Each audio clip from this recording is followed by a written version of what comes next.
Hello, everybody, and welcome to another BTR stream. Tonight is Free for All Friday, and we're going to be bringing a lot of people on to talk about whatever's on their minds. And for those who are not aware, we are very, very close to reaching 1,000 subscribers. This is why I have the bottle of wine next to me over here.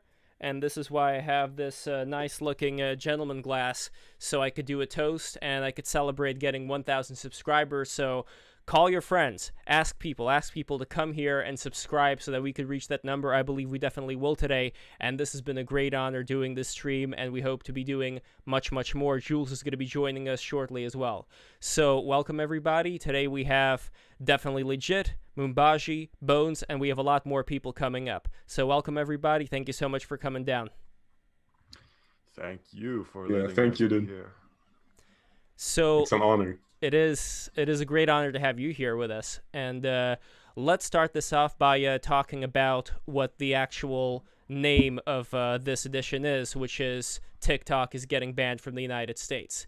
So just to start with that, that's the thing that I wanted to talk about first and foremost, and then we can move on to other things. So let me know what you think about this. What is the situation with TikTok right now? Is it that different from a lot of these other social media apps that are also spying on us? What do you see? Let's start off with Mumbaji.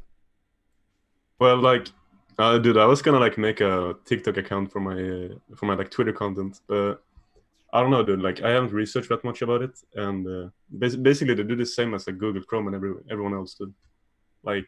It's not that different. They're gonna steal your data. That's my point. Garfield Chan 41 says, "Thank God, I hate that app." Well, regardless of the spying and all that, as far as the actual culture that this kind of app has produced, is there anything negative you see in it, or is it just a matter of people flowing into whatever they're going to flow into and let them be? I would say TikTok has a problem definitely with cancel culture and also with predators, older men or women stalking younger kids using the platform. And I don't know. I know that TikTok is the successor to Vine, if people remember that app. The concept was very similar to Vine, and I'm pretty sure they were also made by some of the same people. And I do not remember the reason why Vine shut down, but TikTok effectively replaced Vine as a social media platform. Yeah, I think it was funding that Vine shut down for. Yeah, that is a likely cause. There's only one problem with that mindset of I hate the app and whatever, so it can go. It sets a really bad precedent. Just in terms of, I believe that information and all this stuff should be free anyways. So, there's no place to be censoring these ridiculous apps. That being said, obviously, the whole Chinese spying is a concern in this sense, but it's open to interpretation. Well, what would they exactly do with a lot of these kids? The kids jumping around, they sing to various pop songs. There's not that much intelligence that could be garnered there. But at the same time, though, from what I understand, TikTok, it's using so much of your phone's data, right? It's taking a lot. So there could be certain financial things that, let's say, could be on somebody's phone that belongs to their family, not necessarily to themselves, and that could be a big security concern. One thing that they could take from TikTok would probably be monitoring trends in the youth. Because as you see on most social media, you see the news trends being paraded on the front page. It's a fantastic litmus test for youth opinions. Exactly. That's true. And with figure out what to sell to who, yeah. And also with the TikTok nurses, what do you guys think about that? That's already kind of pass and gone. It's kind of old hat already. But there was a lot of hatred and mockery that I noticed when people were seeing these nurses dancing. What do you guys attribute that to, as well as the phenomenon itself? They're basically sociopathic.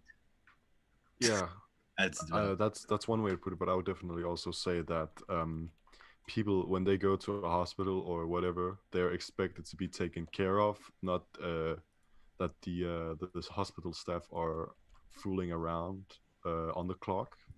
I would definitely be very scared if I went into a hospital and I, for whatever reason, and I would see nurses dancing around in front of a camera or a phone or whatever. I don't know. I think it's a bit dramatic. Making a TikTok video takes what, 2 minutes? Yeah. If they're on break, which they probably are, and they're doing this stupid little thing for 5 minutes, whatever. Like it's stupid. I think most of the nurses who are doing it were really ugly, so obviously it doesn't deserve any praise. That being said, getting outrage and writing millions of articles about it and like calling for the shutting down of funding for hospitals and things like that, that's a bit much. Well, it seems like something that I've been noticing a lot of is just manufactured outrage that isn't really kind of like get people divided, with that whole recent bit. Yeah, the outrage was really kind of overplayed a little bit. Well, also it's the way yeah. Oh, go on. I wouldn't want anybody that I know in a hospital anyway. I mean, I have my own views concerning that, and I mean, you'll know soon anyway.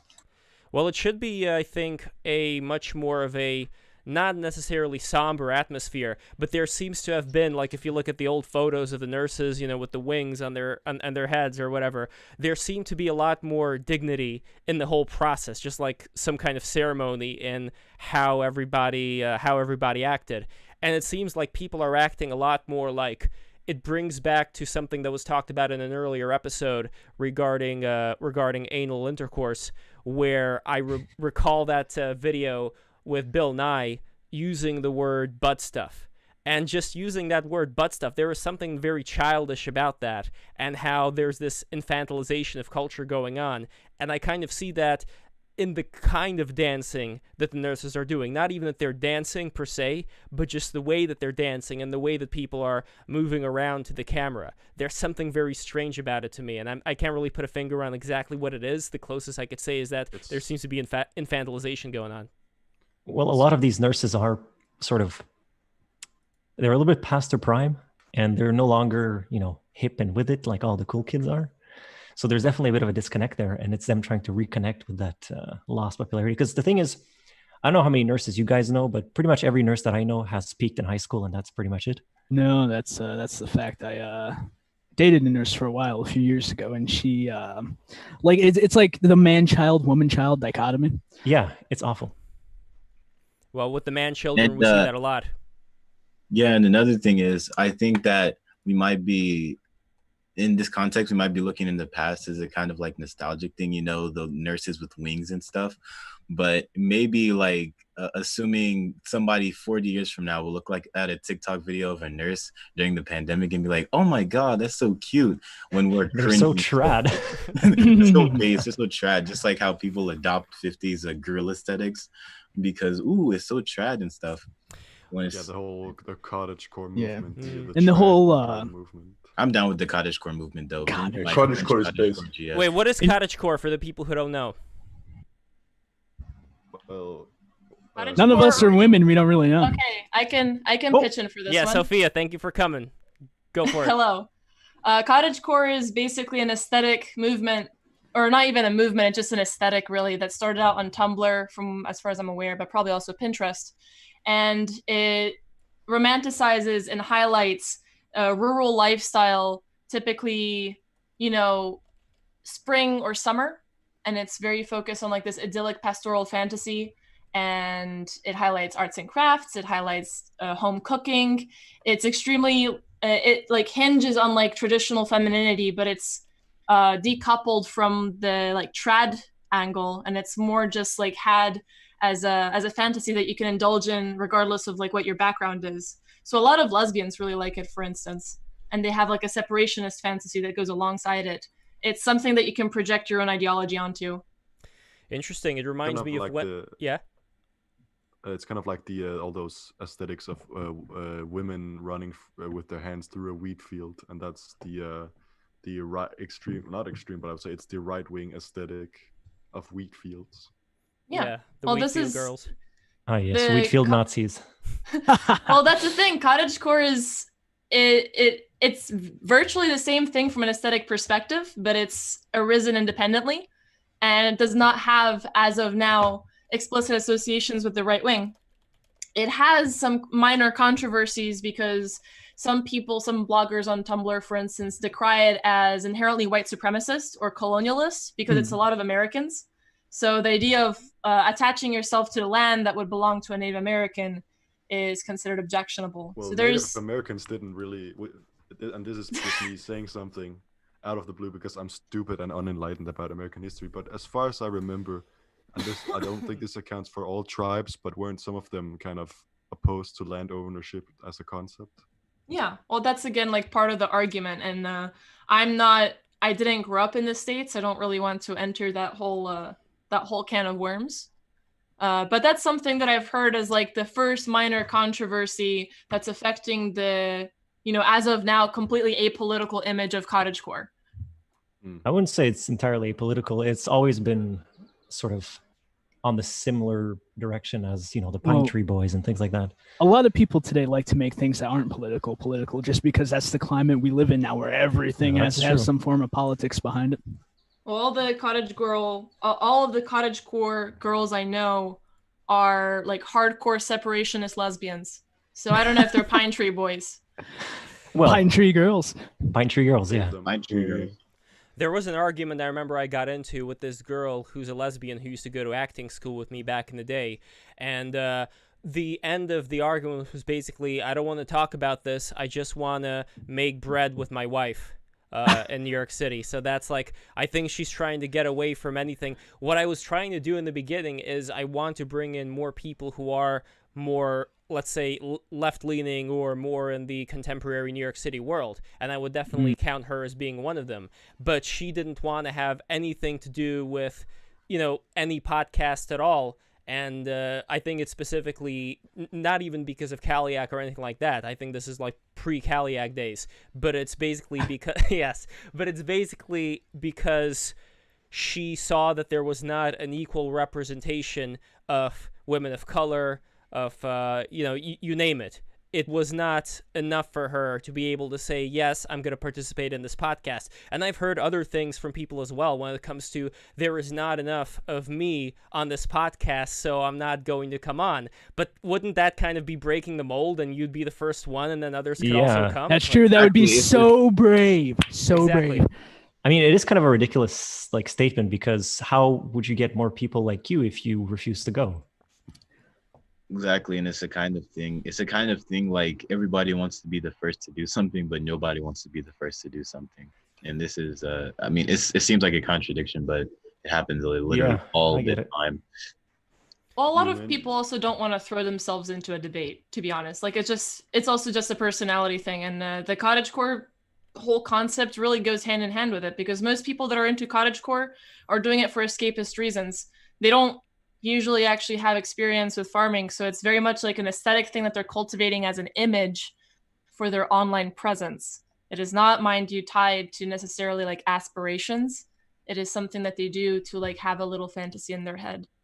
And they don't want to start thinking about politics there too. Come on, like the whole intersectionalist thing is tiring, even for the people that really buy into it. It's also just aesthetically ugly for the most part. Like they just make horrific art. And they're pure horrific in every public setting. It's just like, even if you want to be the most progressive in alignment with neoliberalism person on earth, I've met people that are firmly planted within LA, NYC, but they find these people like ugly and detestable. And they're like looking for a movement that isn't so ugly. I know that there's going to be like some mass exodus of neoliberals into the like first vacuous asshole that opens up for whatever, and that's going to be the alt-right currently. Yeah, well, I mean, the alt-right is aesthetically done for. It's a dead end. Did they ever really have aesthetics outside of no? They didn't have the Fashwave thing lasted. Fashwave was the height of their artistic endeavors. The thing about the alt-right is that it's like and that got co-opted by everybody else because it was such an appealing aesthetic. And the alt-right has been irrelevant for about almost 2 years now. I think what may have done it in was the corn-headed image of Richard Spencer.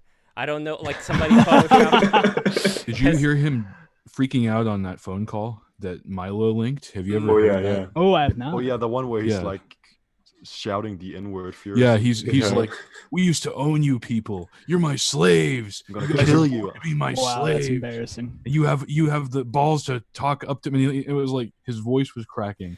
So, if he was out there in a loincloth and he was like, you people are my slaves, like that would be cool. But he was just Richard Spencer having a tantrum. So It was Richard Spencer with his little effeminate voice and his small hands and his burgers with caramelized onion and Oh my Cottage. God! Can you Yes. believe he didn't chase down that dude that punched him? Man, that blows my mind Yeah. every single time I think about it. Yeah, look at somebody This like is Alex Jones, for instance. Somebody not punched him, but somebody, I don't remember what this guy did, and Alex just chased him across the street, like Just yelling just like a madman. Exactly. It was quite a thing to see, and he was talking about how this guy was like a goblin. He always makes these meme characters out of the people who persecute him, and I especially love the goblin reference. Well, I mean, if you see that Alex Jones has been vindicated on all those subjects, then maybe the Goblin Yeah. Bill is real. Because it's funny that Alex Jones gets to just go pee pee poo poo, frogs are gay, but then he ends up being right anyway. And he's constantly vindicated. He's such a powerful totem of a man.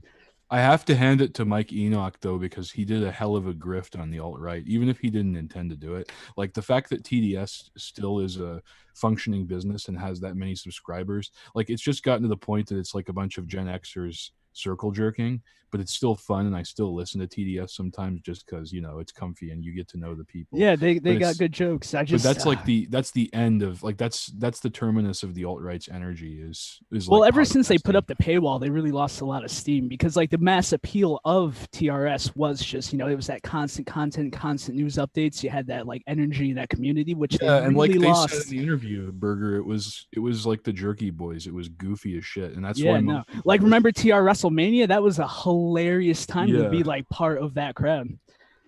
Yeah, the whole thing absolutely. about paywalling your content is that I think the way that like Patreon people do it right is because they actually release free content as well as paid content.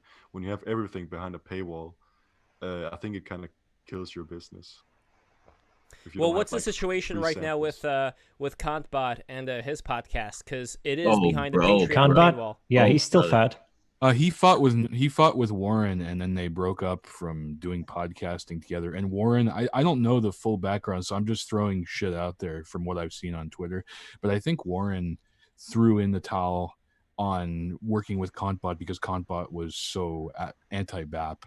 And I think Warren and BAP actually got along, but I don't know the full backstory there. But there's like a BAP versus Kantbot thing going on Twitter. Bap is literally the nicest guy ever. Do you think Cambot hates Bap just because he's not fat?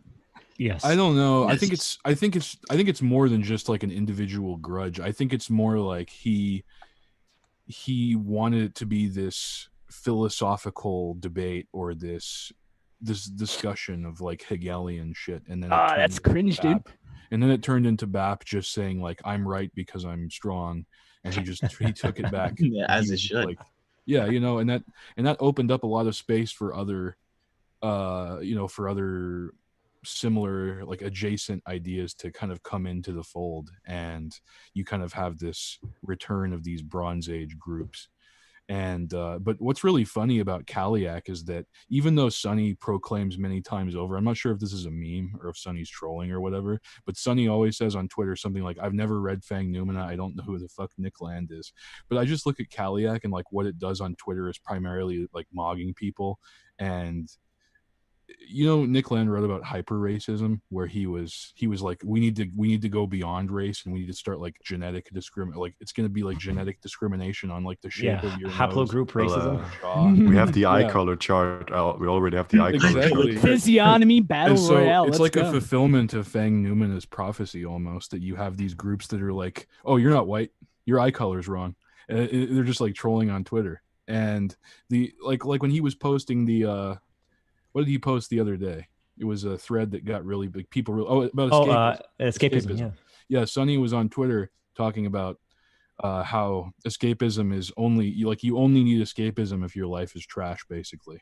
And all these Yeah. people started responding like, "No, so dude, I love my hilarious. escapism. Well, my that escapism kinda- is part of my identity, bro. I love these franchises," and Yeah, were just so because I wrestled. feel like a lot of people are like so mentally degraded. It's hard for them to tell the difference between escapism and recreation, and a lot of them like latch on to recreation as escapism because their lives are so bad. Well, a lot of them were actually just supporting escapism all, like, directly. They were saying, "Oh man, escapism is good. My shrink tells me I need to do it." And Oh my god! Yeah, I don't Shrink. Oh boy, psychologist. Imagine going to a psychologist to be told that you need to be more escapist and more dissociated. yeah, dude, just Well, what kind of watch Star Wars, escapism eat are soy. we talking about here? Because Star Wars and soy and Rick and Morty stuff, that's like on one Dude. category. But then there's also, novels. It's There like are people ways- who read. It's like all about people who dolphin read pussy escapism. to- Yeah. Okay. Well, I guess Dolphin we're going pussy. Dolphins- Okay. dolphins- Oh, I- Relax, dude. Relax. Wendigo psychosis. Do not. I don't know. I think it's when people, dude, you know it when you see it. You know the type of people. Reddit. It's when you read because they overindulge. You know wanna read. Reddit when you see it. Like you can identify a Redditor in public. But there, Yeah, but there are like- still certain people out there. For example, take Logo Daedalus, right? Like he does gross. indulge in a lot of really high literature, and I think that's great. I think that there's a lot of things to gain from there, and it is something that I think would be stimulating to your life. I would not put it in the same category as something like Harry Potter or something like Star Wars. I could see the difference between a lot of these things, but there may be a case of people rejecting all literature outright and just saying like, "Oh, this is just escapist nonsense, Well, waste of time." Yeah, The but way- there's I a think difference you bring between out- there's I a think- difference between being self-indulgent and escapist. Like you can enjoy things, you can have hobbies, you can have things that you pursue, you can even enjoy fiction, God forbid. But there's a difference between doing it because you like it and doing it because you're afraid of everything else. Exactly. Mm. Self-indulgence. Like I like self-indulgence. Like I like seeing like you get those friends in circles like this who are like, "Oh man," like even though they're vitality pilled and they're on board with the whole vitality cult, they're still they look at people on TikTok and they just like, "Oh, that's so gross, bro." But then it's like a video of someone relaxing on their porch, like some jacked dude and his GF, and they're on a porch like drinking out of coconuts, and you still get like these people even in Kaliak who are just kind of like, "Oh, that's so gross and excessive." What would they But- rather have them do? Yeah, but that's to me. Make I white put- children. I put on Ha TikTok ha ha. when I go outside and I like, embrace the sun. I put on TikTok streams on loop of like people dancing and like drinking out of coconuts and shit like that, because that's purely vital. That's like that's seeing life, and there's no pretentiousness there because they had to put work into making it beautiful. They had to they had to consciously think about it, or not in this case. They didn't have to consciously think about it like most people do when they're putting media together to make something beautiful. It's just beautiful because they're in the frame and they're in a beautiful place, and the energy just comes right through the screen and just hits you like that. And I'd rather watch TikTok streams on loop than have to tolerate some fucking asshole like Ben Shapiro talking for fucking 3 hours on Twitter about. We've seen the Ben Shapiro parody account where every tweet is ended with "Hi, I'm Ben Shapiro, the icon of the neoconservative movement," but all the tweets are about how he wants to suck his sister's tits. Or Yeah, he's completely mocked read my by- book, or watch my Daily Wire show or whatever. Abby has completely mogged him forever by virtue of having gigantic tits. Also, isn't she taller than him? Is that the bit? Yes. I don't know. Yeah, Is he's she- very short. Have you ever seen him like post up against anyone else? He's really short. Is he shorter than Fuentes? I think so. Maybe. Ben Shapiro's a really funny guy. Yeah. I the one where I it's like it though. like, I like the fact that we have all these strange characters that are popping up, and they do look very movie star-ish. I'm not saying they're handsome like a movie star, but they're just, they just Yeah. have something about them. Like, you're not gonna have Ben Shapiro just be Joe everybody. There's something I'm going telling on. you, Lev. That's I'm my telling theory, you, is that as right time on the goes money. on and reality becomes more unreal, all the popular characters can become more like cartoon characters that just wandered into real life, and they're going to get really wacky and crazy and look really funny. Yeah. At you're some point, they're absolutely right. gonna pull out a giant wooden mallet and hit themselves in the head. So their I don't eyes doubt pop it, out. dude. Dude, do you know when it was over? Do you know the big deconditioning of like media people was it's spread like a virus from fucking people like Mike Ma on Vine. Like when Mike Ma did his book and he started like Fed posting and he started like making those crazy memes about cutting down power lines and stuff like that, you had all these girls, their brains get instantly fried by this beautiful man who's like, let's destroy society. And then you have this reaction, and you have this echo of Mike Ma and those types of people through the internet. And it's just because, you know, when they show you the Timothy McVeigh type character on CSI, he's always like a balding, unsuccessful white guy who's like pedophile adjacent because of his glasses frames. But then you see someone like Mike Ma who's like, you know, all you need is a pair of bolt cutters. Then every girl's like, wow, that's hot. Wow, he's so hot. He's so mystical. You know what I mean? He fulfills all the dark triad things. He does. He fulfills the dark triad, and he's like Mike Ma could have been a boy band member in another life. Well, this is why they were attracted to those not Russian, but those the Caucasus teenagers, the Muslim Caucasus teenagers. Tsarnaev, I think that's their name. The Boston bombing teenagers. Oh yeah. You remember they were on the cover of Rolling Stone, and they were made to look, very sensual. So the media makes terrorists look like rock stars, so they can encourage more people to do it. So they'll have a constant stream of like news to profit from. Literal Fed posting. That's why, like when the Columbine shooting happened, you would see it in the news like after several months even. Because they subliminally wanted to encourage more young teenagers to kill kids so they could get more viewers on their dumb Wait, are you saying that media is evil? Whoa. And even if you look on Twitter, right, like there's going to be like this stray thread every 1 month that's going to be like, oh my God, this shooter was so fine. How could y'all lock him up or some stuff like that? Well, yeah, that's as old as serial killing itself. Well, there are still people who think, like, there's still girls posting online who think they could have saved Ted Bundy. They're making like Bundy romanticist posting. That's what's happening to Epstein right now. It's unfair to say they couldn't without giving him an honest chance. That's what's happening to Epstein right now, is he's getting the bad boy treatment. Like, now that he's been dead long enough or alive long enough, now that the narrative of Epstein being killed, whether it's real or not, is done with, you have like someone was talking about this where they were saying there's a nostalgia. People want Epstein back. I mean, you're constantly talking about this. Yeah.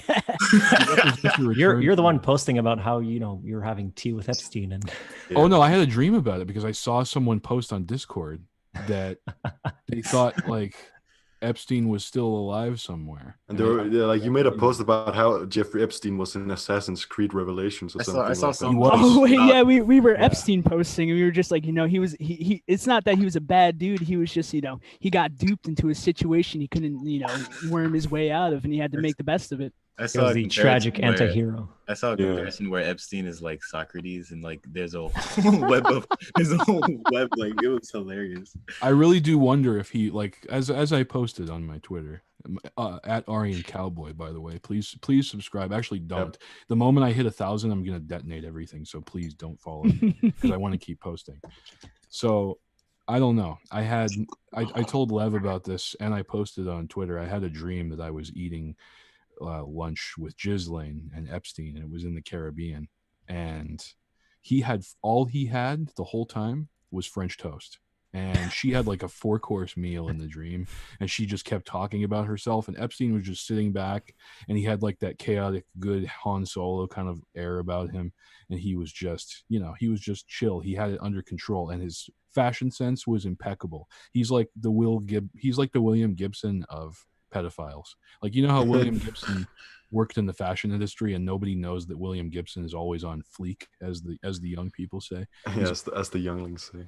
Yeah, he's always decked out in like the coolest shit in every interview, and nobody even notices how fresh this man is. How fresh. They just talk about how fitted he is. I want Epstein on I don't want Epstein on a podcast. I want William Gibson on a podcast to tell me about his ties. Because his tie selection in every image. Well, Epstein on a podcast would be interesting. If we could he's ever partook in like that Missouri deep fried horse gun.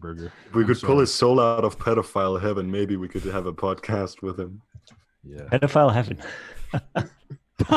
By the way, I also had a dream about Epstein, but it was a short one. I was in an apartment building in New York City, and Epstein was on the roof of an adjacent building, and he was just throwing boxes off the building, and one of the boxes landed on my balcony, and I threw it back to him, and I was cursing him out.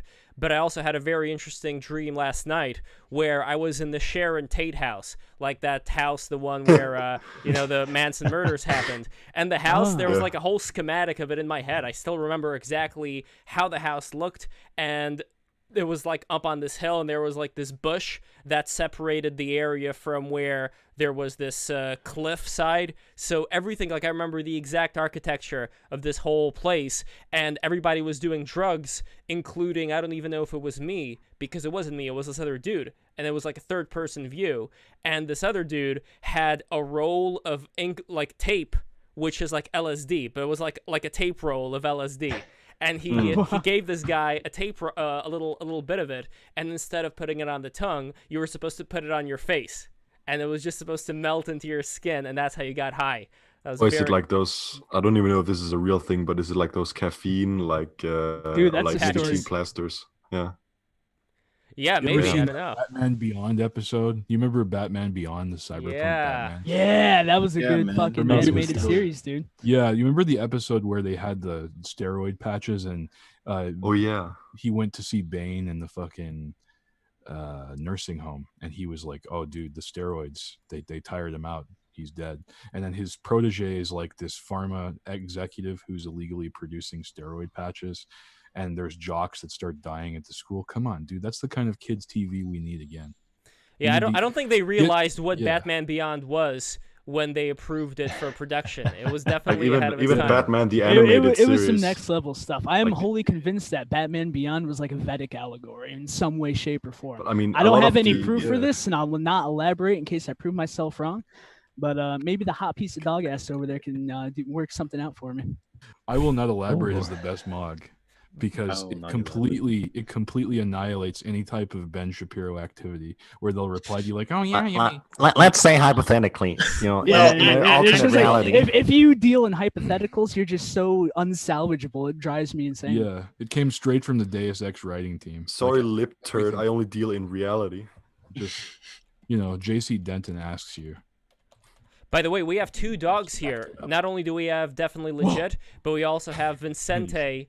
You also have a dog avatar. Congratulations Ooh. about that. And Vincente is a great musician. What is the name of your album?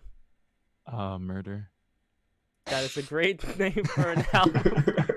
That's Murdered but- it, I awesome. hear What that. genre is it, man? I know Um, people hate being boxed into genres. But No, yeah. It's like, it's weird. So like the first half is all heavy, like rap with industrial and like noise music. There's a lot of aggressive screaming and like yelling and rapping over it. And then like over the course of the album, it just kind of like gets more melodic and mellow. So like around the halfway point, like the second half of the song becomes like this piano ballad, and then like the next few songs are all just like lo-fi, like hip hop, like R&B, and then like synthwave shit. It's just like that's awesome, man. everything. I'll have to check it Link out. I it. really like industrial. Yeah, that Is it- sounds good. Is it linked on your Twitter or? Yeah. It's on I my actually Twitter. just looked it up. It said like not a bad listen. I can agree to this. Thank you. That means a lot. High fives you. I might actually whenever sometimes I stream on twitch.tv. I do this like little countdown intro thing. I'll probably play some of it whenever I do that next. Thank you, man. That's hot. Nice. So another thing that I wanted to bring up now that Aryan Cowboy's here is what's going on with the Native Americans. So they're giving a chunk of Oklahoma over to the tribes there. I haven't really read that much up on what exactly is going on there. So Cowboy, you are in support of this, and I would be very interested in you elucidating what exactly is going on. Yeah, the thing is that I actually haven't read the news stories. I heard it from you and heard it from the headline, so I don't know the full context of what's going on. But basically, it just sounds like the government is granting a big piece of a state to a tribe. Am I right? Well, we have it over here, and it says Supreme Court says eastern half of Oklahoma is Native American land. It ruled that a large swath of the state of Oklahoma is land for certain purposes, siding with a Creek Nation man who challenged his conviction by state authorities in the territory. The 5-4 decision was authored by Neil Gorsuch. The case sprang from the conviction of Creek member Jimke McGirt in an Oklahoma court of what? Of raping a 4-year-old child on land whose ownership was in dispute in the case? I did not expect that. This Yeah, took I a didn't turn hear that for part. me. Yeah, it's they let him off on a technicality because they're saying, oh, you can't actually prosecute them because he's on the wrong kind of tribal land. Oh, right? my Yeah. pee-pee hurt. Yeah, we have. I've been to several reservations because the fry bread fucks, dude. Oh yeah. I've been to several reservations, and I'm always in more. I'm always in support of more, like, more Amerindian nations existing in the U.S. because, come on, dude. What should Don't even happen need to is that explain. the American Indians on this land should have a fair fight with the conquerors, because I honestly don't think they ever had. Well, Well, I mean, the legal system gives them an honest to God fair fight. I'm sure Sonny or someone of that predilection knows a lot about the specifics, but I don't fucking understand if the theory behind all of them dying before we even got here. Well, is you true or see, not. Yeah. my theory as I went into was actually Wendigo containment. No, but actually, when the Europeans arrived to North America, they basically arrived to a post-apocalyptic wasteland. Like the Iroquois had an enormous nation, and they had a giant city of like 1 million people on the St. Lawrence River. And by the time, and this was like all proved archaeologically, but by the time the Europeans arrived, this was all gone, and the Native American population had dwindled. And if you look at the southern American, South populations, America was on par with Greece as a classical civilization. like the before it Incas, collapsed. the Mayas, whenever the Spaniards arrived, they didn't come to like a civilization and destroy it. They arrived to a bunch of people worshiping ruins, and it actually shows in their faith. All that sort of barbaric human sacrifice shit that came after. Like this is like post-apocalyptic worship of something that the people that were there didn't understand. Well, as far as the pyramid alignments, I haven't looked into the South American ones that much, but is it correct to say that they also align with star patterns? For sure, they do. Oh yeah, absolutely. And the thing is, the Mayan and like Inca and whatever gods, if you look at them before, so there's kind of a big distinction between early and late religions in that part of the world. The ones that we usually know or think about is the late ones. So, the barbaric jaguar warriors and gutting people and kicking their heads down the pyramids and whatever. Like this is post-apocalypse. So this only came to rise after the initial rulers were all gone.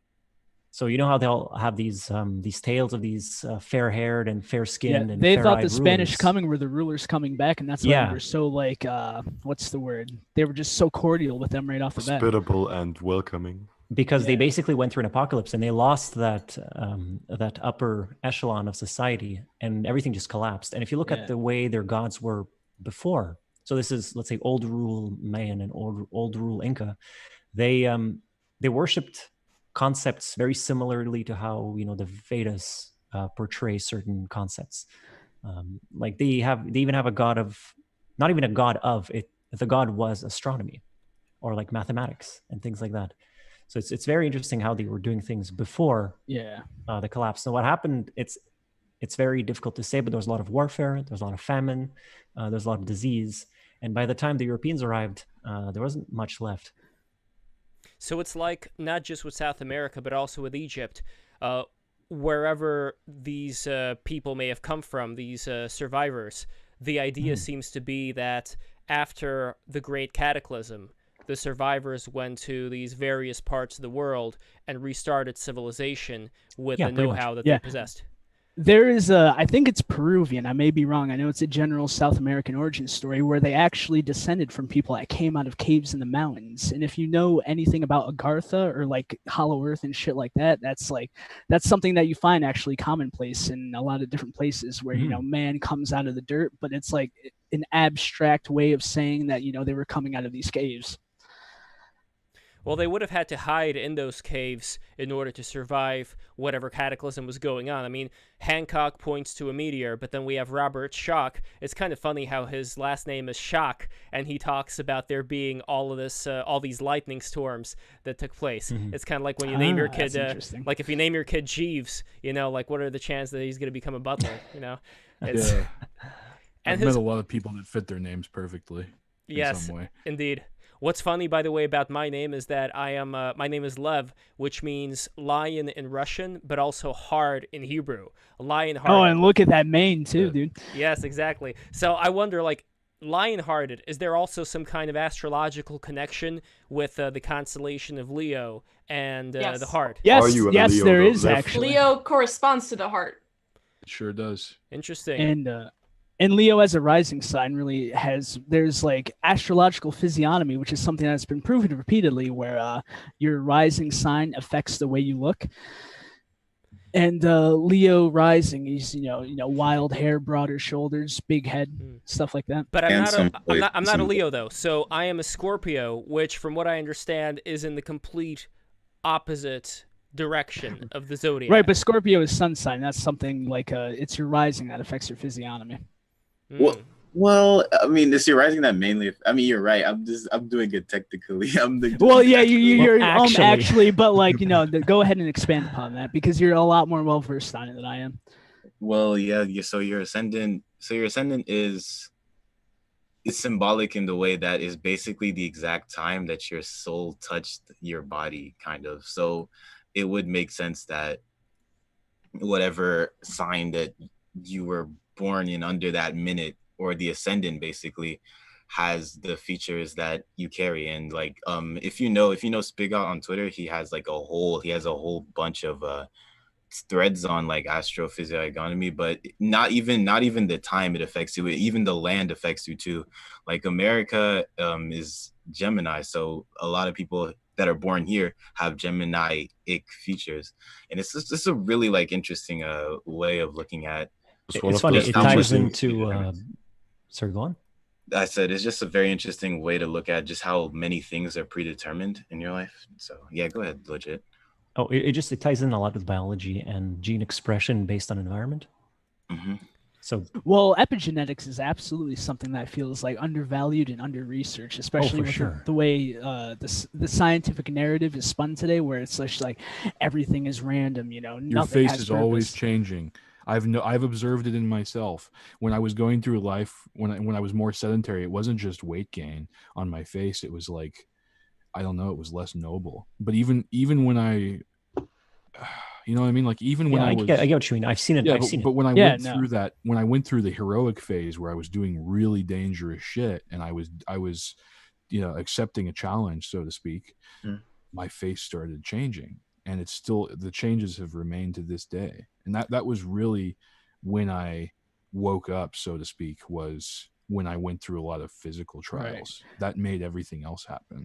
Well, you see, going back to this is a huge loop back, but like Gooners and Coomer physiognomy is something that's absolutely real.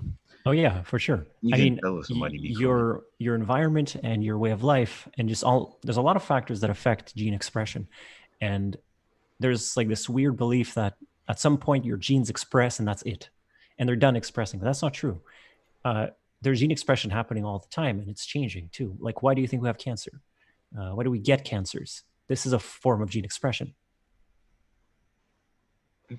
Just reading my mind, I typed in cancer ascendant faces on Google just to take a look. Oh yeah, gotta turn off the goon sync. We gotta turn off the goon sync. We've been developing our own proprietary technology in the astral called GoonSync, and we've started seeing the effects of it in the Discord. We all have the same thoughts at once. It's extremely weird. This is true. Anyway, Cancer Rising, apparently, according to this blog called Spiritual Astrology, it's called the Hypnotic Serenity Face. I really like that. That really makes me feel confidence boosted. I've got the hypnotic because Cancer ascendants have a moony face. I mean, if you want to kind of I have a moon face indeed, don't I? Yeah, you know what I'm talking about. You can say the moon rules Cancer, the sun rules Leo. So you'd understand why a Leo ascendant would have like a very would have a very boisterous, have a very like I'm trying to get the best word to say grand. Yes, grand, like a grandish look, because the sun rules that sign. Oh well, if the sun is badly placed in the chart, then that might lead to some other stuff. But I'm not going to give you my full astral IP address, but I will tell you that I have Sun, Jupiter, and Mercury in the third. Base. Yeah. I have a friend, Michael Scotto, who I wonder if he'll be able to come in today as well. I could ask him. I think it may be interesting. He is a professional astrologer, and he did my readings. And another thing that he predicted was this whole coronavirus thing. Back during last summer, I sat down with him for some pizza, and he told me that, Lev, starting from around December, January, around that time, shit's going to hit the fan, something's going to happen in connection to China, and the world will never be the same. That's what he said last summer, and here we are. Yeah. Well, you see, there was this pop astrology psyop, and this is something that I've noticed over the past couple of decades, where astrology was made to seem like this really stupid, like really hippie yoga thing. But the thing that got me most interested into it was actually looking into the story of Karl Ernst Kraft, who was a Swedish astrologer in World War II who predicted a lot of the major events of that war, and he ended up defecting to the Allies and was murdered in England. They say that it was an accident, but he was absolutely 100% murdered. And after World War II, there was the whole, sun sign-based pop astrology that was out to make it look like pretty stupid to most people. Yeah. Like Roman emperors had astrologers in their courts for a reason. Exactly. They really don't want you to know this stuff. Well, I'm not going to say they don't want you to know this stuff, because they'll give you like the cookie. They'll give you half of it and they say, okay, here, have it. I mean, you'll have all these Instagram pages that have these sun sign astrology that are basically kind of like pop psychology, not even astrology.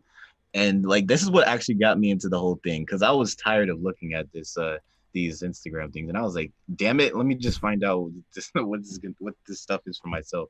So I downloaded like 5 books. I set off a few meditation exercises, and I went on it. And like, it's been a wild ride, and I've read so much about it, and like I've meditated so much on it.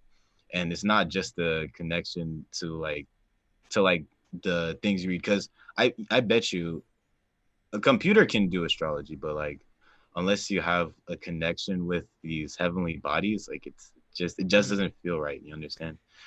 And that's what pop astrology kind of takes away from you.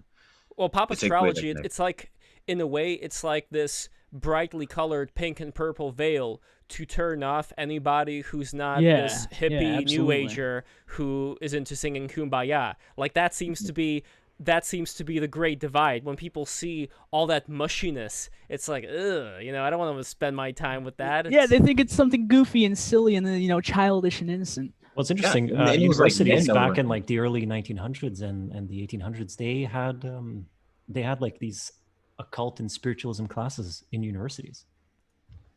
Yeah, and as a guy who was like pretty pogged back, I mean, nowadays, I'll talk to somebody about astrology, oh, that's a woman's thing. And I'm like, oh, wait, there were like literally Arabian astrologers. There were like men doing this shit. Are you kidding me? Tetrabliblos was written by a man, and that's basically the foundation for Western astrology. Oh, we got a Safari King. Oh my God, the man, the legend, the Fisher boy. Fish fear him, women love him. True. Really. Of course I come fast. I got fish to catch.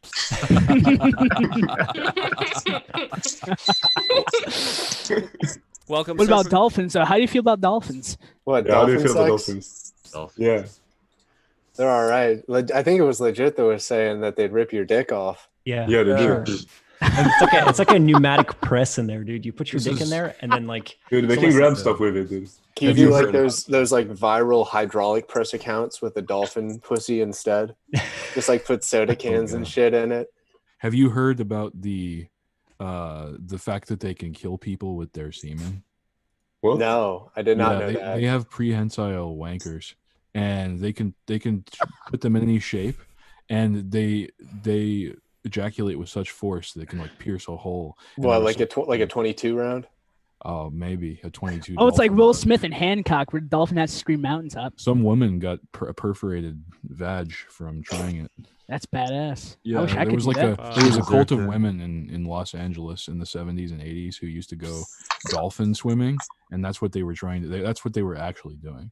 They were saying they were going to go out to see the dolphins, but yeah, I mean, I guess they That's weren't exactly what lying. they were doing. Yeah, they weren't lying. Yeah, but this was the real deal, and they were all like rich socialites, and so it makes me wonder if we're encountering the dolphin thing because it's like an aristocratic genetic memory or something. Well, where do you think mermaids came from? That's true. I've Really? Well, always they came thought from. No, go ahead. I've always thought the dolphins were human beings who just got tired of living on the surface, so they did what Kyle's dad wanted to do in that South Park episode. But it Dude, just took- Atlantean blood memory. I was there. Exactly. And by the way, we also have Anarchy Ball here. Welcome, Anarchy Ball. What do you think of dolphins, by the way, since we're on the subject? 5-layer lab. Do not research. Forbidden knowledge. Very esoteric. Anarchy Ball, can you hear us? There is no reply from Anarchy Ball as of yet, but I'm going to keep trying. So, He's off performing anarchy. Hello? What can you say? Oh, hey, what's up, bud? hey. Hey, yeah. So I was gonna say, what you might be looking at is sort of like a different coven, because you've got, the one coven that goes after kids that we all know about, Epstein and all the rest of them, and this other socialite group of women might be into, getting it on with animals. I think what a lot of people are forgetting is there's a lot of energy and sex, and a lot of these people have been experimenting with it for a long time. It's true. There's been a long history of sex with animals as an occult practice. Then there's Mr. Hands, but that was just a group of... That was a group of freaks, yeah. Yeah. He soiled the name of that town for a while. It's a beautiful town. It's called Enumclaw. It's one of the rainiest places in the U.S. Oh, really? It's gorgeous, man.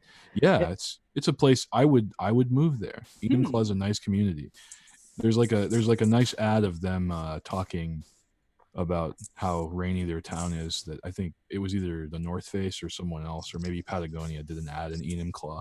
And the whole time I was just looking at the YouTube comments, and everyone's like, "Yeah, but where's the horse?" That's unfortunate. What a sad fate. By the way, we also have my friend Michael Scotto joining us. Michael, you are a professional astrologer. I've consulted you many different times, and you predicted this whole COVID-19 business. And by the way, for anybody who's curious, Anarchy Ball, he has sounds in the background, but those are beautiful sounds, because what that is Anarchy Ball's beautiful child. Like, I don't know, Anarchy Ball, how old he or she, I don't remember. I don't want to misgender. But anyway, it's great that you're a dad, and I just really appreciate that, and I think that's a beautiful thing. Just want to throw that out there. I will misgender. Cool son, bro. So Michael, you predicted COVID-19, and what do you see happening now? I wouldn't say that I predicted COVID-19, but I definitely said that 2020 was going to be really screwed up. And I also called I'd say within the week of the peak amount of cases, if you follow the the Saturn-Pluto cycle and the Jupiter-Saturn cycle, a bunch of different stuff. What? Huh? No, I'm just saying, like, yeah. I'm like, continue. You know what? I mean, I could say. Hold on. Let me. Is this thing work? Can I share screen? Can you give me a share? Yes, I can. Everybody could share screens now. Here we go. Hold on, all participants. Well, that's dangerous. I know. I'm taking a chance. Here we go. I trust everybody here on the stream. You're all good, folks. So let me hold on. Let me We're going Astral IP. Oh my god. Whoa. All right, so this is a chart, right? So let me show you guys something. If you look at I think it was February, it was pretty bad. So if you look at you don't even need to be an astrologer to figure this out. It's pretty obvious. You see this over here? You got Saturn is in Capricorn. You got Pluto is in Capricorn. You got Jupiter is in Capricorn. You know, you got you got fucking whoops, sorry. You got go back. You got Mars is in Capricorn. Like, you know, it's just it's just the planets and like, you know, I mean, I could go in technical and explain what you don't worry about that. Just, I mean, this, okay, see this right here? This is only going to happen every 37 years. And this planet only comes in every 12 years, and this planet only arrives every 2 years. So it's not that common that these align. And actually, I was telling Lev, if you go back to say went all the way back to these two planets right here, Saturn, Pluto, when those come together, bad shit happens. Well, depending on what you think is bad. And if we look at, for example, was it 1914? Yeah. So, in 1914, right, which was basically the beginning of the 37-year period that encompassed World War I and World War II. And then if we go to the next time that they came together, which was 1947. So again, they're together. That's the beginning of the Cold War. And then if we do it again, and then we look at, 1982. There again, that's the Lebanon War, 1982. And then the next one was 2020 after that. So, I mean, pretty much anytime these things come together, you get a new cycle of destruction. Oh, and one quick question before you go on. Yeah. You use AstroWorks? No, I don't know what that is. This is called Astro Gold. Yeah, I know. AstroWorks is like so much better. If you're using phone or something, like if you want to just do a quick chart or anything, AstroWorks is so good. But continue. So yeah, I mean, you can look at these things, and you could basically, I mean, you can get all like specific, like we can talk about eclipses. So for example, there was a recent lunar eclipse in Sagittarius, which was right around the time of the the Black Lives Matter protests and all that. And Sagittarius has to do with foreigners, i.e. racism. And there's a couple of eclipses that hit the United States chart recently. So there's I noticed there's a bunch of new stuff coming out about Trump right now. You can see these things. They're pretty close to what you would expect. Although obviously some guessing has to go into it. Like I wouldn't necessarily say, for example, oh yeah, this looks like a virus. Although you can tell, like, oh man, some chaos is going to happen during this. Well, you predicted China specifically. I remember when we were talking. Oh yeah. So China. So like I said, those 37-year periods. You see the beginning of like the next wave of I don't know if I would call it destruction, but like the next wave of bullshit. Yes, whatever you want to call it. Oh, but so essentially when you see a new cycle starting, you want to pay attention to what's going on during that period, because it's like the chapter 1, all right? And it's kind of foreshadowing what's going to happen during this period. So if I go back to, let's say 1947 was the Cold War, right? So if I want to know like what, if we go back in time and we look at what would basically be the square, I think it's like around was it Scorpio's cap? So, well, I think it was like when was the Vietnam War? I forgot. But if we look at the square here, we'll basically find the Vietnam War. Anyway, what I'm trying to get to, I think it was around this time. It was November 1, 1955 to April 30, 1975. Yeah. So that's what I was gonna say. 1956. See that? So see, this is 27 and this is 26. So that's a 90-degree angle. That means you're gonna have bad times. As it relates to whatever started, when these were. So if we go back to say 1947, right? 1947, we got the beginning of the Cold War, right? And we want to know like the next stage is going to be like this. So then if we go forward in history and we get to that 1956, 1955, we see the square, and we got Saturn, square Pluto, and what do you know? You got Vietnam War, which is basically the next step of the Cold War. First square. Yeah. So and then so similarly, if we go to today, right? We see the Saturn Pluto right here. And if you just do a quick Google search and just say, if we say like, U.S. China Cold War, like it's right there, like everywhere. Bam! Right, first thing, U.S. China Cold War has already started. So, and that's happening during the new cycle. So I imagine this is going to be a conflict that's heating up and comes to a head probably like 7 to 10 years from now. And you were also mentioning that this election season, it's not really going to be Trump or Biden. I'm not Well- sure if I'm interpreting that correctly. You know, that's yeah, you know, my mentor told me about that, and I would say, hold on, let me just show you guys. So what's election day? I think it's like November something, November 4th, November 8th. yes, something like or this time ish. Yeah, where the hell is it? November 4th. So basically, around that time, there's like I think there's a And there's Mars retrograde too. That's gonna be wacky. Yeah. There's I was going to ask about that. I forgot what it was. There's a Mercury retrograde around that time. Oh God. And you know, it's hold on, let me look up when the fucking Mercury retrograde is. But yeah, obviously it's not going to be. And then it's Mercury retrograde 2020, June 17, July, where the fuck is it? But there's a Mercury retrograde around the election time, as well as, you know, there's something bad. Okay, let me show you something. So remember I said that February was like when the coronavirus hit. Remember those planets? So if we go back to February, right? So he has a planet together. Shit hits the fan around this time, when these two planets come together. So what happens is, you know, currently they started separating, right? So if we look at the Saturn here, so you see this, it says Saturn and Aquarius. Now, Saturn was in Capricorn here. So if we go to Saturn in Aquarius, right?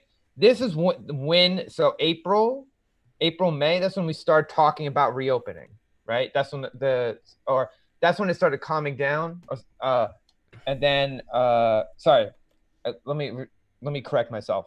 More when Saturn going retrograde, which is starting on June 7th. So when it's going this forward. By the time, So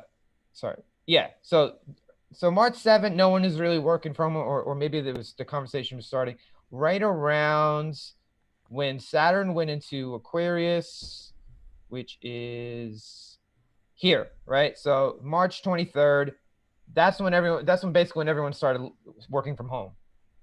So like the entire world is now on the internet, and Aquarius is basically the internet because it rules technology, and Saturn is reality. So reality is now on the internet instead of in the real life, and this is kind of what was going on. And then everything was about technology, right? And then when Saturn started going retrograde, so it's going forward, right? It's going forward.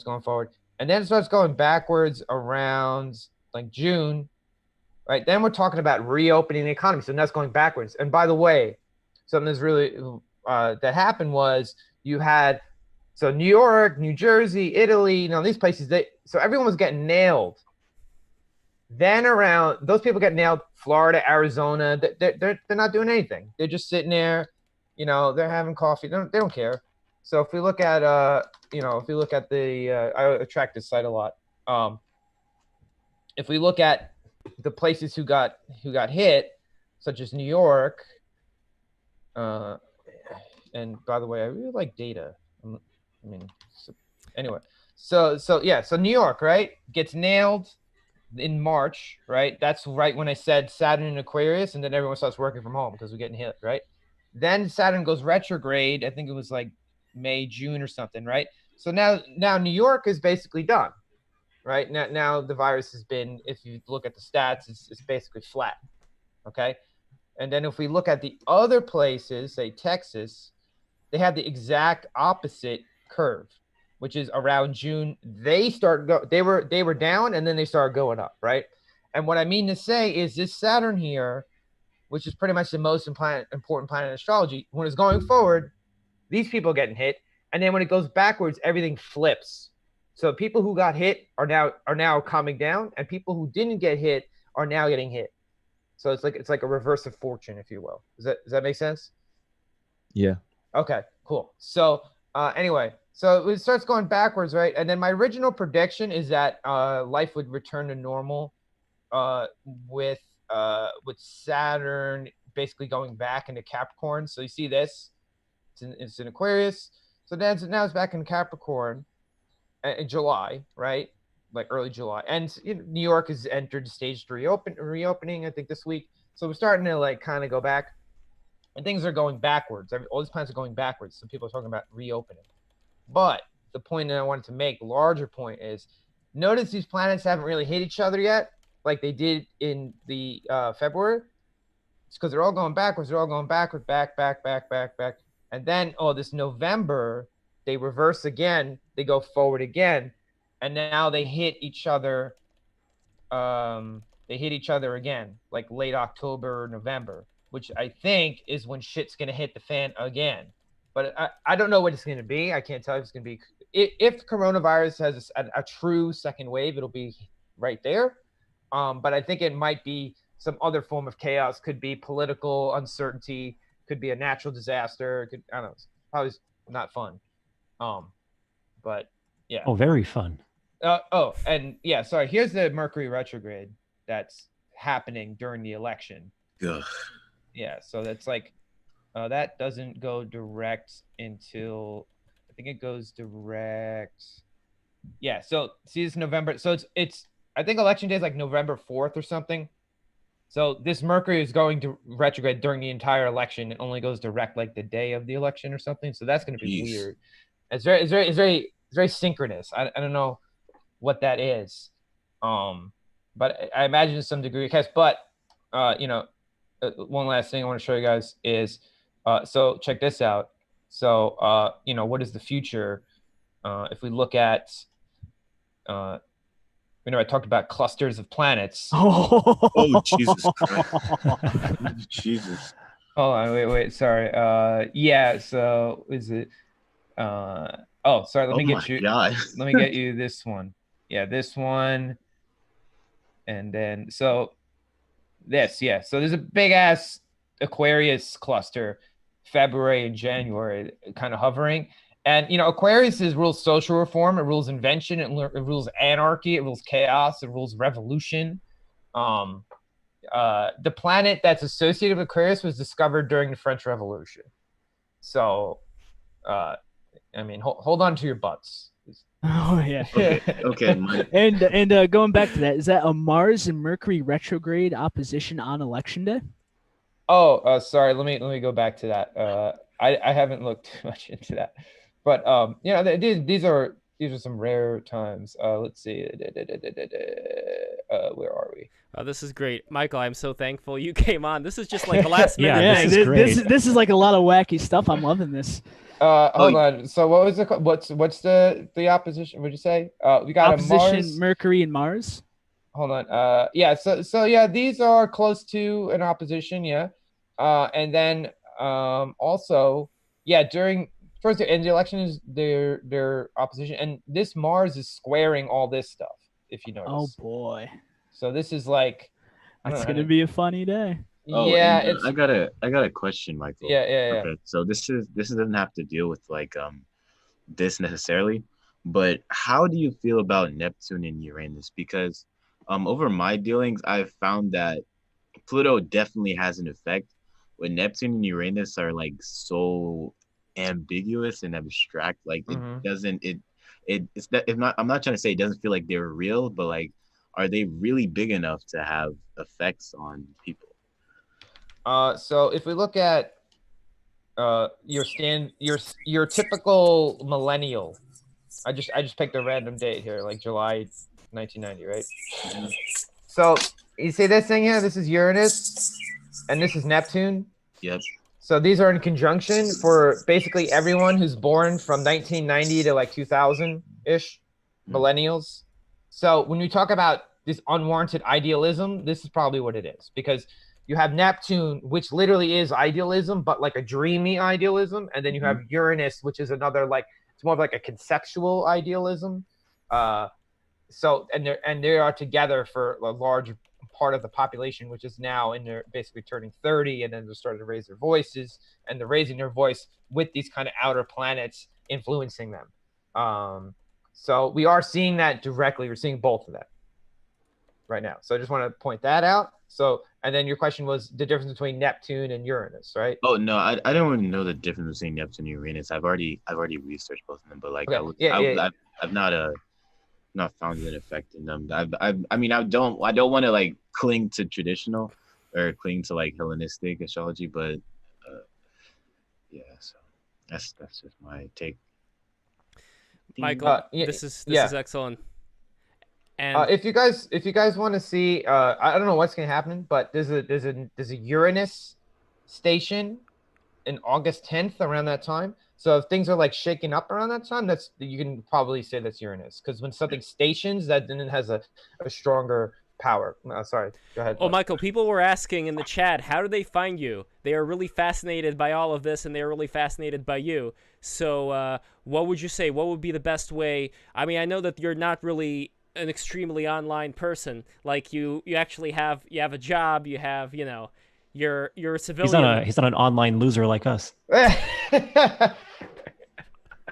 I do some online loser stuff. Well, where would be the best place? Even if you, let's say, would you consider making a Twitter account or making some account to, maybe you can make an account for our Discord, so that way you can interact with us through Discord if you're interested. You know what? If anyone wants a reading, because by the way, so I'm just looking for, what I do is I haven't like officially launched yet. I'm trying to achieve mastery at this point. So I just read people. Whoever wants a reading, just hit me up, and I'll give you my contact. And usually I just follow people, right? So for instance, like Lev, I'll just be like, hey Lev, like check it out. There's a eclipse in your 8th house. Like, what's going on? And I do it as a way of gathering information to like further my own accuracy. So if you guys want me to do that for you, that helps. Yeah, that's really cool. Yeah, that'd be really awesome. Yeah, so if you guys, anyone who wants to hit me up, you can hit me up on this right here, facebook.com/Michael J. Scotto. Just send me a message. Yeah, so just send me a message there, or if you want, you can. My email is scottomj@gmail.com. So any one of those two, hit me up and send your girlfriend, your boyfriend, I don't care, your dog. And hell yeah. Just it helps me because, like I said, I'm trying to achieve mastery. So the more that I can read just everyone's chart, I'll get to that point. Well, so here, what I can like Discord DMs. What I can do, since you already said what it is, I'm just going to add the Facebook link right over here so that it's cut off a little bit. So I'm just going to shorten it, but I'm adding it into your name so that people see what it is, so they can contact you that way. I think they're going to get a lot of customers. So yeah. It's like I said, I'm currently in the stage where I'm just trying to read as many charts as possible, and so definitely. So, Michael, I'm gonna come out and say this right now before anybody else does. Yeah. So whenever the apocalypse comes around and I'm like a warlord rampaging through the wilderness, do you want to be my court astrologer? Oh, absolutely. That would be great. And can I share the screen again? Am I sharing the screen? Oh, please. No, share the screen right now. I just want to give you my credentials, guys, just so you is this guy like the real deal? I'll share my credentials, which is this is my chart. Wow. Wow. Look at this heavenly boy. Jesus Christ. That's my business card. Holy crap. So amazing. Yeah, so that's what I do. That's all. Amazing, that is all. bro. Wait. I had something I wanted to throw in. Okay, well, a lot of people who are skeptical of it need to understand the law of averages and the law of large numbers, right? So the most important thing, well, a lot of really rich and powerful people have said that millionaires concern themselves with astronomy and billionaires concern themselves with astrology. And I think one of the reasons is because of spell work. Now, when you're looking at these charts, it's important to understand that when you have a good grasp of the principles that are going on, you can actually get a better idea of how to make moves during these time periods, right? So you've got a window of opportunity to make the best moves during these stages. And according to law of large numbers, you're probably going to do better during those time periods. And that brings up something interesting about, predicting the pandemics and things like that. Yep. Maybe the pandemic was what everybody was primed for because of the cycles that continually, beat down on the earth from heavenly bodies. I think what a lot of people don't understand is what kind of forces are at play when you're dealing with these sort of things. And I think it has a lot more to do with the etheric bodies that we occupy and that we have. It's more like waves in the ocean than it is about, exactly where things are. So as these things pass through, imagine getting a bigger wave. If you can predict that bigger wave, then you're better off than everybody else around you. Yeah.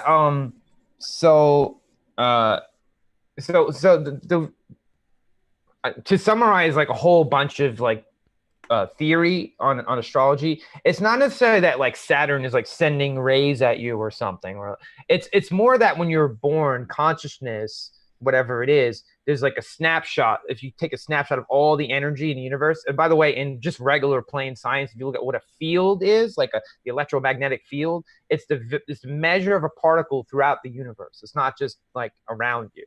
So similarly, like if you think of like a consciousness field, like all the universe, it's the snapshot of that from where you're born and which direction you're looking at it. And it, theoretically, if I was born and there's like a coffee cup next to me that has meaning to it, and I can interpret that in the chart. It's just that the thousands of years of history, we know what these planets, the conceptual meaning of these planets, and that's how we can use them. But that's why people are also able to start using like asteroids and like comets and stuff. Would you also be able to counteract certain things with feng shui? So if you have a house with proper feng shui and you're born in that house, that would counteract some of the potentially negative effects of the stars or the planets. Yeah, I think so. I mean, it's not my area, but I could definitely see how. Yeah, absolutely. And the chart is not determinism because, if you do something at the wrong time, like you could permanently mess up your life or permanently make your life better. Can I show you Kanye West? I thought you guys would find this funny. Sure. And by the way, we are 2 people away from 1,000 subscribers. Subscribe if you have not done so yet, and bring your friends. For the 53 people who are watching this, there has to be a friend of yours who you think you would really enjoy what we're talking about right now. Message them right now, ask them to come in here and subscribe. Thank you so much. Yeah, was it 2007? Okay. So anyway, let me show you quickly. So this is what's really fucking awesome about astrology, because sometimes sometimes you have to bend a little bit to like figure out what it means. But like with Kanye West, you're going right to exactly what you would expect. So first off, the ascendant in this guy's chart is Leo. So the forward face, the way he interacts with the world, it's Leo. It's look at me, look at my fancy, colorful things. I'm the best, right? And again, the ruler of the chart is the sun in Gemini. So Gemini is talking a lot. He's always spewing nonsense, right? And then even better, it's Jupiter right conjunct the sun. So Jupiter basically is like a magnifying glass. So the ruler of his Leonine big ego chart is more ego. And the other cool part is, see this right here? We got Mars and Venus. Jeffrey Epstein has this, and Prince Andrew has this, and essentially it's like an overload of like sexual and creative energy. So it makes you either very artistic or it makes you very like overly sexual, basically, or maybe both. So you see exactly what you expect, which is really cool. And then if I was just to quickly show you, so his mother, remember his mom passed away. I think it was like November something 7th or whatever it was, right? Okay, so yeah, she died in like November, I think it was November 10th. So see this right here? That's a moon in Scorpio. It's a new moon in Scorpio. You do not get a surgery on moon in Scorpio. That's a bad idea. It's like the number one, don't get a surgery when you have moon in Scorpio. And then she gets a surgery and she dies, right? But it's not just the moon, by the way, because like a month before, there was hold on. So I think it was like September.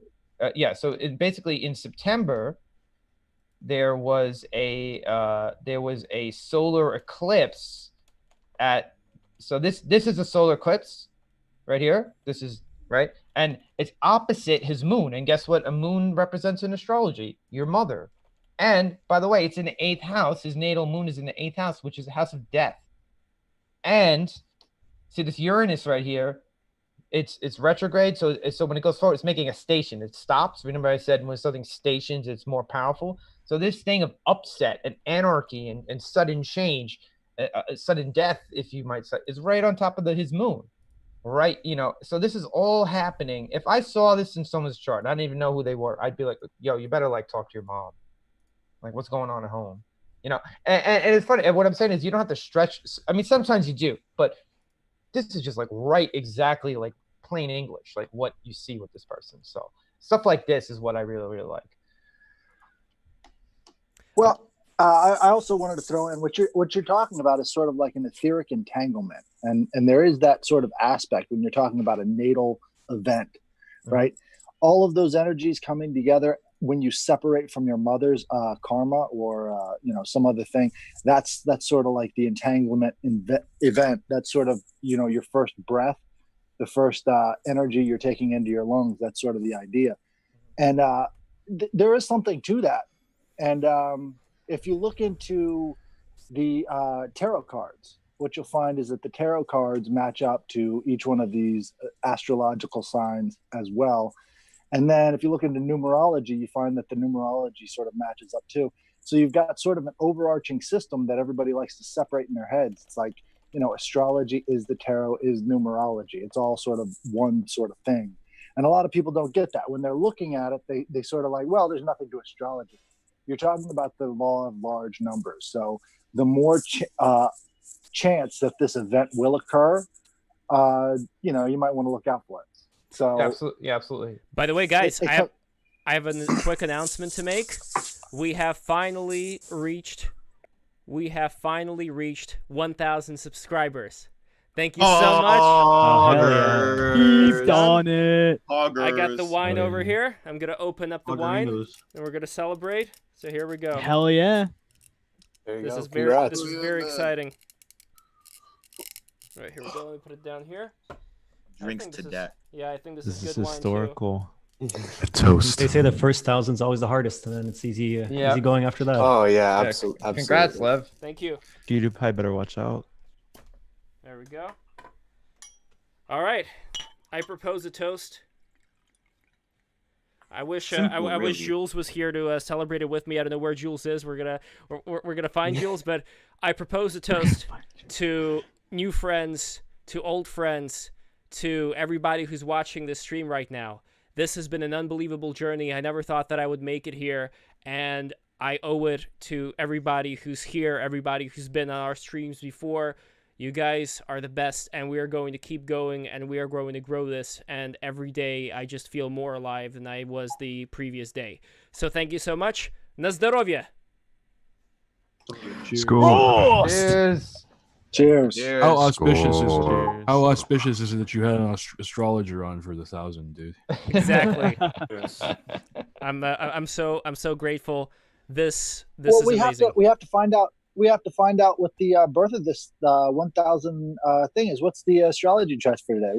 This is the natal thing, right? Well, Michael, what about my astrology chart? So now that I did the toast, what's going on with mine? Let's bring that up. Usually I wouldn't ask, but now since we already toasted and this thing's going on today, we reached 1,000 subscribers. You're on the show. Serpent Mound, definitely legit. Everybody, you guys are amazing. So let's figure out what's going on and let's get more. Let's get more subscribers. I'm thinking multiple things at once. Hold on. So I also wanted to mention, you were talking about tarot and whatever. Lev, remember I sent you your Sabian symbol? Do you remember that? Yes, I do remember the Sabian. Okay, so I think it was like in the early 1900s, there was a psychic, and she worked with an astrologer to kind of come up with a dreamlike image for every degree of the zodiac. So that's something I've been getting into recently, and it's pretty cool. It's almost like a little bit of tarot. And for example, since you mentioned that you want me to read what's going on today, I mean, this is your natal symbol, but you got this thing here, and can you guys read that? Yes. So that's a pretty good symbol, is it not? Gold rush. Interesting. I mean, usually when I think of gold rush, like what exactly is it implying?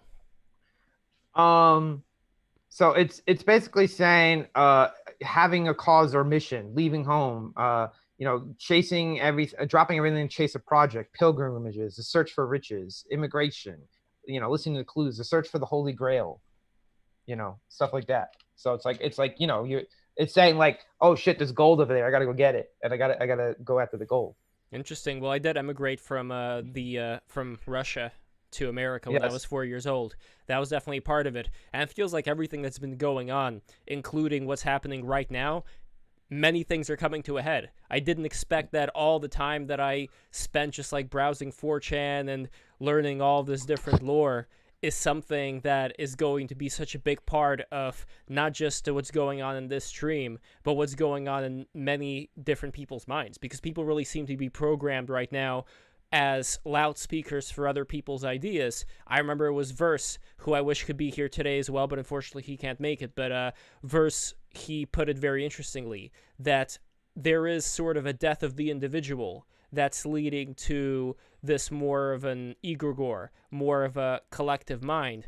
But I would disagree in the sense that I think it's important to also have part of your individuality be something that would reject certain things that you would not want to be part of you, where you could say, no, like all this other stuff, I just want to get rid of it. I don't want this to be a part of me. Instead, I'm going to concentrate on receiving the passions of these particular gods. Because I don't even know whether or not we are all these quote-unquote individuals, or if we're still powered by the passions of the gods like the archaic Greeks like to call. Like, that's still a mystery to me.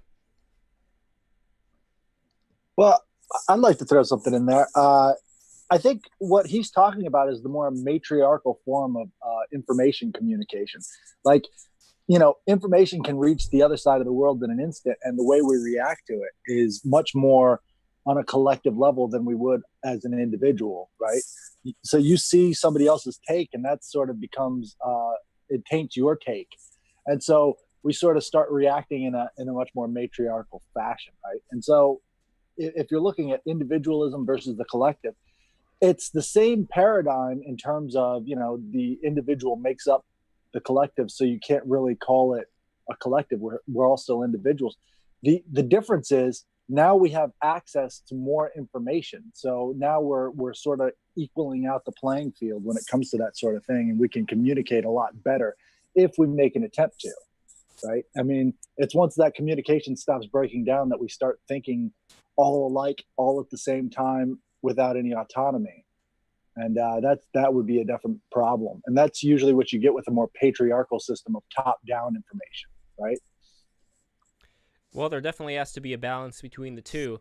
I just don't like the fact that, for example, when we did that, when I did that SpongeBob SquarePants Opharim or Orifim, I don't remember what it's called, but that angel with the wheels. When I put that meme out and it got 42,000 likes and 10,000 retweets, that a lot of the people who were retweeting it, a lot of them were in this mode of just copying all these different BLM hashtags and the rainbow flags and the trans flags, and they all just seem to be repeating the same pattern over and over and over, even in their art style, like certain art styles that I find today very reminiscent of, I was talking about this with Sophia before, the Tumblr culture. Like, Sophia, how did you refer to it? Well, CalArt's sort of a part of that, but Sophia, like, how did you refer to it? Like, that it's like a mommy, what was the word that you used? Can't think of it right now. I'm gonna have to look this up, what exactly we were talking about there. But it's like some kind of like mother culture that's at work here, where they try to be very tolerant, too tolerant to a certain extent, and at the same time be very vicious to anybody who would threaten their babies. Like, that's kind of the way that I would describe what I'm seeing right now.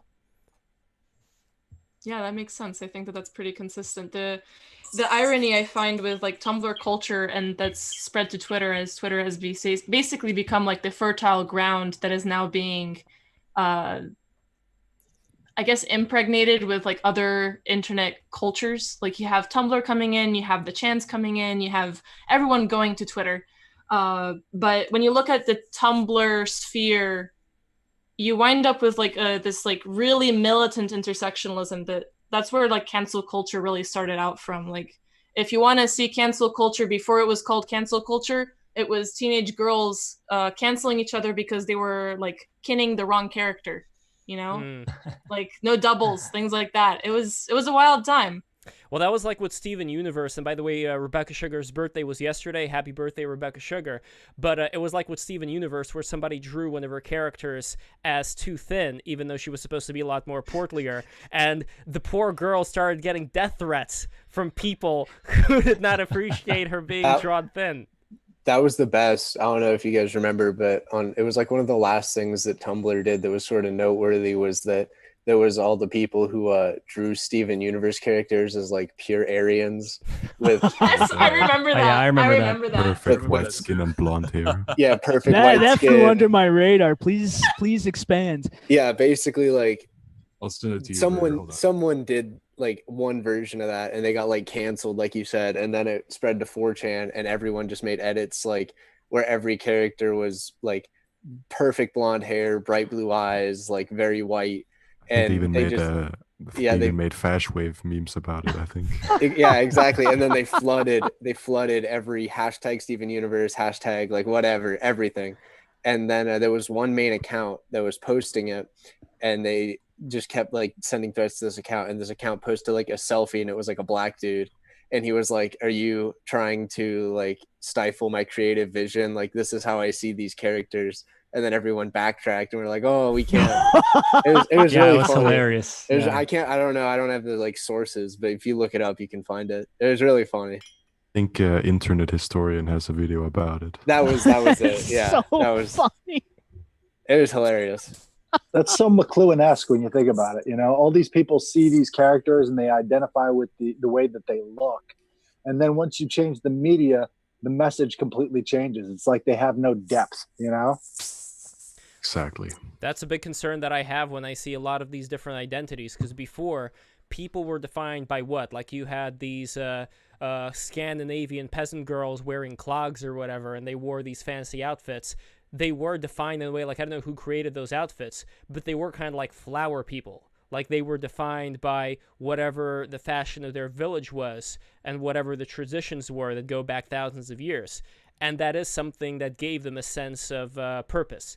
And the fear is that now that people are without that kind of bedrock structure, where do they go? Who do they listen to? They don't listen to their parents. Their parents are just as clueless. So it's a very strange time where the only thing people do have are like the chants, the Tumblrs. Well, now we don't have a Tumblr for that as much anymore, but still, like, we have Twitter. We have all these different influences that people are trying to grab onto. And there's not really that much people who are going to be nuanced about the takes, unfortunately. They're just going to act, like I said before, like loudspeakers for whoever is shouting the loudest. Well, I mean, you could look at it as a form of fragility that it's easily smashed, right? If they just, you know, if they keep getting smashed over and over again, a little scar tissue is bound to build up. I mean, hopefully. But I don't think they are getting smashed, though. They're isolating themselves from any contrary opinion, and then when somebody tries to have a dialogue with them, then they say that they're sea lioning. Like, I don't know if you guys are familiar with that term. Yeah, I've seen that. Yeah, I mean, it just happened to me the other day, actually. I got canceled like a few days ago, or maybe like last week. So I'm actually really new to this kind of sphere of social media and like the internet. I'm a former chanter, and then I came across like Kaliako a couple weeks ago. I was like, God damn, like where has this been my whole fucking life? Like I've been waiting for this shit, because I'm a musician, and naturally, like in the alternatives circles, a lot of them are mostly liberals, like Tumblr, like SJW, the typical like septum ring, turf bangs, like colored hair. And I guess like I've just never really identified with that that prevailing mentality and social beliefs that they all seem to wield. They all seem to like kind of parrot in this echo chamber.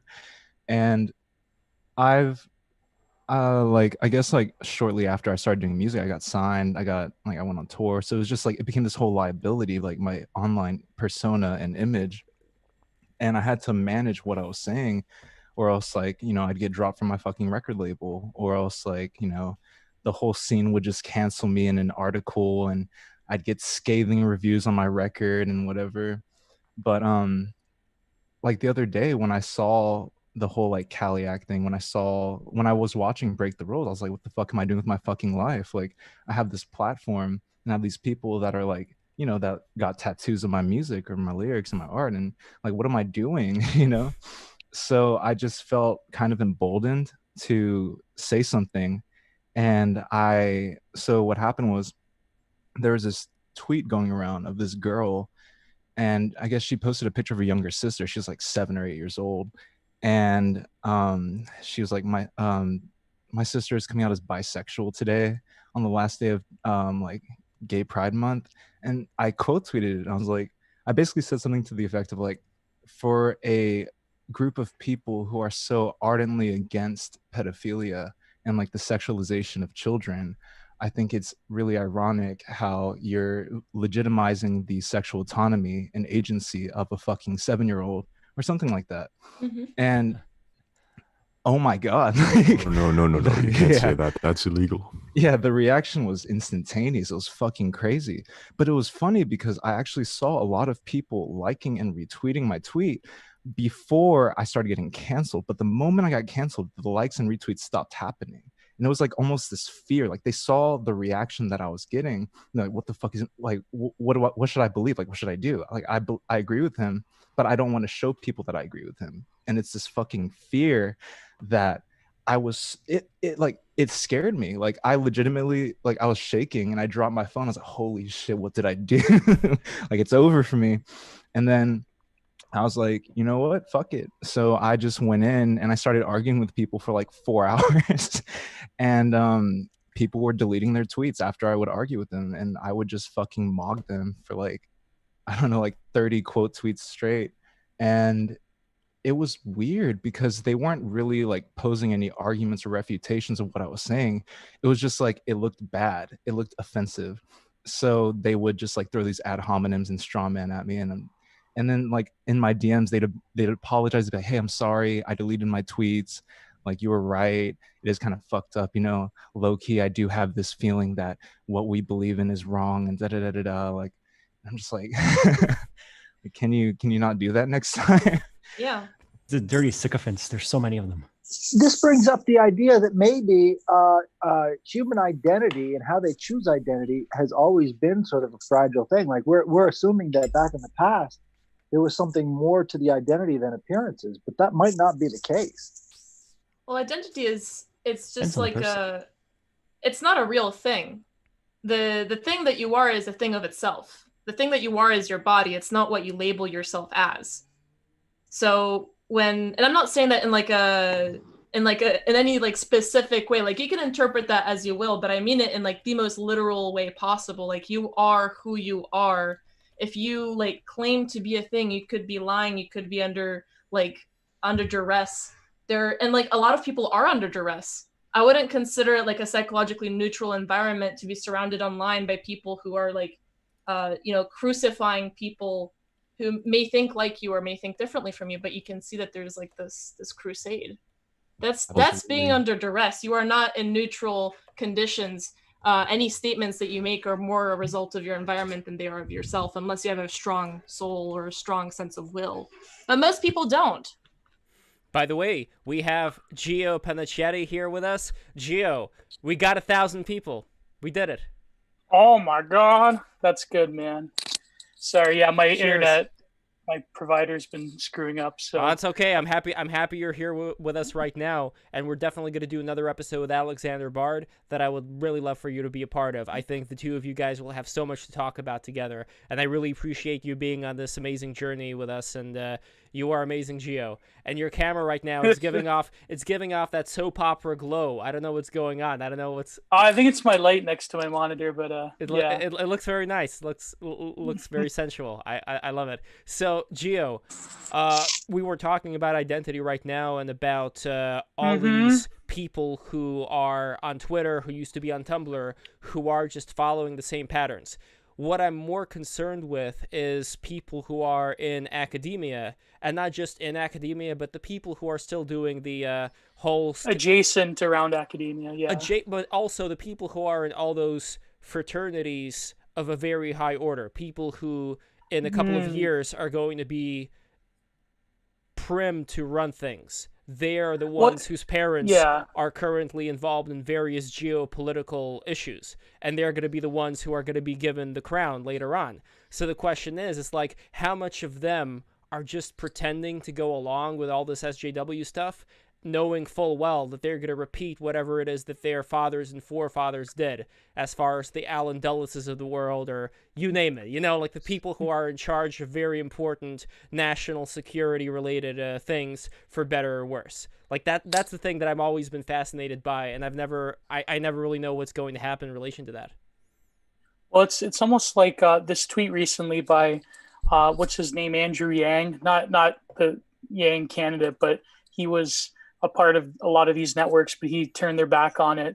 He had this tweet recently about exactly what you're saying about how all of these sort of college SJWs, they grew up in the university system, because a lot of us millennials, me included, I'm guilty of this as well, the sort of deferred adulthood aspect of elite overproduction, and how the conservatives, they thought that, oh well, it's just a few campus radicals and that's pretty much it, right? But no, they grow up and they don't shed their beliefs, like the old motto of like, well, when you get to a certain age you become more conservative. It seems that infantilization plus elite overproduction within universities, and I'm glad you're talking about this, because I just want to give a shout out to hopefully someone that will appear on the show one day, a person who I believe is quite a amazing academic, and who is recently, in the crosshairs of the canceling mob, Nina Power. She's doing a series with Justin Murphy recently on Bataille. I want to give a shout out to her. They're trying to cancel her, some lunatic, but that's just one of the numerous examples. And this is relevant to what a lot of the responses to this thing, that a lot of these, there's a lot of flaws in this, what do they call it? This petition that a lot of these people like J.K. Rowling signed recently. What was it called? It's against cancel culture. Yeah, but see, they framed it in a certain way to say that, the people on the right are canceling as well, which I think is bullshit. There's a lot of flaws in that petition, but I think even just something as milquetoast and as mild as that garners a response that is just almost insane and a lunatic. I mean, this reminds me exactly before he unfortunately took his own life, Mark Fisher, when he came out with the essay, which everyone should go and read after the stream, Exiting the Vampire Castle. There are people that were legit after him, people that turned their back on him just for saying the mildest of critiques of the institution itself and how it produces. I know that's a really great, really great Aryan hair flip, black metal hair flip that Serpent Mountain's doing. It's mesmerizing. I too have long. Used to. God damn you, Lev. Oh hell yeah, long hair gang. Long hair gang. Well, I too have long hair. I had longer, man. This is actually shorter by accident, because it was not supposed to get this short. But the haircut that I had done, he fucked it up. What could I say? No. If you guys haven't known Lev for a long time, like I have, Lev used to have hair like the way lion mane. longer than The mine. lion mane. We've seen the mane. But here's what happened. Yeah. I was in the photo shoot where I was playing what is called the Mad Hatter, and I was like making drugs, and my hair got colored with this hair dye in Minecraft. Yes, and my hair got colored with this really low quality hair dye, which is just like poison, and it just destroyed my hair. So from that, Really? That's why they called it the Mad Hatter, because when they would tan the leather for the top hats from the beaver fur, they would use mercury, and it's like they were in these little rooms, these little bubbles. Nice. Yeah, that's why they call it Mad Hatter, because it would literally rot.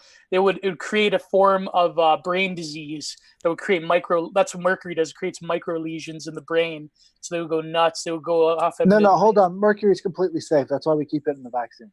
Yeah. Wait. Okay, hold on. But anyways, I'm not gonna let that slide. I'm not gonna let that shit slide, because one thing that I read before, I'm very interested in this. One thing that I read before from the makers of the vaccine on their website, they say that it's such a low amount of mercury that the babies get exposed to way more mercury, like in Yeah, even mother's by milk. eating like eat deep water fish, for example. There's Inversely, a little bit of cyanide's pretty good for you. No, it's true. Well, I the mean, stomach if you has eat- cyanide. If you Well, eat okay, let's Well, I'd eat like to- cyanide versus let's inject cyanide. Let's see how much Yeah, more we that's can get into Well, that. what I would like to know how is like saying, oh, your baby is consuming lead or mercury through other sources. How is that comforting? Yeah, I know. It's Like, But oh, I your don't know, food the quality is so anti-vax bad thing that there's heavy metals in it. And I just Jeez. replied to the cyanide thing. Well, we all know. Well, no, I don't think we all know, but I think it's common knowledge now that apples contain a cyanide compound in their seeds. So if you've ever eaten an apple seed, Okay. yeah, that's right. That's You a might different hear form of molecule, though. That's Feds vitamin. DM me. That's actually a vitamin. I forgot the name of it already. Actually, but no, that it wasn't. It Go wasn't ahead. mercury, by the way. It was aluminum. That was the article that I read. My apologies. They were talking about there being very small trace amounts of aluminum inside of the vaccines, and they were basically Aluminum saying is that, also what they spray in the chemtrails. Well, exactly. But what I really don't know is how much of this stuff affects children in a particular way. I just don't know. I don't know who's right on that I've particular seen- issue. You know how they I've- cultivate what do they call it? The whole thing in the early 2000s. I can't believe it as a millennial. I can't believe I forgot. Anthrax, the band Anthrax. You know how they Anthrax, call by the way, worst of the big four. Yeah, in my opinion, yes. To me, it goes Megadeth, Slayer, Yeah. Metallica, Anthrax, then maybe I agree. Wait, you I gotta agree. add the fifth layer, right? Yeah, Megadeth, Testament. Yeah. Anthrax, Slayer. I was thinking more Dolphin plus, 5-layer layer protocol. Oh, We well, gotta- that's an We gotta esoteric- get But you Brian know how they Redband here. cultivate it. Yeah, You yeah. need, what you need to get is you need to get a fucking marine biologist on this podcast. I'm right here. We got it. Oh But shit! you know how they get anthrax, right? They Well, I cultivate mean, it from, you know my hobbies. I'm a pork bit of a talent. marine biologist, a cetacean specialist. I dabble a little, mermaid research and stuff like that. Actually, since No, we're on the speak- topic, everybody go to Barbell Outdoors. Follow that YouTube channel. Yeah, It's Dude, really you good like stuff. that? You like that? Dude, channel. I I'm love glad it. you It's like great. Yeah, it's fantastic. I binge recommend- watched Put a your link- videos. Lev, you should put a link in the chat, but not in the Yes. chat In the description. But no, but I let's keep recommended the channel to my buddies because I got them sold on Chad Zuber, and I said if you like Chad Zuber but you like fishing, check out this channel. Mhm. Yeah, I like the most. You recent like light video I put out. fishing That was life? pretty good. Yeah, but Yeah. certain amount, you got to up the butter intake for it to continue. Hey Gio, do you want to hear something interesting about anthrax? It's called in Danish, if you translate it like directly, it's called spleen burn. And how cool is that name for a metal band? Spleen burn. Oh, spleen burn. That's Oh, another good metal band name too. I'd listen Yeah. to Spleen Burn. Oh, there you go. Speaking of music, I didn't catch the chat. My internet just came back on, but caught the part. Is it Vincent Void you were talking about? You were a musician. Yeah. What genre of music are you in? Oh man, it's a lot. Like I do rap, pop, electronic, like industrial, noise music, just kind of like everything. Like the album literally goes from like Korean ballads and like pop music to like industrial, like screaming over rap.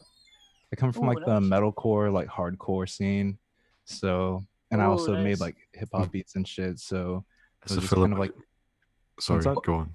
no. Well, so- it's funny because recently there has been this sort of like everything else in the like I can't really listen to or pay attention to the metal journalism thing, but within the metal world, there's been a recent wave of cancellations like everything else. Oh, dude, you have no yeah. idea. It happens Nectar got so canceled. much. Yeah, it's just Wait, who God. got canceled?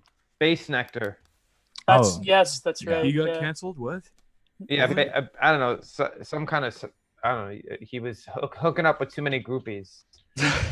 Yes, you do. You know, I was talking about yes, you this, do. and I was like, I get it, but I'm like so confused. How could you like? What about like the Rolling Stones? Like, what did they do? Oh, look at the '80s! All the You know? glam bands of the Yeah. 14-year-olds. Like Yeah. Kip Winger, she was only 14. You guys are going to have to back it up. I have no idea who the big metal bands are. By the way, Right. I love the Metal. lizard. I don't know what that kind of lizard that is. That is a That's a beautiful that's looking a that thing's bearded, amazing. a bearded dragon. The bearded Ooh. dragons are awesome. Man. I figured it'd be just- more entertaining than watching me. I mean, I want to figure out a way to actually make this like a spotlight. Let's see if I spotlight this video. Well, there we go. Okay, now everybody can see the Oh. lizard. Look how beautiful Can I this just say lizard is. to Vincent that I make music myself. I'm working on an industrial metal project right now with Oh, a for friend real? of mine. Yeah, and I would definitely say industrial music needs to have a resurgence. Like it was pretty big in the '90s, and I think it needs to come back. It's coming back right now. Actually, there's Yeah. bands like Youth Code, That's my Machine playlist Girl, every day, man. Code Orange. Industrial, man, I listen to that every day. Yeah, same. There was That- a weird place in the 90s that I'm more into where it's like industrial new metal for that brief Power period. Man 5000. Yeah, bands like Orgy. I unironically love Orgy. No, I love Orgy. They're so sick. I like And, Frontline Assembly is. I- Oh yeah, Frontline. I even want to Assembly. write something about Orgy, how their aesthetic really jumped a lot of the what people think of like cyberpunk in the music world. Oh, But, yeah. definitely. I know Okay. because they were in that weird space where they weren't exactly metal and they weren't exactly industrial. So kind of like Cynic back in the day where they weren't exactly metal but they weren't exactly progressive. So they had to like go up and open for Slayer and people would like call them F slurs and stuff like that. I like the early true industrial experimental stuff as well, but I do like. Godflesh and KMFDM. whoa, nice. Yeah. Did you I hear? hate to say, but like most people know it because of fucking Yeah. Yeah. Yeah. Did you I see think their makes it new more music sick. video? Their new song that they did last year, and they're like extremely like they're the most vicious neo-libs I've ever heard. It's fucking sick. Like Really? yeah, they're like you Yeah. just need to go watch it. What's their new song called? Let's find out. Hold on. Can you- About Frontline Assembly. While you're finding that, they produced some albums for my favorite band, an industrial metal band called Fear Factory, and Oh, I've told, Fear Factory. Oh, Fear Factory, yes. Yep. Yes. Burton I'm Seagull. actually rocking a T-shirt right now from the Demanufacture album. Is that sure, probably dude. your favorite demanufacturer? Because I'm I was introduced via Demanufacture, but I would Oh, actually say yeah. my favorite album Classic. is probably Obsolete. But yeah. My best bud. He is also a musician. He does everything himself. He's amazing, next level. His favorite is Demanufacture. When I got into them when I was a kid was more like the Digimortal sort of Yeah. era. But yeah, oh man, yeah, Fear Factory. Oh god, so many great bands. These are great recommendations. I have never personally listened to that much metal. The closest thing, which is very far from probably a lot of the bands you're describing, would be Queen. I am a big fan of Queen. Yes. No, I love it. I love Freddie Mercury. This They're is the amazing. Yeah, this people is- actually said that Queen made the first thrash metal song, and I think it is I don't remember Well, the that's song. Stone people Cold Crazy. say what is it? 21st Century Schizoid Man. That was the first That was the metal yeah. song. That's And what then, people say. but, and then in the '90s, when King Crimson, they sort of strayed a bit more into almost like proto modern metal gent with Frack when they got Trey Gunn to do like the war guitar, and I think because Tony Levin Yeah. had other obligations. But yeah, my favorite King Crimson I've been listening to since I was like 9 years old because of my old band. He's a big prog head and like Southern blues. So that Yeah. was like that was like my music education when I was a kid was like King Yeah, I was really all big that into Robert Fripp and Brian Eno because I was in music production for a while. Oh, Frippinino, yeah. Yeah, really? I actually corresponded with Brian Eno on email, and Ooh. I wrote back and forth with him, and we were talking about different bullshit from like the Pacific Northwest and mountain climbing and stuff like that. But I wrote him an email, and he actually sent me back some cool trivia that his what is it, NerveNet? It's like the 93 or the 95 album that he put out. Yeah, NerveNet by Brian Eno. All of that is stems, or excuse me, it's 1992. It's all stems for stuff that he was working on for Microsoft, and he wanted to make it darker because he didn't use them. So if you Whoa. listen to the album, it's all the stems that he used for the Microsoft music as well, because he was on that wave at the time. But you can hear the drum sample that he used in Windows XP in there too, all the way back in 1992. It's God pretty- damn. It's funny how speaking of music, how a lot of the thing with vaporwave is that a lot of these sort of commercialized like what would you call it, like Muzak, how it bled into the technology world, and now this with the birth of sampling, it seems that it's almost this nostalgic thing where you're marketing music that was purely meant for like corporate sterility. Now that becomes this like emblemic like nostalgia thing. Like Blank Banshee used the sample from Windows 95 with like the first album, right? Oh man. Well, Oh, I think there is a harder edge to yacht rock, and I think that's what sort of the vaporwave is trying to get a hold of. Yep. It's like I was just sort of thinking hopelessness. yacht rock. Yeah, we've been Kelly X been right on the yacht rock wave lately. Lately. What is that? What is yacht rock? For those who don't know. Yacht rock. Oh, yeah. yacht Okay, rock. so the Polo term shirts, comes from basketball shorts. Yeah. Quintessential boomer music. the term comes from this series. Just that think was about the on, boogaloo and go back to the time period when all those type of shirts were in, and that's yacht rock. There you go. Yeah. Yeah, it's literally that, but it came from this series, which is really good. You need to watch it. It's called Yacht Rock, which is where the term came from, and it's like that really smooth, Steely Dan, like Pages, Crisscross, like that kind of, and Michael McDonald, where it's just completely written for rich people. And it's just a fantastic aesthetic. I absolutely love. It's so I good. love listening to yacht rock, man. Sorry to cut you off, Aaron Cowboy, but like I listened to it this all day yesterday, and I was like, Jesus! Imagine the mindset I would be in if I listened to yacht rock 24/7. I was cheery the whole day. I had nobody could tell me anything. It's so funny. And as a precursor to vaporwave, I think it's like the lyrics to yacht rock songs may seem corny, but like at the same time they're so upbeat, they're so sharp, they're so crisp. It's just too perfect, honestly. I want to bring up buddy, Michael McDonald's "What a Fool Believes," because that song is just like, it just resonates. It's like, this guy is so completely out of touch, and you feel so like undeservedly smug listening to that song because you're the fool. Exactly. Yeah, check out Alan Parsons had like a riot that happened in his band because Alan Parsons, kind of like Donald Fagen and Steely Dan, they have like a lot of session musicians that stay on for a couple albums and then they quit. Yeah, Alan Parsons Project. Yeah, so Alan Parsons was like, I don't want to do pop. I fucking hate pop. And his whole band revolted because they wanted their time in the limelight, basically. And so he was like, fuck it, fine. We're going to make a pop album. And then they went and made Keats, a band that only has one album. And it's like a parody of yacht rock. It came out during the height of yacht rock, and it's so, just give it a listen. It's just so good. It's Keats, like the poet. And it's by the same people, obviously, behind Alan Parsons Project, but it is the most excessive yacht rock album.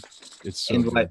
And like, speaking of like genres as kind of ironic, because yacht rock as a genre is like you said, it just makes you like smug to listen to it, because you're not supposed to feel this good about like DM me a yacht rock playlist. I want to get pilled on this. I'll pill you on this, Burger. Hold on.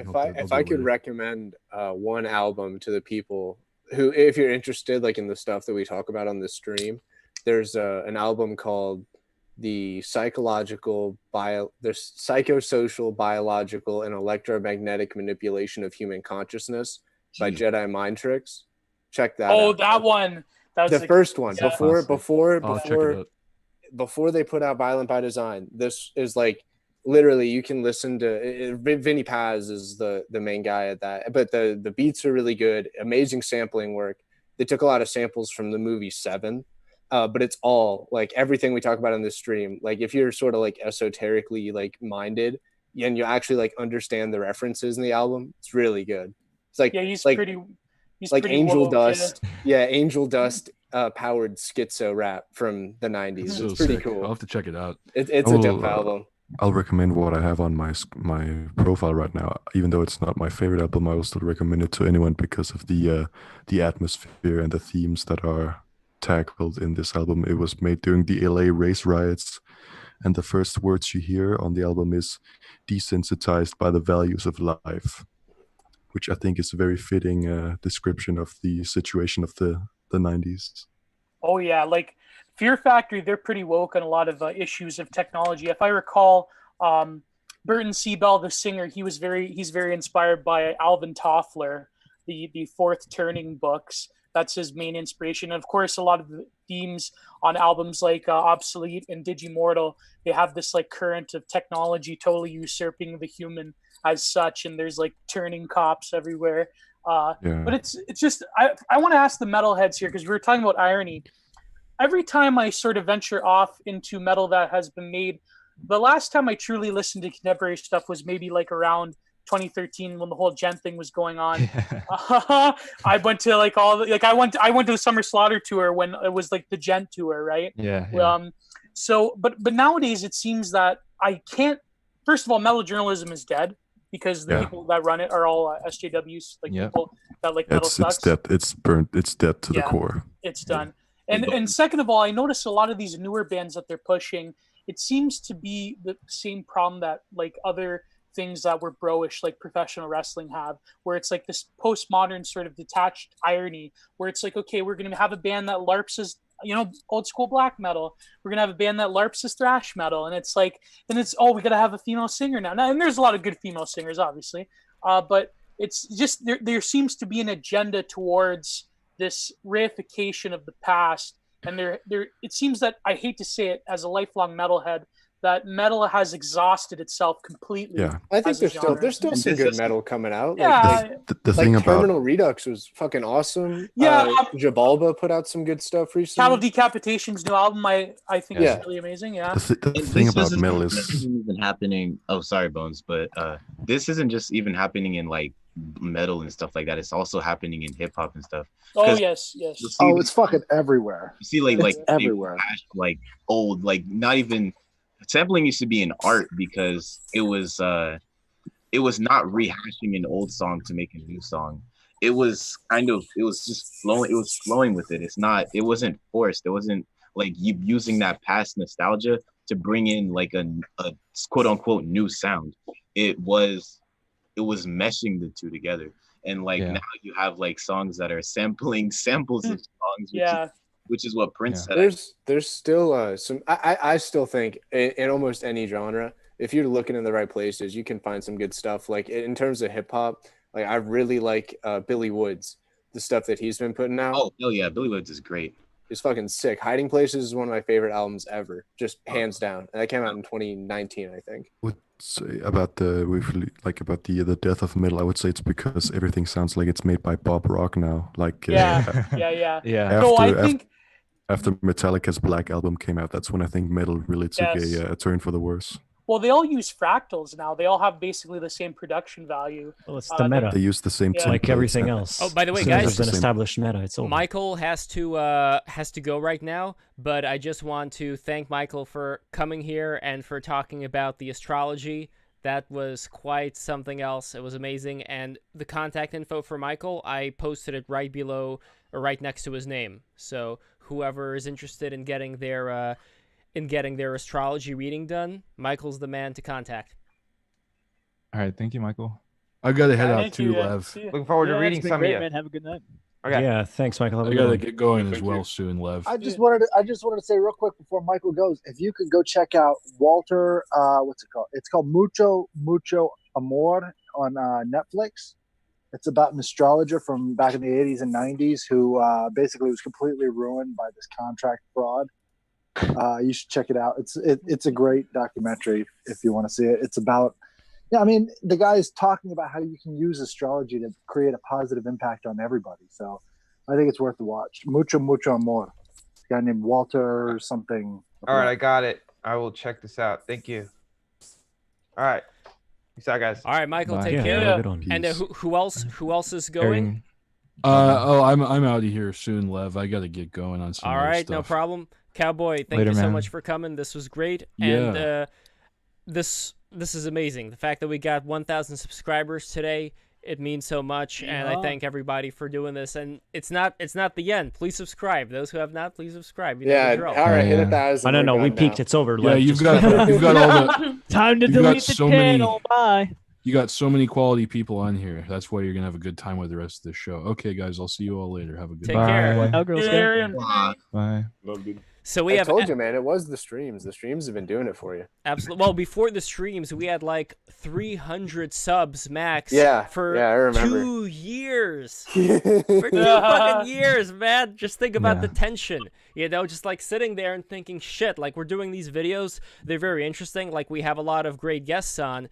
But nobody knows that we exist. Nobody's 2 paying years attention. of subscriber edging, and now we're finally getting that raise. I think it's also just the right time. Oh my God, Lev's a gooner. Gooners. I think it's also just the right Gooning on time the for this TL. kind of thing. Like, I think there's a lot of people out there, especially like, you know, whether you look in the right circles or the leftist circles, that kind of want this discourse to be resurrected. And I know I personally, that's kind of where I found myself falling away from the more liberal side of the spectrum.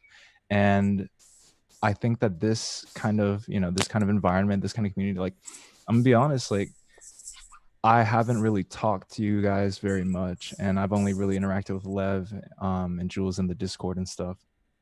But I've been watching the podcast, I've been watching the streams, and I just feel like there's this sort of respect and just like basic human decency that transcends so much of what I see in like just regular normie interactions. And I think it's just so ironic because they feel like they're actively fighting against like this like holy war against like hatred and bigotry, but I see the exact opposite, and it's just so strange.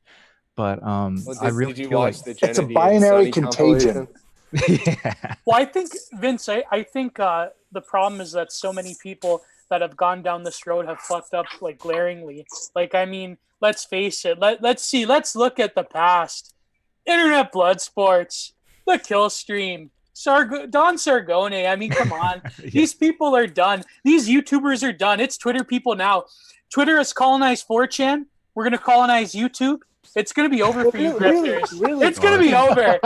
Get out of the way, Ethan Ralph, right now. 4chan, it's one of those things, like, it's like the peopling of the Americas and then the switching back over. Like, all the people from 4chan that were kind of like worth their salt kind of went to Twitter. And then now Paul is like the Twitter clip show. That's what I've heard.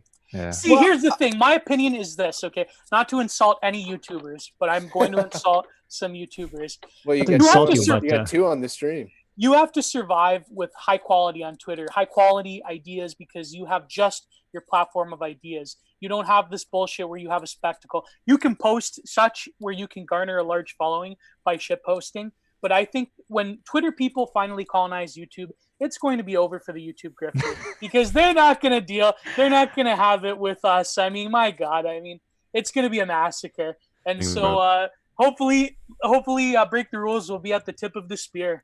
So it can go war. Well, I think so, man. Honestly, it is very funny. Like, I saw some people who are like talking heads. They're like professional talking heads. It's not interesting. And then we have somebody who's just like this person I met at this event who's like he was living in Venezuela, and he came in here and he's like he's not professional at all. He doesn't have a show of his own, but he's just like an interesting, fun dude to talk with, and I bring him on. Just like we had Michael. Michael is nothing like what's happening with the YouTube grifters at all. He's just living his own life, but he's an interesting person who I like, who I want to bring in here and talk with you guys. So that is something that I would love to see more of. So eventually, we're coming after you YouTubers right now. Oh shit, you're gonna get canceled. Did you guys watch that? Oh, sorry, go ahead. No, I just finger slipping, he just blows the camera off. That was he Elvis Presley's the camera. Put the subscribers in the bag. He looks like one of those colonial like Boer soldiers, like in Jumanji, the Boer. He looks like a British colonialist from like those propaganda pieces. Yeah, you're like, I get Serpent Mound, and we have esoteric atavism. Those are two guys I could imagine. Where's your hatchet? Esoteric atavism. Colonies. Bring your hatchet out. Esoteric atavism has a hatchet. It's gonna match the gun and the knife. Yes, everybody's going to be weaponized by the end of the day here. Those are two guys I imagine taking over villagers for the British Empire. In Minecraft. Yeah. In Minecraft, of course, yes. Well, you can stop deepening your voice now. Yes, sir. No, dude, I have a voice changer on. But the Did other you guys hear about the Wayfair thing? Oh, sorry. no. Oh, I heard about that, bro. That's fucking crazy. What? The what What's thing? this? What? Okay, so you can describe it if you Okay, want. I only have like the most like superficial understanding of it, but to my knowledge, it's like, and you can elaborate after, but basically, so there's this company called Wayfair, and I guess they do like furniture, like they sell furniture, and this girl posted this thread on Twitter where she just there's like certain items that maybe normally cost like $100, like $50 to $100, and there are duplicate items, like duplicate postings of those items for like $10,000, $15,000, $20,000, and the names are slightly different because these more expensive products have they have like human like first names, like not things that you would name like an IKEA piece. Yeah, and so like these names have been, I guess they look up the names and they associate them with like missing people. And like, you know, when I first read it, I was like, you know, these are just like common names. I don't think anyone would like intentionally name like a furniture posting after like a missing person. They're But not then common names. Are you kidding? Yeah, no, Some of those I are- looked it up. Some of them are really uncommon. I was like, wait, what the fuck is this? It's suspicious. It's really weird. But So the you think there's some kind of like like human mysterious trafficking. Yeah. That's the then, idea. And then that also ties into the all the mattress firm stuff. If you like mattress stores.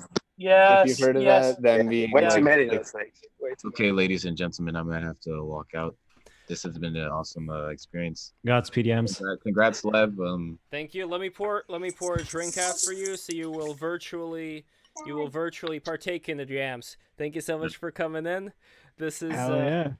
How long is before my, Lev just the falls master over? pose. A Russian The drinking? No we gotta way. do the Levyarov.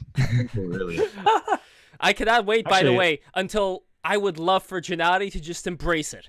Just fucking embrace it and actually declare himself to be the master. I want to see Gennady go full mask off and just start transhuman force like conversion posting like all the time. Cyborg warlord meta. He needs to go for that, dude. He needs to own it. Oh, listen, I extended an olive branch to Gennady when he was we were posting some complimenting his Minecraft videos. stuff. That was actually kind of cool. Well, he actually he put a like on one of my comments. So I Whoa, think you got a what? like. I didn't get a like. Yeah, dude. So listen, like the Gennady Kaliak Alliance is coming in the future. What's this I hear about another debate? You guys, my friend texted me. They're like, "You want to set up another debate? That would be the end of all."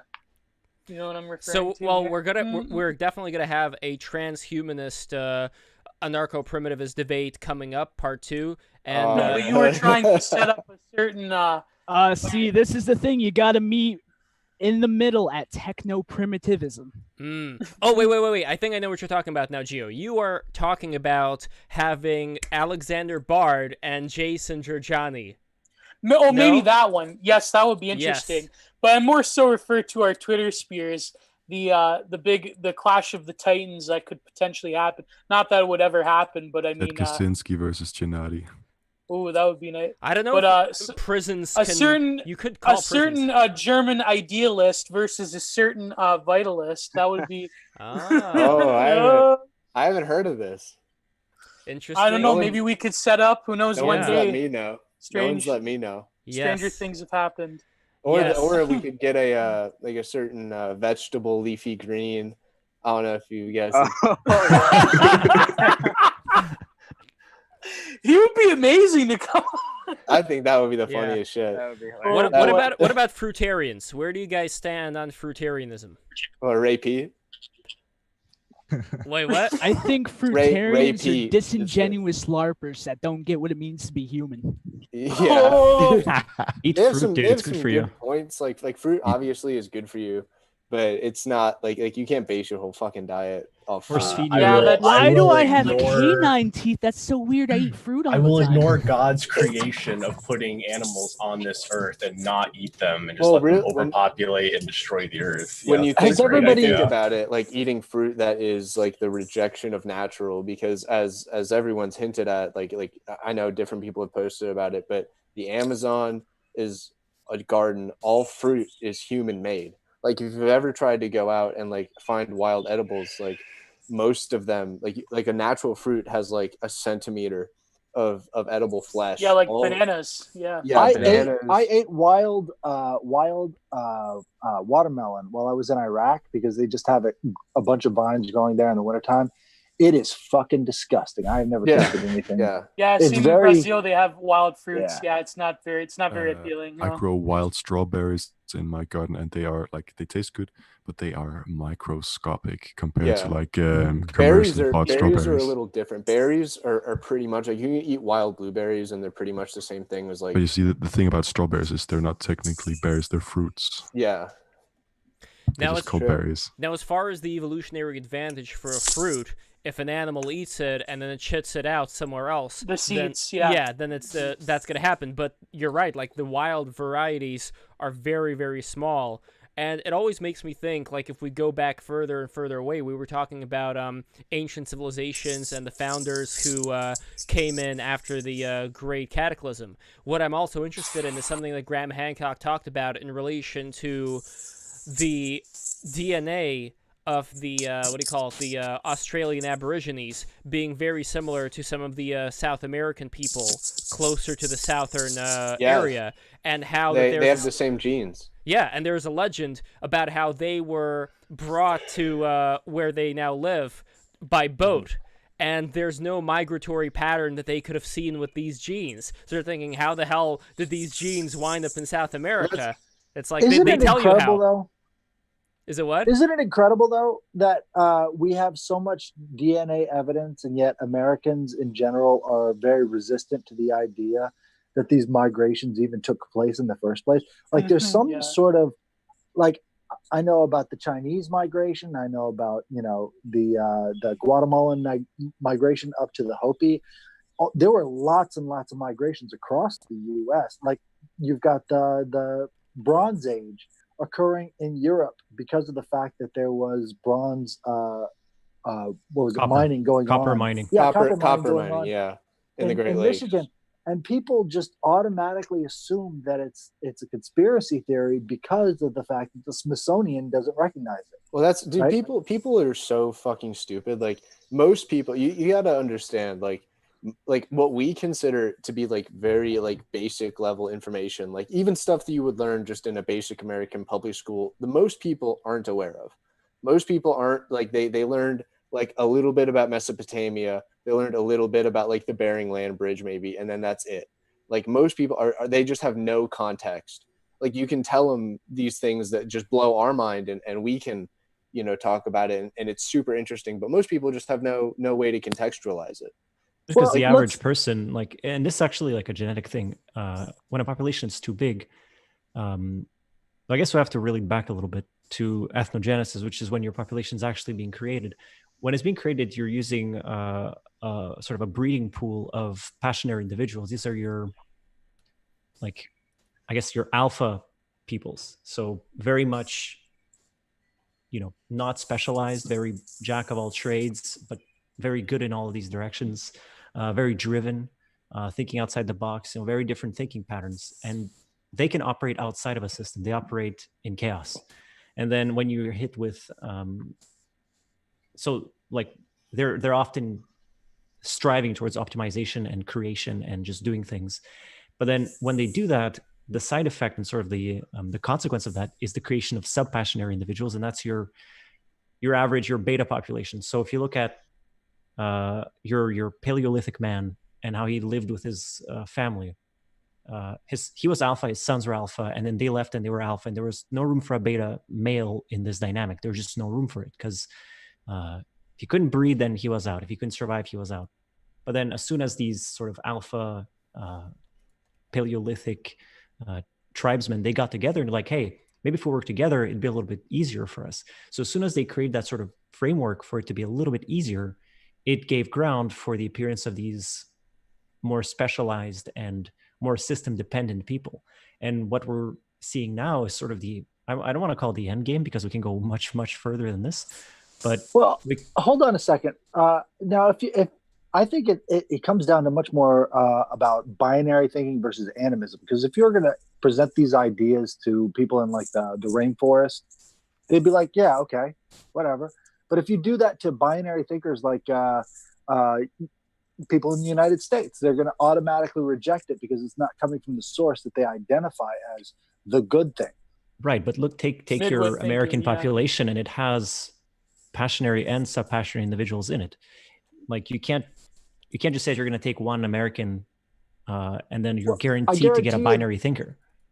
No, I understand what you're saying. I'm saying you're going to have a lot of subpassionary individuals in the Amazon as well. They're not all, alpha males. I think the ratio is much different though. The ratio is going to be skewed in favor of the alpha. Well, also because betas just don't survive as well. Yeah, like alpha fucks, beta bucks. And it's not even just beta in the sense of like weak and stupid. It's just they need the system. So like this is people that do not operate outside of a tribe, and they could never start a tribe. And you can see this in people who do business. When you really think about it, banks giving loans to people that are employed over people who own a business is kind of a really strange phenomenon, because the people who work, they depend on somebody who has a business. How is their position any more secure than somebody who owns a business? Like, it's a really strange thing. But well, if you take that this comes down to identification. Like, if they're finding and identifying the things that bring them sustenance, that bring them good things, they could still operate as a beta within a society. But if you're not involved in the operation of identification, then you sort of put yourself even further to the back of the pack, right? I mean, if you're talking about like a loan officer at a bank, right? He's been instructed to look for certain things and identify those certain things. And if he gets good enough in those positions, he can identify a profitable business versus an unprofitable one without the guidelines. But when you have these strict guidelines in place of bureaucracy, that's when you start to see people falling even further behind in their own personal development. Right, but I was bringing up the bank purely in the sense that... well, banking is hunter-gatherer, right? Yeah, I mean, no, for sure. But I meant it from a slightly different angle. Whereas, your passionate individual is the one that creates a business. Subpassionate individuals, it just doesn't work. What is that noise, by the way? Tick, tick, tick. Where's that coming from? Sorry, that's me getting notifications. It's an interesting sounding notification, though. I have not heard that one yet, so that's pretty novel. That's all your beta bitches giving you the go ahead. Yeah, exactly. It's my harem. They're just saying breed me, but I'm like, guys, I'm busy. It does come back to breeding, happens, doesn't man. it? It all comes back to breeding. It does. By the way, it really does. That's what we're trying to talk about. I mean, when you're incapable of, like, okay, when you're pushed further and further behind, then it all becomes about image, and it becomes less about what you can do. Like, I've seen some ugly motherfuckers who are capable of doing anything, and they're alone 90% of the time. And it's because our society has become so image oriented. And these people are the ones who can survive times like now. I mean, it's going to get a lot worse. We all know that. They can all survive, right? They're going to be the alphas in the next couple of months. But right now, they're all at the back of the pack, and everybody looks at them as trash, because they're not concerned with image. And I think all these things sort of come into play. They all sort of substitute for one another, right? So image substitutes for capability after a while. And you see that with all the SJWs. It's just image, image, image. Well, once you've got the image, then you can rise to a certain level. And whether they know it or not, their identifications with you have to be a black trans handicapped person. It's all bark, no bite. There's nothing behind the words. It's empty. Yeah, it's all image. It's all image. And they can talk the talk, like but they can't walk the walk. They feel like the image has a substitution capability, right? Well, we can substitute because we view it as such, but that's not the case. I mean, we're going to find that out soon. There's also a commodification of it. Comes from. There's also a commodification of a certain image. I remember there was a post on 4chan with this guy who claimed to work in the cosmetics industry, where they were talking about commodifying the idea of beauty to be mainly focused on breasts and butts. So this is something that theoretically any girl could potentially get through augmentation, through surgery. So it's not really going to be about the individual essence as much as it's going to be about these very exaggerated features, and that's what's going to sell. And I could see a similar thing, let's say, with pop music. There was an article that I was reading, this is back from 2012, this is in the Smithsonian, speaking of the Smithsonian, who destroyed all those giant statues, allegedly. Not statues, but skeletons, allegedly. So they write, science proves pop music has actually gotten worse. And they talk about how the timbral variety went down in pop music since 1955. So in terms of there being a lot more candy-like things, you know, because candy, it's like fruit, but even sweeter, and it's something that people get used to as far as having to experience a certain high, a certain exaggeration, that anything that's a lot more nuanced, not going to be that interested in. And that, I think, is something that is not only present in pop music, but it's also present in sexual features, in pornography, in anything that we're consuming. Instagram influencers. Well, the thing about modern first world culture is the instant gratification of the most minimal of substance that there is. It is watered down and concentrated into such a way to where it's just hit after hit after hit. No matter where you go to the fast food restaurant, you eat your burger, bam, hit. You go home, turn on Netflix, bam, hit. You look at your phone while watching Netflix, bam, hit. It's just a consecutive, nonstop, repetitive hits of just tapping your brain with imagery, stimulation, chemicals, non-stop. And that's what people have grown accustomed to. The interesting thing, if we're talking about repetitive pop music, a guy ran, I don't remember how many songs, but he ran a boatload of songs through an AI that would calculate the repetitiveness, and he found out that the most repetitive pop song ever made came out in 1997. And do you want to have a guess at what song that is? Is it the one that uses a phone number? No, it is Around the World by Daft Punk. Oh, wow. I mean, that makes sense. I mean, if you know the song, you know the song. So. Yeah, it's one bar repeated over and over again.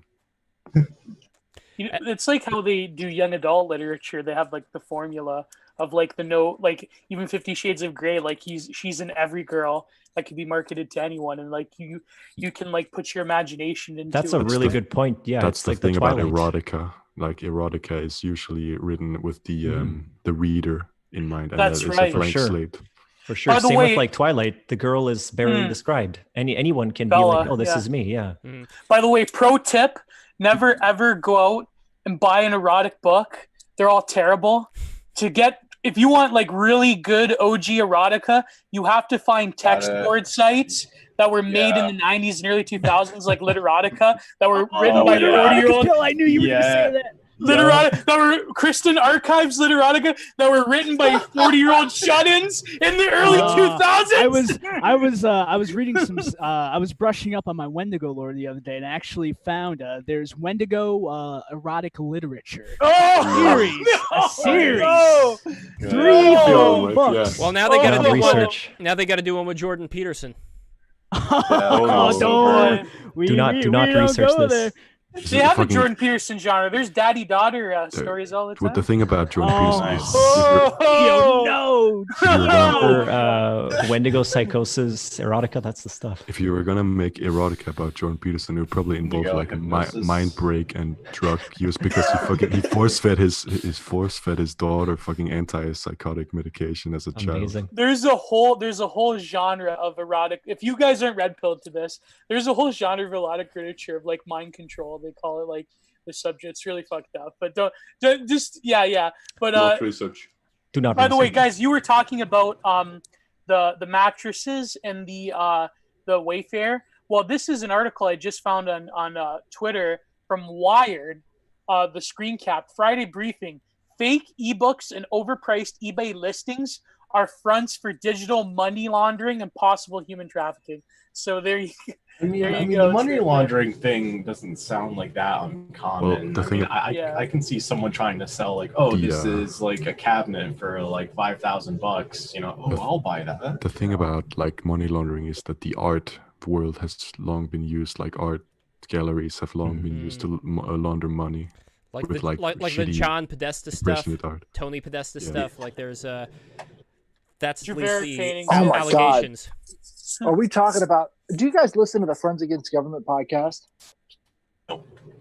Oh, you should check that out. They had a episode about art and ISIS and several other like art trading in places like Hong Kong and other ports that are considered to be temporary ports. Like all the art that goes there is only supposed to be in transit. It's not actually supposed to stay there. Yeah.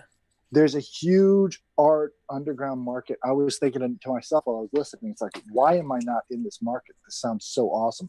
All you got to do is just leave these pieces of art in these ports that have transitory status, and they can stay there for as long as you want to, and you can trade them and do whatever you want to. They and launder profiled money this. using that. They profiled this. It was a subplot in the TV show by Showtime, Billions. That's directed by Paul. I think it's produced by Paul Giamatti, and he's in it.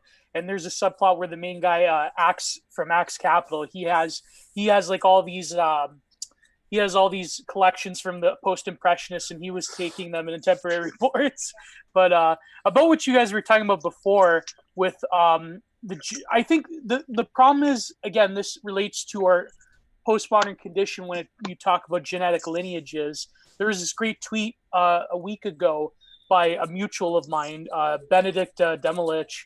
He had Benedict Melovich, yeah. He said that the problem is not the idea of the IQ shredder, it is the thumos shredder, because he said that anyone who had the spirit of daring and adventure in the British Empire or in the Dutch Empire, they could go off and they could basically colonize whole villages and become kings, some of them, right? That's your passionate individual. That is what I'm talking about. Yes, the passionate, exactly, the thumos individual. But nowadays, it seems that the ones that they left behind are sort of like the typical North FC, like in the town charter houses and they're your sub-passionate individual. They're completely well, plus the two world wars. I mean, look at Japan. I mean, Japan was just shredded of all of their thumos individuals, right? That's true. But the thing is, there's something called quorum sensing, which is how cells regulate gene expression based on density and a few other factors.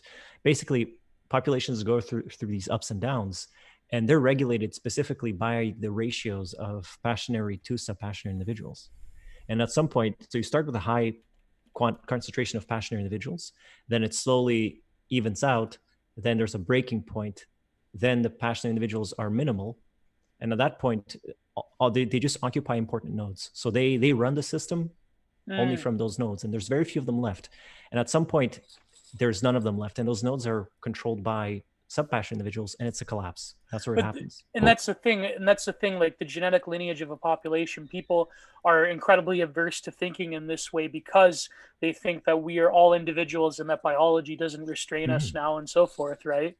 So, for sure, population genetics and just based on amount, on quantity of individuals, it's fascinating. Well, don't they do studies? They did studies where after every Great War, that like there's a baby boom that precedes every Great War. There's more men that are born genetically. Absolutely, there's because once again, this goes back to quorum sensing, and this is an extremely biological process, but it's also a very spiritual one.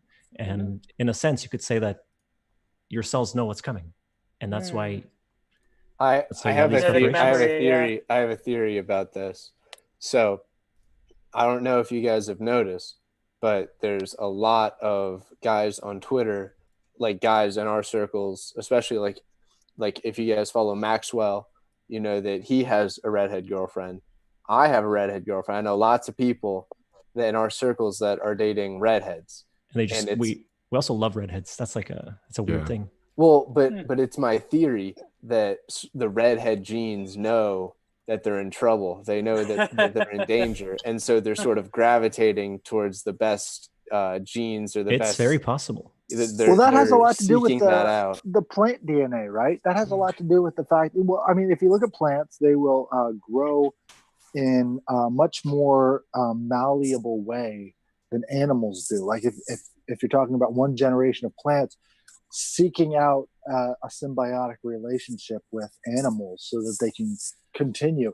I would see that as the same as like the redheaded gene, you know, because it's definitely going out. For sure. I love redheaded girls, and I would love to We have all a do. redheaded Don't we all? girlfriend or wife one day. That would be amazing. And I am part redhead as well. Like my beard, I don't know if you guys could tell, but I have a red It's a beard. little red. It's a I got little a My bit beard, of it too. my yeah. beard is red too, and my hair used to be red as well. It's gone more dirt blonde-ish now, but it used to be red. And I did a film back in 2012 called My Heart Belongs to You, which is based on my experiences in second grade, where I had this really nice teacher named Mrs. O'Shaughnessy. And she was my second grade teacher. She was this Irish redheaded lass, and she was really beautiful. And back then, I was like 7 years old, and I had a big crush on her. So I made an animated movie. I made an animated movie. Aw. Not with me, but with a hamster. So, We SS, boys. We SS now. Oh, shit. so the school hamster fell in love with this redheaded teacher, and he dreamed about saving her from this evil pineapple demon. So I highly recommend you Whoa. guys look it up. It's called My Heart Belongs to You. I'm going to link it as well. So I'm going to link your drop the YouTube link, channel, my dude. Serpent Mound, and I'm going to link that as well. It's a really nice video. It's really cute. It's got good music. In fact, the music was done by this guy named Colin Huggins, who plays the piano in Washington Square Park. And if you guys ever were around that area in Manhattan, he's a great dude. I think he went a little bit too much in the side of, like he has a printout that says "This machine kills fascists" on his piano. So I think he went a lot. What in he terms got of, through, yeah, like with the spirit of the times and all that. But he's a great dude. Like he's really Fascism talented. doesn't mean the same thing today that it did back in the 60s. I mean, Oh yeah, I it's a think completely different they're mostly concept. referring to the Trump presidency. That's pretty much what he's referring to talking about that. Oh, okay. You know what's funny? My best friend, he in my studio room, he wrote on my easel at the top. He wrote, "This machine kills Bugman." So, yeah, I'm like, oh boy. But, Art is Why do the you think- greatest weapon we have against bugmen, to be fair. there It you is, go. and it's funny because Kaliak and like adjacent circles are extremely creative.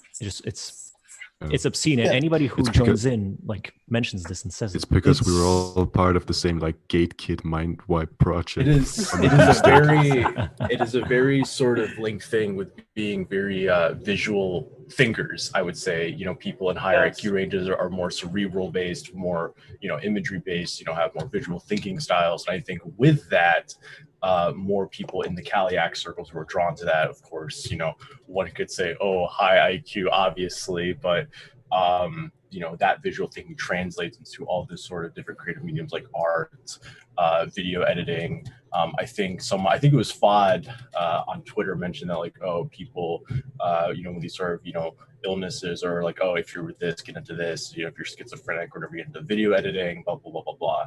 I think there is a very, very strong connection between the two. Absolutely. By the With way, also, FODcorp, he recently launched his Oh, website, yes. 3 Testosterone. Highly recommend bless him. signing up. God bless him, dude. I'm so happy for him. I love fun. A lot of people don't like him for some reason, just because he's very quirky. But like they don't understand. Every interaction I've had with him has been awesome. Amazing. Yeah, he's such a pure soul. He's a fantastic person. He's a very eccentric individual, I will say, but he's very genuine and he's very nice, and he's very like in it to win it kind of guy. I really do respect. Sure. I respect his like devotion to his thing. You know what I mean? He's eccentric, but he owns the bit and he owns it well. And it's genuine. That's the thing. It's genuine. He actually living is just for the eccentric. gimmick, as they say in wrestling. Yeah, exactly. The gimmick. And I go back to something that Baji said, like, no, that I talked with Baji about, like, another day, not too long ago, about passionary people. We were talking about the work culture in Sweden, about how no one wants to step up and take leadership. That people are afraid of actually doing something, because everyone wants to be on like this equal playing field. Yeah, that's insane. Well, that's social safety net shit, right? I mean, because we were talking about how it was probably a result of World War II propaganda. What was it? The Swedish tiger? Yeah. It roughly translates to a Swedish silent. So it has a double meaning. It's don't snitch, basically. Yeah. But I mean, there's a social safety net aspect, isn't there? Like, if even if you don't step up in Sweden, you can still get paid. You know, there's no It's the same in benefit. China. The Chinese have a similar culture to that, but it's like it's really good if you like if you're able to take space in like social conversations and stuff, and just like in real life as like in general, because you can like climb easily if you have like leadership skills or something, you know. Well, there's a lot of there's a lot less punishment when you've stepped up, and then people come down on you. If you're one of the people coming down on the person, there's a lot less risk. But there's also a lot of women who are in charge in Sweden, right? Like they passed a lot of different laws, and they passed a law recently where, well, I don't know if recently, but it was about like those anti-rape armbands that you wear, and you're supposed to, like, I don't know, like it seems. I think that was 2018 maybe, but I'm sorry, man. Well, what's it? Julian Assange called it the Saudi Arabia feminism, Sweden. So. Yeah. But what exactly is going on there? Like the women who are in charge in Sweden, what is their worldview? What do they want to achieve? And I assume, like, I don't know, maybe it's like equal men, women. I don't know. Like, I'm just talking out of my ass. World domination. I would say equity, mostly. I haven't kept track about it for a while now, because it's kind of like it's the same all the time, you know. It's mostly equity, I would say. I know the situation about the government is similar in Finland. I know they have a majority of women elected in the Finnish government, but that's actually because I think the reason why they even came to is because the previous government fucked up in such a royal way that they had to step down, and they how much of this culture is the lack of having a frontier? Do you know what I mean? I mean, we've conquered so much of the planet. There's no real. It's peak Sapassionary, dude.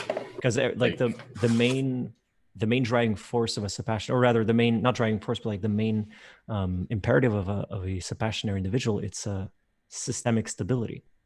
Because they depend on the system. They need a system, and they need it to be stable. That's it. Like, that's their technology. Technology has sort of provided a new frontier in that regards, right? But it's over. There's no more frontier left. Even then, there could still be, but nobody wants to make the jump for it. I feel like also just this idea that no one wants to take the risk, no one wants to like embrace their like idea or vision, because they're like, oh, what if someone calls me like autistic? Yeah, there you go. That's a Sapassionary individual. As soon as very you similar to us Canadians, by the way, almost exactly similar to us Canadians. I think we're all ignoring the spiritual frontier. I think there's a lot more to be said about trying to integrate the subatomic world with the world that we live in every day as sort of the frontier that can take us into I mean, the power of thought is incredibly powerful, and if we view that as the final frontier, we could sort of overcome these hurdles in a moral way. That's been the big problem, right? But it would be a temporary fix. It would only. Oh, absolutely! It would draw in all the passionaries. We find another frontier. Yeah, there you go. Like it's a chase of frontiers, but it's cycles. It's biological cycles. It's spiritual cycles. It's all bound together. It's a big. I think we know the next frontier, and I think it's up to us to come to a consensus on how to attack that one. And I think on the spiritual plane, that's what we're really fighting against. Well, is the fact that now. But there's always that aspect of the they, of the being with that Heidegger talks about, of going with the everydayness. The everydayness has been dominated by the dictatorship of the they, or what you would call the subpassionate individuals, and that really authenticity, or the drive towards any sort of authenticity, that's been rendered a mute point to the vast majority of people, because the authenticity aspect of it is consume products, get excited for more products, you know? And so yes, I completely understand where you're coming from. I think what we're doing right now is sort of like the YouTube equivalent of frontierism. What we're doing is we're trying to get rid of that binary thinking that has infected YouTube. It is infectious binaryism. And we're trying to do that in such a way so that we can, give our souls something to feast on, right? The thing about this platform is it's a very clean and on the front like, beautiful business front, shady back area kind of deal that YouTube has going on, where they really want to appeal to as many people as they want to appeal to advertisers, they want to appeal to the mass consumers, they want to appeal to every sort of like clean and non-offensive demographic. And well, I understand that. I'm saying like within ourselves, like there's a reason why we're on here. It's because we have something to say. Yeah. And in having something to say, we are confronting a frontier within ourselves, which is a much more spiritual aspect than there's that ancient quote, you can't change the world, but you have to change yourself or something. I don't even know. It's like you heard it so many times that it's Rumi said that, where he said, yesterday I was a foolish man, so I decided to change the world. Today I'm a wise man, so I decided to change myself. It was either Rumi or the Coleman translator, which, I mean, people, they freak out because like, oh, that's not the real Arabic from Rumi. But it's like, no, Coleman gave Rumi a depth to his work towards a Western audience, I think, that people that talk about fucking cultural appropriation, it's like they don't get that things get lost around the way, like the way the Greeks are translated. By the way, you mentioned Arabic. Wasn't Rumi Iranian? Didn't he write in the Iranian language? Yeah, so the contention is that Coleman basically flowers over or doesn't appropriately translate the Persian Arabic dialect that Rumi was using, because he wasn't like quote unquote university educated in it. So they have like scholars that are paid, that have tenure, that are like, that nobody's compared to Coleman, right? That they're like, oh, well, he doesn't translate it right. He destroyed Rumi, and Rumi isn't. But Coleman is very upfront with the fact that he is intentionally doing this to appeal to a Western centric audience, right? To get that sort of literature going. I really hate lab coat people. They're the most annoying to deal with. No, but I agree. Yeah, but Bones, a lot of this stuff we're talking about, this is like one of the most revolutionary ideas that originated. Well, I don't know if it originated on Polyax, but I mean, you know what I mean when I say lab coat. Yeah. This outsourcing to these, scholars trademark. No, exactly. But that's a very midwit mindset.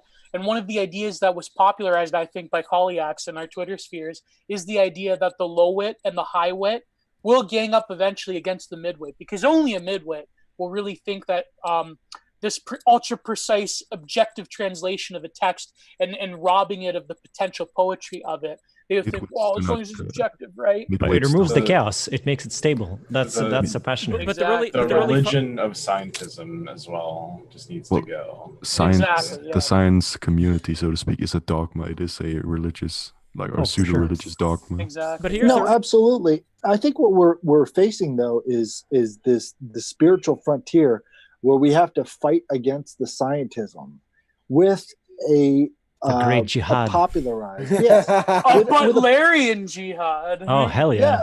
We have to sort of popularize the idea of uncertainty, because uncertainty is really that frontier that we're trying to explore, and a lot of people have bought into the concept that there's an expert class of people that can give you all the answers. Mm-hmm. And in that binary, there is very little room for exploration. And that's exactly sort of what we're doing here, is we're exploring the idea that maybe, just maybe, there might be something to the ancient ways, there might be something to the modern ways. And in those things, we need to find synthesis so that we don't fucking kill ourselves. But this is the thing, the contention I would say is that to do this, we need to almost adopt, and this is what a lot of people on Twitter have come to the conclusion of, the only way to do this is if we appropriate the language and the methods of postmodernism and to cut through it rather than against it, because there is a viable way to arrive at the anti-modern through the postmodern. This has been done in the art world this has been done in the art world before. Surf the wave. Exactly. Yeah. Ride the tiger in a lot of ways. And I think certain writers that we talk about here, I think embody that. I truly believe that Bronze Age Pervert, for example, is a postmodern writer in a lot of ways, because he's arriving at a vitalistic ancient conclusions through this sort of postmodern meme culture. And I don't know if that's ever been explored. But shit posting to enlightenment, I think, is a very interesting concept. Sure. For Yeah, sure. it is the ability to, like, for the midwit, it is to take these facts, these ideas, these concepts, these whatever you want to label them as, and that is the conclusion. It just stops there. But then I guess people in our circle, it is to take those facts and acknowledge them still as, okay, this is this, but to contextualize it through these different filters, through these different ideas, and to sort of look at them in different ways and Yes. approach them in different methods from the past that have seen effectiveness before, and arriving at what would perceptibly be better Guys, conclusions. Well, it's basic Nietzschean I need- perspectivalism as well, right? I need to exactly. add one of my friends from Friends Against Government podcast. So I will be unavailable. I'll be listening, but I'll be unavailable for a minute. You guys have to have Bernarchist on. So I'm going to share all that stuff on Twitter. Just give me a second and I'll be right back. Okay, bye. Excellent. And guys, don't forget to subscribe. And I wanted to touch on something regarding the midwits. It's a very interesting combination where on one hand we have these midwits, but we also have the death of the middle class. We have a rise of, let's say, an underclass and an overclass, an Elysium-style technocratic overclass, and this underclass that would depend on this higher class. But the middle class, like the people who are actually engaging most in bourgeois culture, who were responsible for, I think, a lot of upwards mobility as far as certain great minds coming about. Because, like, whenever you have a hierarchy where there's this aristocracy, you're not, I mean, in England, though, you did have people in the lower to mid aristocracy who were responsible for a lot of great scientific achievements because they had more free time. But The generally, Galton Institute, yeah. yeah, but generally speaking, though, like, that free time is something that also happens with the middle class, and it's something that I would encourage. But it's so unfortunate that it is that same middle class that's announcing its own death in a way by choosing to only listen to the experts. And as a result, how many people, not just in the lower class, but also in the middle class, are also addicted to drugs, to painkillers, to antidepressants. Like, it's way more prevalent than I probably even realized. Like, I bet it's like 1 out of, I don't know how many. Like, you probably know. Well, people are one definitely person. over medicated, that's for I sure. mean, you can see like people who think Bill Nye is like has a PhD in every single thing, but he has like a PhD in mechanical engineering. Like he's not qualified to talk about. No, he only has a the bachelor. He only has the Yeah, it's bachelor. the bachelor's of science, maybe. He just like quotes Wikipedia articles essentially, and people are like, "Wow, this is groundbreaking." No, but I think that what Lev talked about, I think that's probably a big problem, especially from my perspective when it comes to patronizing the arts, is that the bourgeois no longer are interested in patronizing "quote unquote" high culture, but rather they patronize, Marvel movies or Netflix or whatnot. They don't really have that same spirit anymore. But I just noticed that in some ways, I think the problem is you have to. Any political project would inevitably have to confront the idea that you're going to have to use the human capital at the absolute bottom rungs, that the lumpen proles have to be used for something, and that you can't really cast them aside. The problem nowadays is that a lot of the what you would say cathedral ideologies that are prominent now, the public religions, secular public religions, they're almost predicated on the fact that the lower classes are being totally liquidated in some ways. Like if you look at the way academics on the political left talk about the lower classes, I mean, they have the absolute most utter contempt. A lot of bread tubers, the most utter contempt for the lower classes of people. And I think that that's a shame because you're dealing with a group of very fundamentally broken people, and that.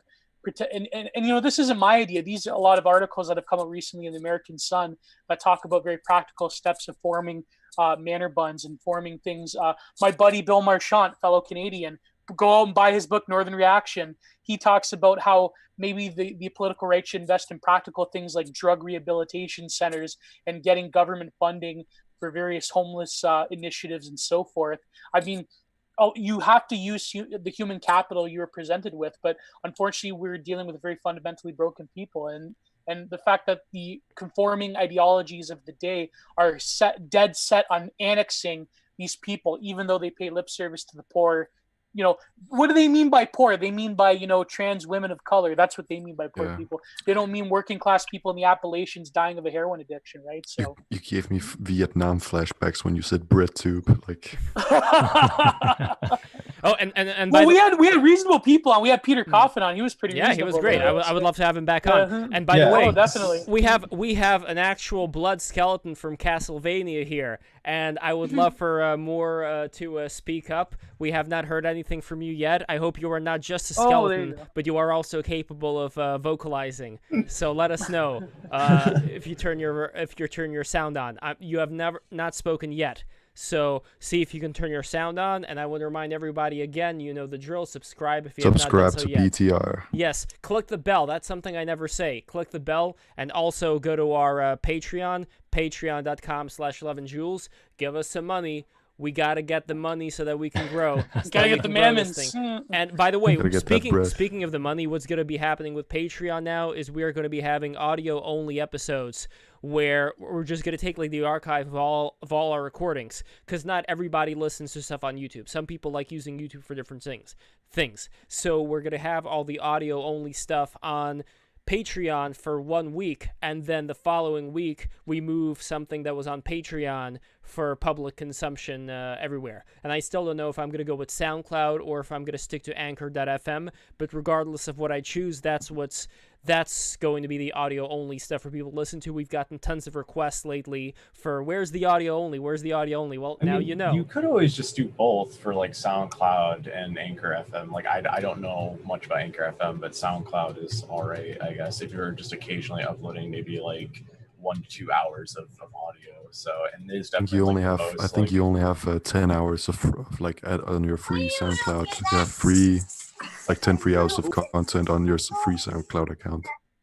You have to pay for a membership for unlimited hours did they of change content. that recently? Damn. I think thought they it was, did. I thought it was higher than that. I thought it was like 30 hours or so. I think it's only 10 hours now.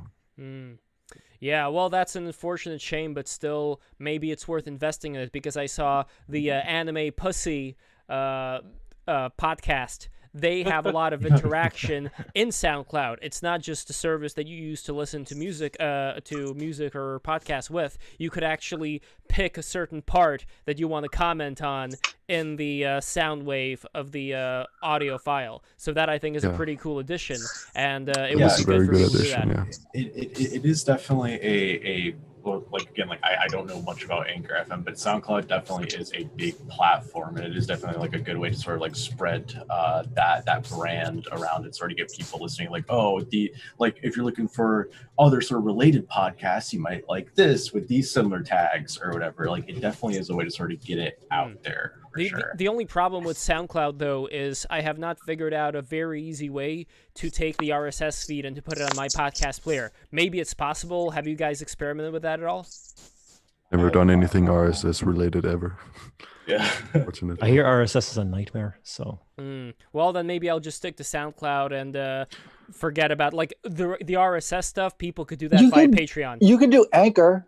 Like if you get on Anchor and you just start doing Anchor.fm, and it'll automatically feed it to all those other. Yeah, we have one. We have an Anchor.fm. You got that? I have not updated it for a long time. I guess, you know what? Maybe we could just go with both of them and just advertise like I know focus on man. Yeah, focus on the SoundCloud, but then also have a link for Anchor in case somebody wants to put it on the yes. Thank you so much. That is a very great idea. That is exactly what we're going to do. We've done it, gentlemen. We've done it. We're coming. Also, Lev, I'm going to clip you saying anime pussy because that's just, it's very good.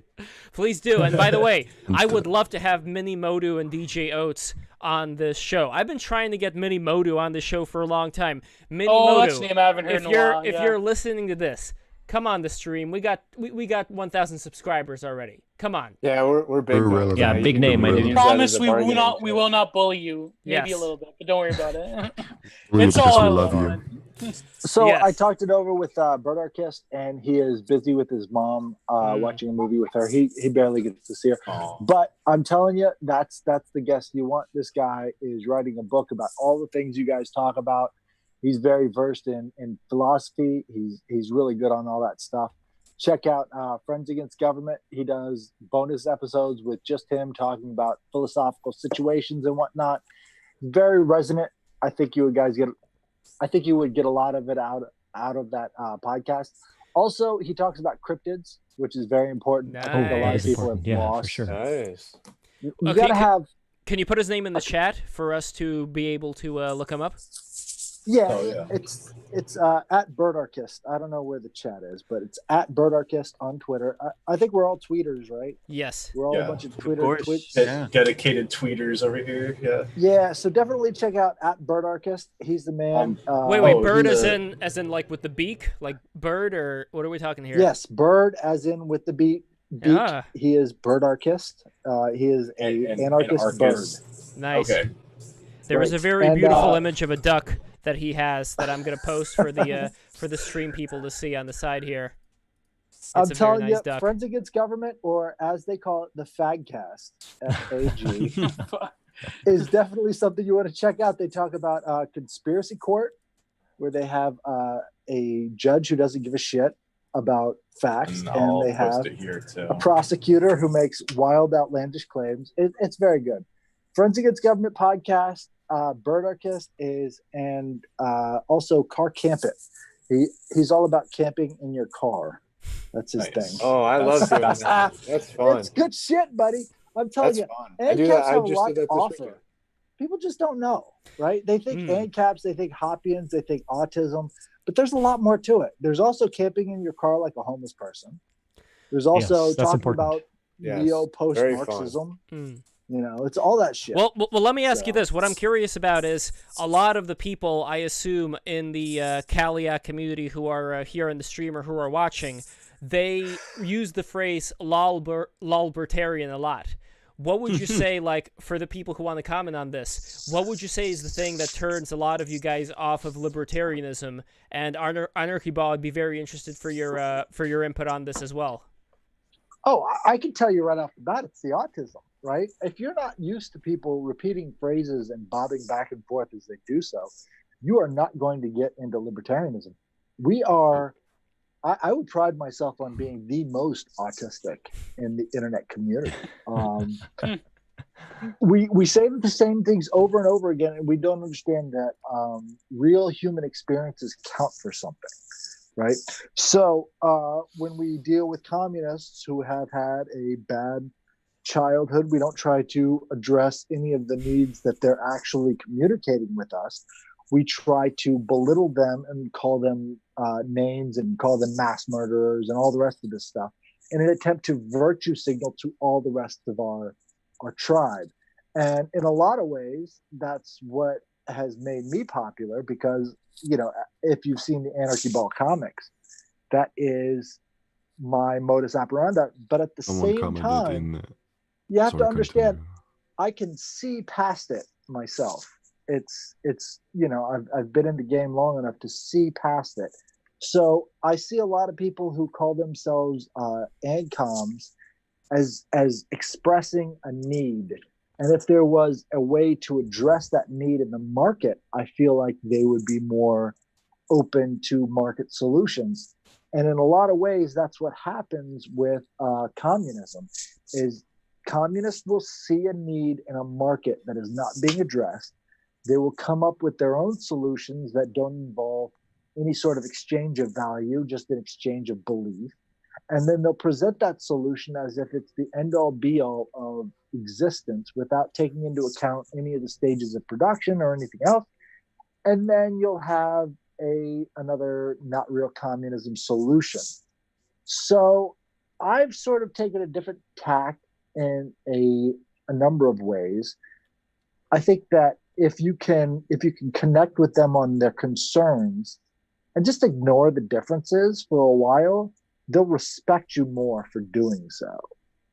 And if you can do that, then you can grow as partners instead of as opponents, right? Because they'll respect you more if you're not focusing on their obvious flaws, because their stepdads all focus on all of their obvious flaws, and that's what made them an opponent.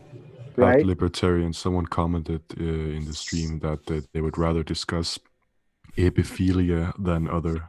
Like they're very adamant on What the fuck epiphilia. is apophilia? Oh my god. It's when you like little girls, my dude. Jesus Christ. It's when you're attracted to 14-year-old girls. It's not. They're not kids, okay? They're teens. They're not kids. There were There's a three very of those small- on the last episode. Should have been there's a very small aspect. The maps. Have you heard of maps? You know, Wasn't that like a hoax or something? Like no, that was a real fucking operation, right? These maps tried to take over anarcho-capitalism, and a lot of people tried to push back against them. And then we ended up getting a lot of flack in terms of, see, when you're enemies with somebody in libertarianism, they'll always try to befriend the enemies of your enemies so that they can get some sort of clout out of it, right? So there was a lot of maps that had expressly said that they want to fuck 12-year-olds in their Discord groups. And so other ANCAPs and anarchists in general had called them out on that shit. And so then right-wing libertarians, who are the most anti-pedophile, decided to flip over because they hated the other people who were trying to make inroads with the left anarchist crowd, flipped over, and now they became pro-map or pro. And so it's like, what the fuck is going on? But no, pedophiles, like let's say Hakeem Bey. Do we know about Hakeem Bey? Mm-hmm. Wait, who's Hakeem Bey? He invented the concept of autonomous zones. Yes. He invented the concept of autonomous zones in his book of poetry essays. And then he founded NAMBLA. And I'm pretty sure everybody knows what NAMBLA here is. Yeah, I'm a proud member. Yikes. All I want to say about this is unregulate the child market. Unregulated child markets are best regulated by parents with shotguns and wood chippers. I can't wait for the suburban yoga mom death squads. Suburban yoga. We need a suburban yoga mom GF thread right now on Twitter. Right now, it's coming up. And by the way, when people say the word maps, I always imagine the pizza-shaped map from that email that was leaked of John Podesta. Yes. Oh yeah, I forgot my map at your pizza party.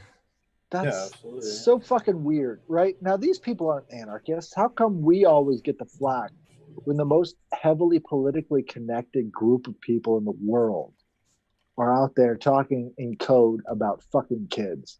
How come anarchists get that shit? Because they're just untouchable at this point to the normal man. Like they have reached such an elevated status because of the capitalistic society that we exist in, that they've become untouchable. They are gods. We can't interfere with what they do. That's why they do what they do. That's why they put this shit out into the public. Now, this sounds very tip of the iceberg, kind of rhetoric, everyone would know by now, but that's why they put this shit out there, just do this shit in public, because it's to mock everyone who just doesn't get it. And it's if you do get it, you're called crazy. That goes back to the dispassionate versus the passionate individuals, right? What they're trying to do is they're trying to establish their dominance by just not giving a fuck. Yeah. But also, it's such an extreme thing that people would choose to not even talk about it, not even to consider it, and that in a way acts as a shield from discussion about the topic in general. Well, how could we not? Look, the biggest stories of our time have been Epstein not killing himself and what's her face, Ghislaine Maxwell getting arrested. Now, these are very important, prominent people in our times that have suddenly become public spectacles because of their fucking touching of kids. Now, not only that, but they're very, very connected with Israel, I might add. And so you really have to wonder how much of this is organized crime, how much of this is government, and how much is there a crossover between the two. And when you come to those conclusions, you have to realize that maybe government depends on its ability to coerce kleptocrats, right? That's what government is. If you can coerce kleptocrats, you have a government. And that's sort of like the ancient understanding of government. That's the Egyptian understanding of government. As long as you can coerce kleptocrats into becoming respectable by teaming up with a different kind of gang, then you've got a state. But there's all kinds of different levels here too. System. Yeah, sort of. Like, I'm still going to pick the best out of the worst here as far as the kind of system we're going to be under. I know that all the intelligence agencies are going to be full of criminals and crooks and people who are going to do things that are going to make most sane people blush at the least. So it's something that is concerning, but at the same time, there are all kinds of corrupt regimes out there where just being a civilian is going to make it, it's going to be a lot tougher than living Give here. me Ghislaine Maxwell's mugshot. I'd like to see her mugshot. They didn't even charge her for the things that were in the indictment. That's the important thing to notice here. If this year keeps going as it is, I'm gonna go Joker mode. I'm gonna go a little kooky. In Minecraft. And, in a lot of ways. In Minecraft, in Roblox. Being Joker in Roblox Minecraft is really the only solution at this point, because we're facing just a massive fucking criminal organization that's coming down on everybody. And a lot of people are coming to that realization. They're doing it very much slower than the establishment is moving. That's a big problem, right? But once you come to that realization, then it's like, well, what the fuck difference does it make if we have a government or not? So then by the default, you become an anarchist in a lot of ways. Also very wishful thinking, because the majority of people is going to, so we've seen this before, like the shock and release method that's been used for demoralization. Take the Snowden incident, right? It was revealed that the government does spy on you in very invasive ways. The people's reaction was somewhere between outrage and, well, what did you expect? And then, 3 months after, it died down and the average person didn't care. And the same is going to happen with this. Nobody cares. They don't care. How much of that is due to us? We're not taking responsibility here. Oh, no, for sure. But that's the thing. It's because we're not in Stalinist Russia, and the car doesn't come down and just randomly pick up people in an apartment block. Yeah. Yes, exactly. So we're not at that point. Yeah. That's a very, I think that's a very big difference. I think that when we start messaging in Minecraft, right? I think that when we start telling ourselves, like, we should be angry about this or we should be angry about that, it just, at some point there will be a breaking point, and whether or not that breaking point comes before or after like complete subjugation, that's another question. But we haven't reached that breaking point yet. Evidently this is still within the parameters of like what the average citizen is willing to tolerate. I see it a slightly bit different, because I think it takes leadership for people to come to their ideas of what is breaking point. And if we don't get out into these angry mobs of people with bullhorns ourselves, using the maximum potential of our voices and our logic and our pathos to connect with them and steer them in the right direction, I don't think we come to anything. You know what I mean? Because that's just battle of ideology, isn't it? Well, in some ways it is, but in other ways it's like it's a battle of souls, right? Because if we have the most powerful ethos in a crowd, people will follow us. That's the way crowds work. That's crowd psychology. Do you think that ethos is like what guides crowds? Yes, it absolutely is. Once you when they brutally like desecrated Mussolini's body, which I'm not talking about the execution, I'm talking about the subsequent desecration that was guided by ethos, or like what? I think so. I think it was the amount of people. Ethos. It was the people, to like destroying a body, like gratuitous violence. That's ethos. Yes, I think so. Because once you allow something, then it compounds from there. And when you allow something, that is a level of ethos. For instance, if you look at the desecration of Gaddafi, right? It was because the leaders of that crowd said, this is okay. You can do this. You can get away with this. I'm not going to come down on you for this. And I don't think that makes it okay, though, to desecrate a dead person. Okay. I'm saying I don't think it's a moralistic case that he's trying to make. Yeah. People connect with ethos more than they do with pathos and logos, right? What they're trying to do is they're trying to do what the crowd wants them to do. The crowd's authenticity is based around the idea of authority, right? So if the authorities in a crowd are saying, yeah, let's go fucking do this, it ends up happening. And a lot of these desecrations and murders and rapes, that happens because of the fact that they're surrounded by people who give them license to do so.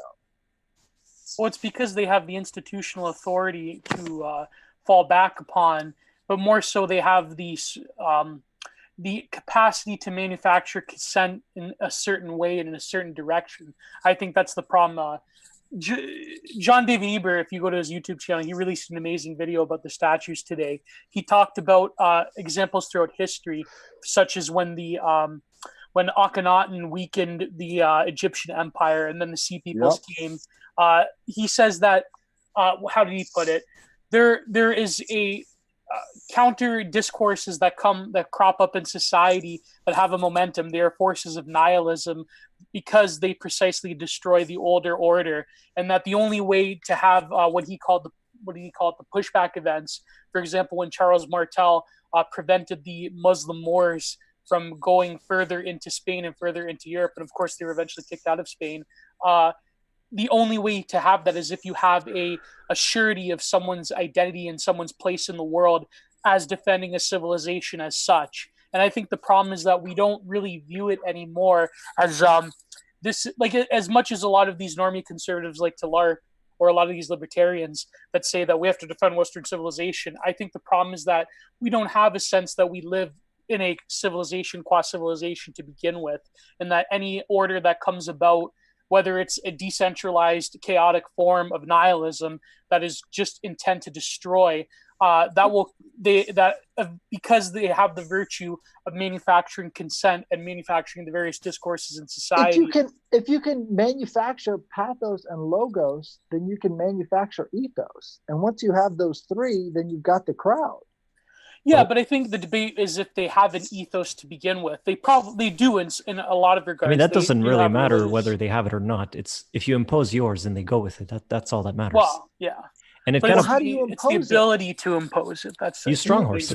People are blank start slates. Beating people up if they don't go out and hit these. I mean, no. Strong horse doesn't mean you have to beat them up. Strong horse means you have to give them. So keep in mind, the people that are being led are subpassionaries, and the people leading them are passionary. So think of it biologically, what does it mean? It means that the passionate individual is creating a system for them, and they're embracing that system because they need that system. That's all it means. And to kind of connect what you two are saying with, we got to bring out the mobs and do some hangings in Minecraft and sort of giving ethos to these crowds. The passionate individual creates a system. The passionate individual also destroys the system when the time comes. It's a very self-regulating biological process, or biospiritual, if you want to put it that way. But I think, but again, that's the problem, is that it seems that any sort of calling for direct action is either a LARP or a Fed post or something of that nature. It's rather okay. You're talking about it online, right?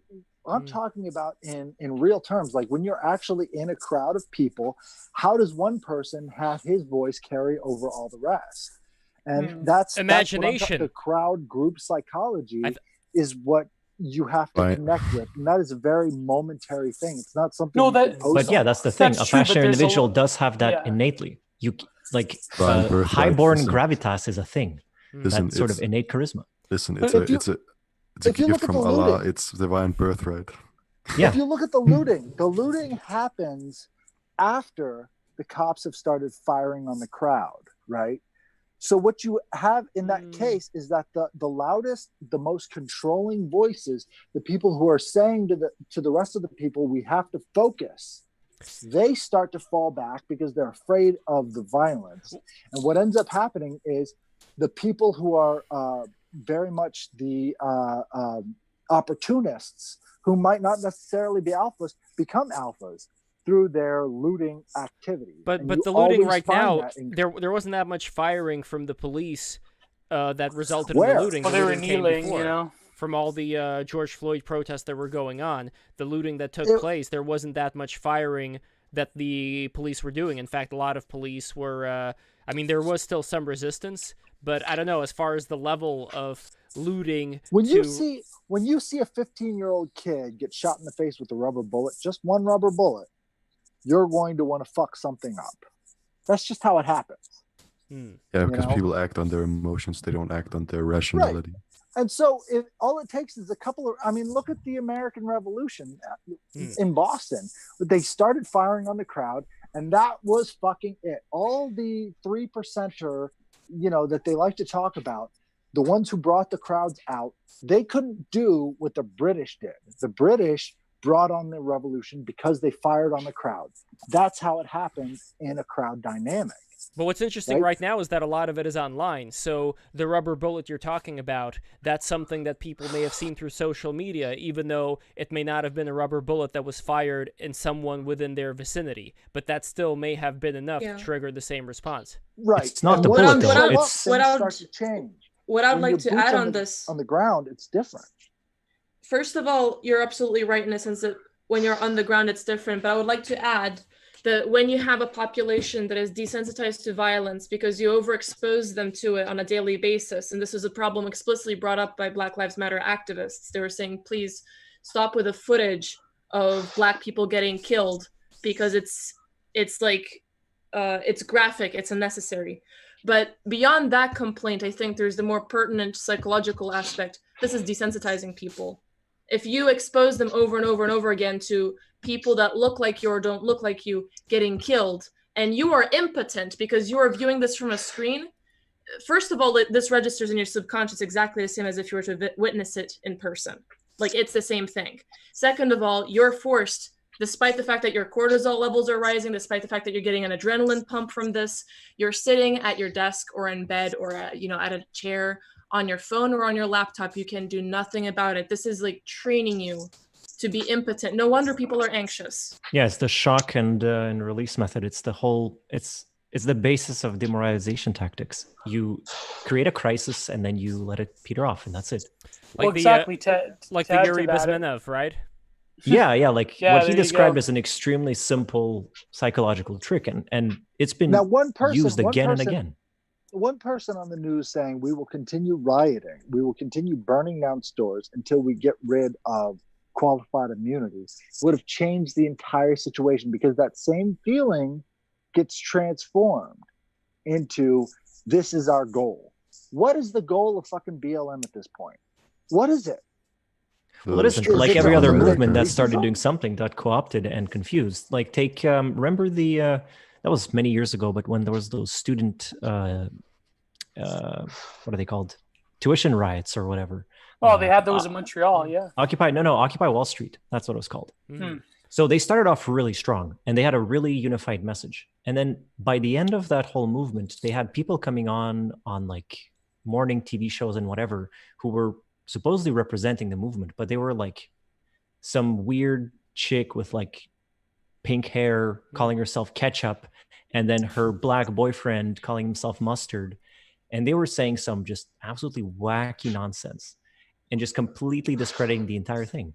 Yeah. But what's interesting here, though, is that if you have a movement like BLM, from what I understand, the founder is also a Marxist.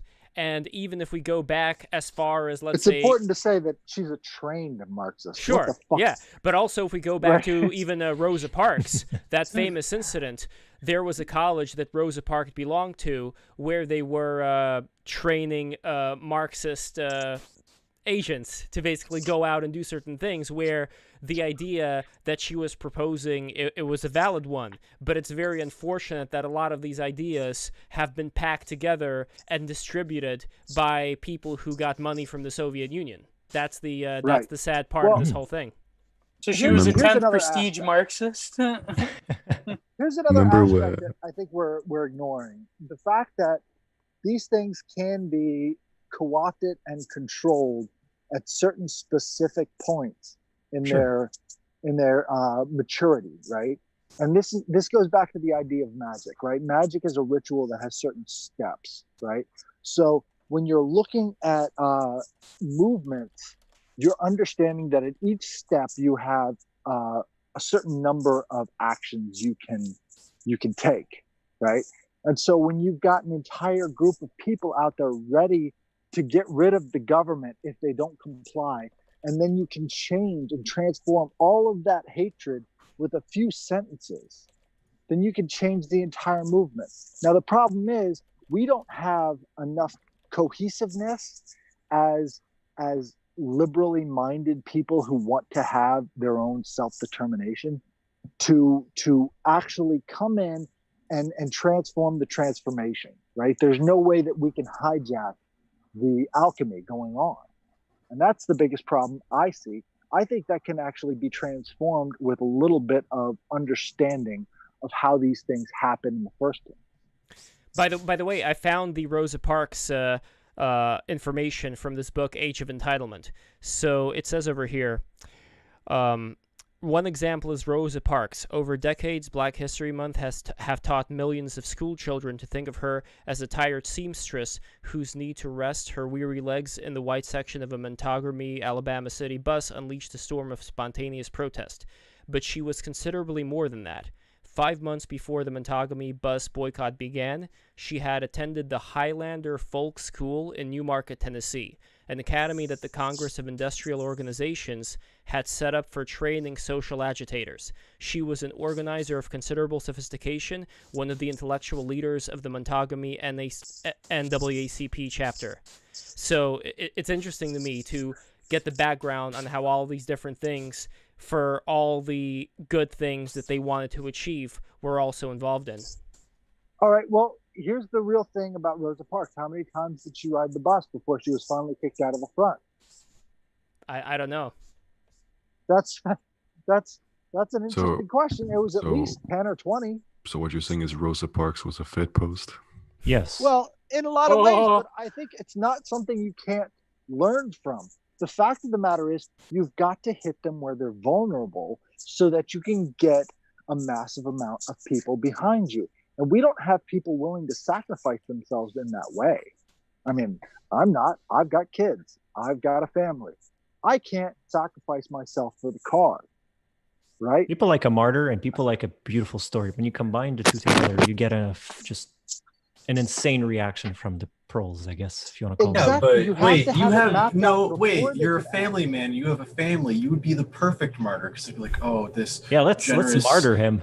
This generous father thinking of his family, the future of his family, providing, making sure they're safe. It's a very emotional and heartwarming sort of a family man. It's what we call a sob story. Just, right. But better than some no-life loser with no life accomplishments laying down dead in the street.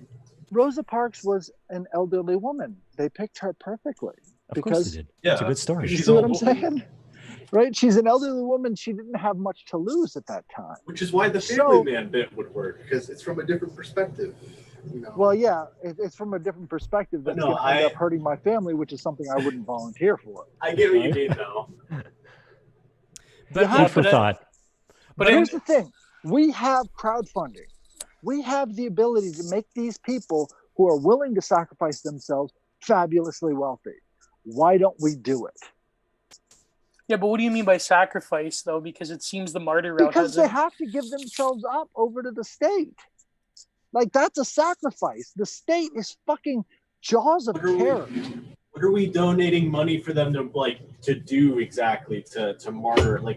So remember the Christchurch. You have to be ready. You have to be ready to say. Let me set up a GoFundMe for my shooting. Hey guys, can you buy me 10 rounds of 10 magazines of ammunition, please? I'm gonna need a few $100. It has to be hollow point. It has to be hollow point. We've already got martyrs. We've already got Duncan Lemp. And we've already got, without Duncan Lemp, I don't think the media would be as scared of the Boogaloo Boys, because they're like, hey, these guys have a grievance. They have a fucking grievance that is unarguable. Perfect victim. We have to neutralize them with the narrative about white supremacy. That's why they went after us, is because people started calling themselves Duncan Lemp on all these fucking television stations. It wasn't until after that all these news stations said, oh, white supremacy. So it's already happening, but at the same time, how have we maximized that story? We haven't taken it to the next level, because all they're willing to do is say, hey, white supremacy. You have to push them farther. They have to become even more intolerable. How do we get there? Yeah, but the problem is that with martyr stories is that we lack the capacity to generate a narrative around them. It seems that any sort of quote unquote perfect martyr that goes out there and does something. It doesn't work out at the end. You know what I mean? Like, look at what happened at Charlottesville. I mean, my God. What have we actually done to promote that story? I mean, we haven't had anybody arrested for tagging his name across City Hall. We haven't had anybody arrested for tagging his name across an overpass. We haven't had anybody arrested for doing any big fucking thing associated with him, even though we've got it on a couple of podcasts and we've got it on a couple of fucking news stations like fucking Glenn Beck. He talks about it once. Okay, where do we go from there?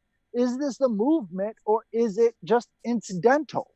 How do we fucking organize these kinds of things? Because it's very important for us to see these things as sea changes.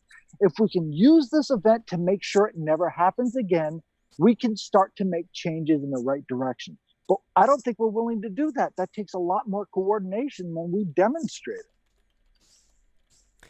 What do you think about what Mencius Moldbug talked about in regards to whenever there is anything that is antagonizing this giant cathedral force that has been here for an incredibly long amount of time, whatever you're talking about regarding any kind of attempt at martyrdom, the reaction from the media, regardless of whether or not, like, you could have somebody who is absolutely, like, no, you know, just like a very good person who's just standing up for his beliefs, but because they're just like a white male, that is enough to render them completely, you know, useless to anybody to pay attention to as far as the media goes, or vice versa, to make them a villain, and which has been going on.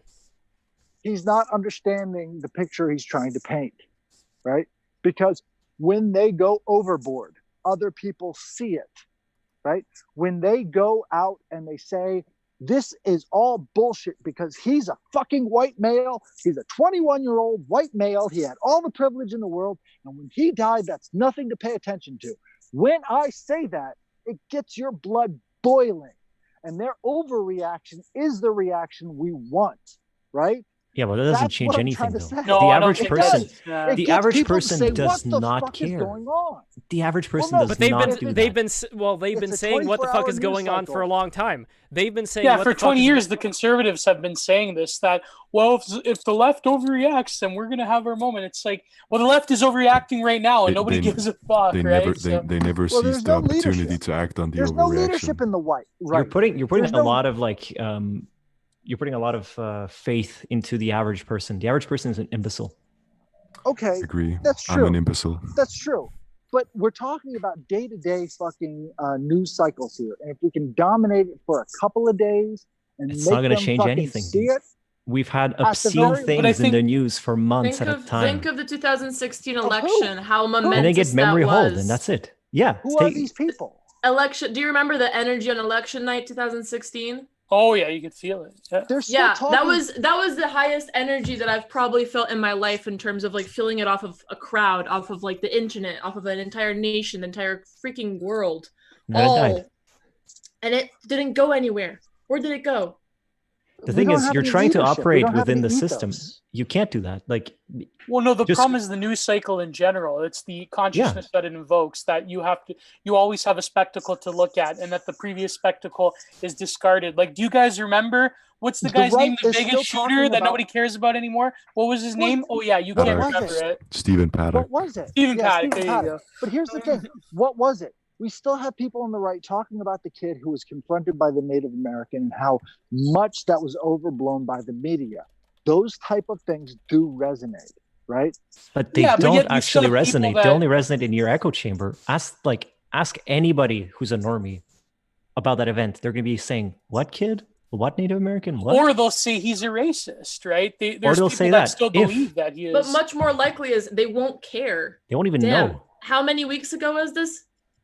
This was months ago. This was years ago. Dude. This is ancient. Nobody cares. It's so far gone. The thing is, you can't throw hands with somebody so much heavier than you. Like the media, whatever. It seems like what you're saying is that the heaviest hands come from the apathetic majority. Well, there are no hands there. Like the thing is, you're trying to throw hands. That's not like that's not an agent. Yeah. The majority is not an agent. Why do you think that the majority is an agent? It doesn't have a free will. It doesn't. They just go at the whims of like the strong horse. Yeah, and until that's you what you can become the described. strong horse, Yeah, you that- can't do anything. That's what you described earlier, like the fact that the crowd can be guided with an ethos. It needs a leader. The crowd itself, you know, the silent majority, it only works if someone's like willing to like meme it and co-opt it, but like it by itself doesn't have a head, it doesn't have eyes, and it doesn't have a mouth.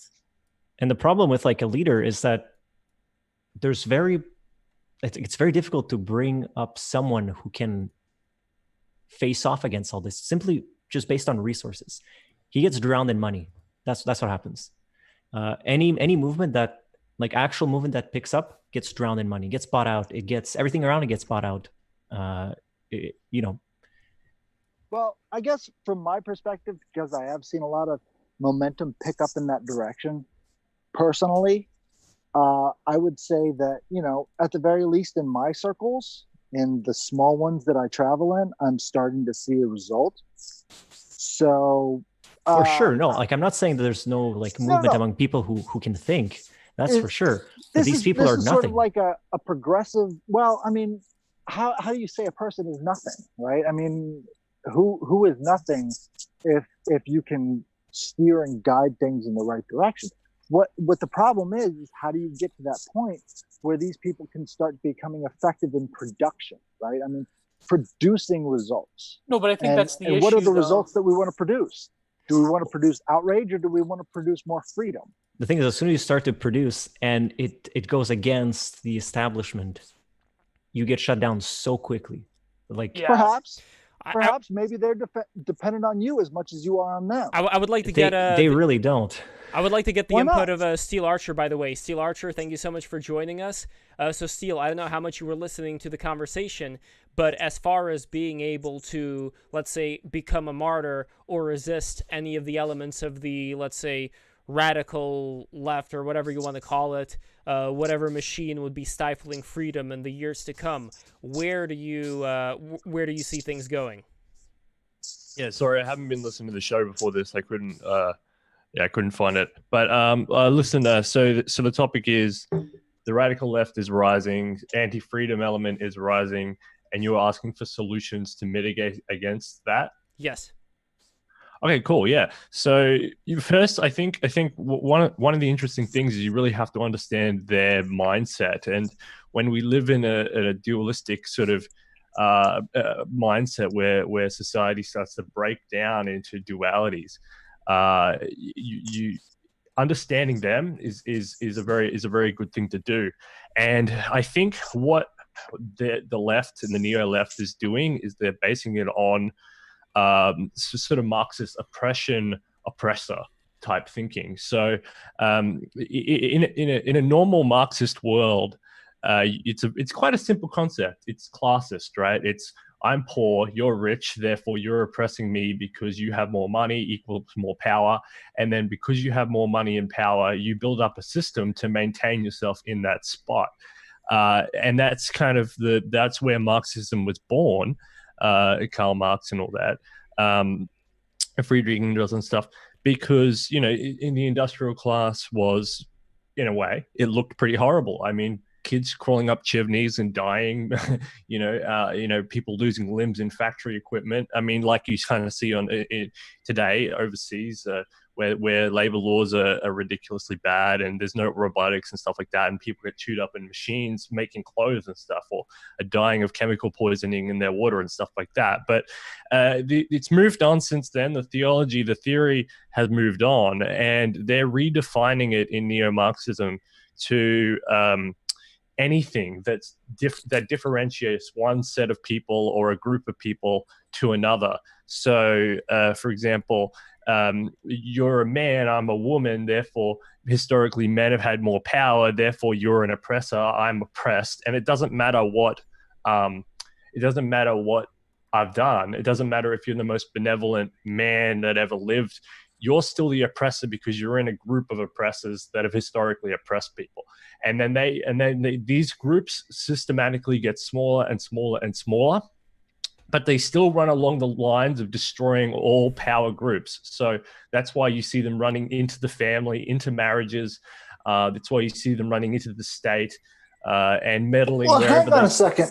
I think that's a little bit of defeatism, because a lot of people I've talked to while I've gone out to these BLM protests don't want anything to do with the type of communism that these guys are pushing. Like, that's why they've stalled. That's why they've stopped at a certain point. They haven't been able to pass any of these laws. They haven't been able to push that popular narrative against these ideas. Is They because of rock the the fact boat very, very gently. That's the thing.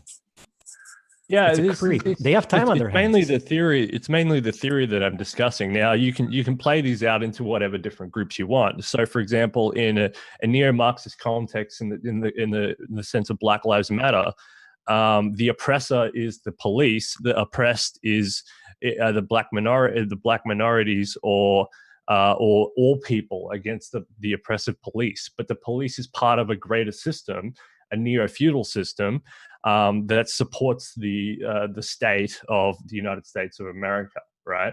So that's kind of how you have to think about it, and that's why in New York they de Blasio and stuff defunded the police by $1 billion just to buy these guys off. Now you can play these out in any way you want, but you have to understand that it's oppressed versus oppressor, and you can't escape.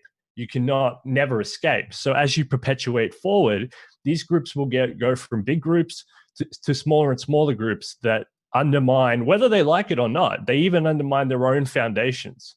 They undermine the own foundations of the systems and countries that they live in. So you will see it. You'll see it continually emerging, continually evolving. It's the same as a sort of rabid progressivism. You can't stop it, because once it's in motion, the groups get more and more extreme. And so this is why, conservatives, for example, there's still, gay marriages going out the window. They can't even talk about that anymore. And it's moved on to more extreme groups. And if you don't accept the more extreme groups, then you're somehow behind. Do you know what I mean? And older generations cannot keep up at all. That sort of undermines their underlying goal. That's what I'm trying to say, is that they don't have any underlying principles. So therefore, none of their actual goals are ever going to be implemented. All it is constant cycle of introducing more infiltration into their own groups. It's almost like diluting perpetuating system. Essentially. In the background, I'm not sure who that is. It was Anarchy Ball, I believe. Yeah, I don't know. I'll be on, the music may be a little bit. I don't know if there is any way to lower the volume on that one, just because it's a little bit too much. You'll get algorithm. Yeah, flagged. I wish. Well, no, I think it'll be. Sorry all right. about that. No problem. My 2-year-old the reason watching a video. Oh, that's okay. The reason then. it doesn't. That's all right. I understand exactly what you're saying, and the reason it doesn't look like a cohesive group with a bunch of united principles is because it isn't. It's because once this theory is out of the box, once it's out there, then all of the groups with the same oppressed feeling grab onto these tactics and utilize these tactics in a way that subverts all the structures that they feel oppresses them, which why it looks so random. Which, like conservatives like Ben Shapiro, or you pick your conservative. This is why they can sit around and they can debunk each individual group and their nonsense, or whatever they perceive it to be, all day, every day. And it looks funny because it's like, how is this black guy with a BML standing next to this white one, transsexual, even though these ones want to kill these ones and these ones hate these, but they're all standing there as a united group against, because it's oppressor, and they have to go after each target that they feel is the most foundationally oppressive against them. You knock that one over, and then you can advance from there. What I'm saying is through my experience and what I've seen, because I've gone to these protests, I've talked to the protesters, I've led these protests, I've seen that you can be more effective through providing coherence than they can through creating incoherence. And I think a lot of people are missing that fact. And I saw so many more people starting to speak out against the lockdown, starting to rise up, get out their rifles, go down to the State House, with their rifles because of the fact that they thought the lockdown was unconstitutional than I ever saw them ever do for George Floyd. And in not getting active, in not taking the reins and making a coherent argument, they've essentially lost their own arguments against the lockdown. They've lost everything because these two things could have come together for a much bigger purpose, but they didn't even try because it was tainted with the ideology of the left off the bat, and that turned people off from showing up. Well, look at what's happening in New York right now. Interesting. Like in New York, the rates are going down, and in places that did not close, they're going up. So it's a very difficult subject to talk about as far as what could be done as far as locking things down in such a way that the economy could still be running. And I don't have any solution to that. I mean, it's all an unfortunate thing. I just think that the government in general sucks so much money out of us that we could have already been to, like, this is why I think I lean libertarian on a lot of issues, because I think that if there was more of an opportunity for people to be able to have more of a way to rise up economically, then there could be many more pillars of the community that would have the free time to get people together. Here's a band you can do that with. Get on Spotify, look up Kasky. Kasky's new release, Viral, where he's talking about how the establishment has shut down, has locked down Black people for so long, and now it's time to fucking rise up. It's the same kind of shit I'm talking about. This is a mumble rapper, so I guess he's modern, but definitely check out Kasky. Check out his fucking song, Martial Law. It's a fucking brilliant jam. You will love it. That is what I want the jam of 2020 to be. Nice. So, guys, I also want to say happy birthday. She is not here right now, but happy birthday to our frequent guest, Martina Markota, a.k.a. known as Lady Alchemy. She is amazing, and I'm looking forward to having her on more shows coming on ahead. And also, I want to ask everybody who has not done so to subscribe. We got 1,000 subscribers today. This is amazing. Hooray. You guys are amazing. I love you all. This is beautiful. This is a beautiful thing. We have all these people here. And Steele, you are from Australia. You are from the land down under. What is the situation that's going on with the land down under, with the people who are trying to speak their mind? How much tension is there with the people who have already subscribed to a certain ideology that is absolutely unshakable and nothing you can say would change their mind? I mean, they're an absolute minority. We don't have the problems that you guys have there in the United States. I mean, for me, it's very hard looking here from Australia at the United States and kind of seeing the sort of chaotic nature of it. And I can't keep up, and I don't pretend to try and keep up, but I'd have to watch a lot more US media than I do. I've never been to one of these protests. We've had hardly any of them. We almost defeated COVID. We've hardly had a really big lockdown. We had one hard lockdown or something in Australia, but we almost beat it. And then one of our states accidentally just let it out. But we have had not stimulus checks in the way that you guys have, but we've had pretty big social programs. So we haven't, and we got no guns. So people don't really get angry and aggro and kind of half as crazy, and I don't mean that in an offensive way, as they do there in the United States, from what I can see. But we had almost had COVID defeated. Everyone was pretty chill, and then it's got out again, and now the cases are rising pretty rapidly, and people are pretty angry about that because it could now it really could actually devastate parts of the middle tier. Restaurant economy and hospitality, tourism, and stuff like that. How was it defeated, by the way? Originally, how was it defeated? So they just systematically went through a lot of testing. We locked down all the borders. It was a state. The states were in control of the border relationships, but it was pushed by the federal government to get the border shut down. And even post, we had it down to zero. We actually had zero cases Nice. for a few on a national level for a few days, and they still kept everything pretty locked down.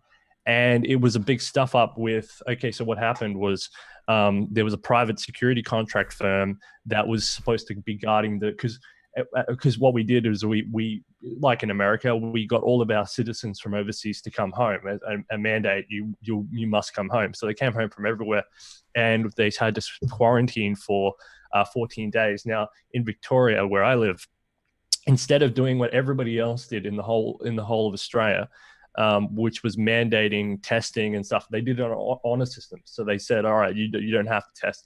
And one or two of the people who came in didn't test, and they gave it to the private security contractors, the security guards, who then took it home to their families, who took it home.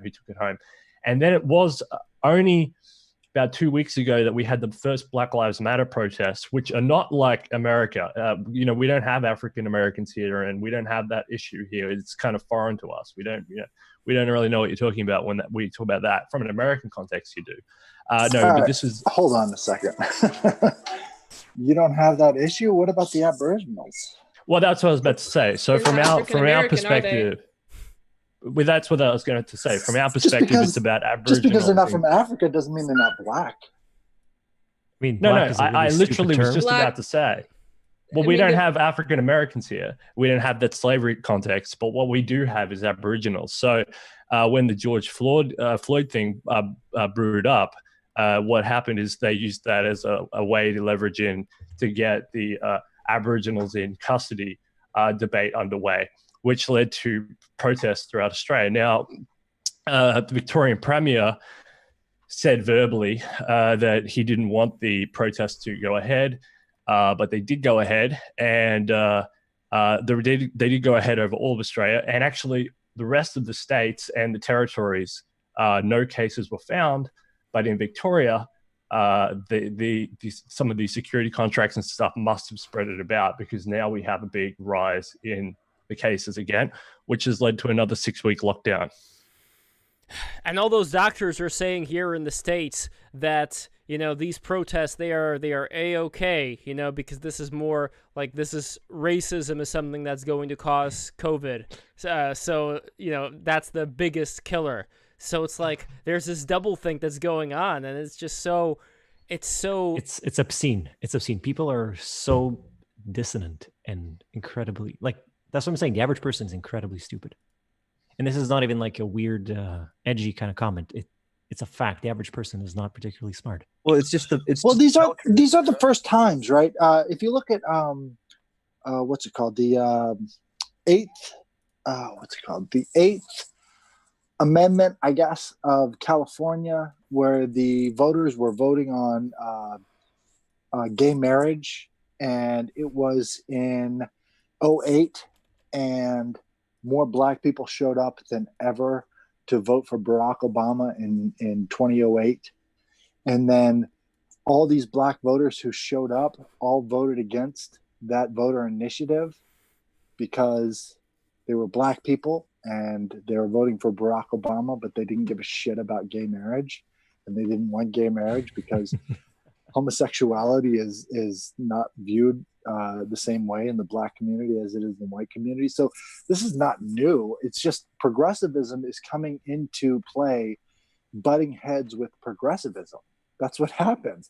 And what we have is the cognitively dissonant media, basically eating their own tails any chance that they have to try and sort of like butt back against it. Now, instead of actually addressing the problems that they see, they're going to pick and choose which one is the highest in the social activism hierarchy, right? So, for a while it was George Floyd. Now it's back to COVID-19, right?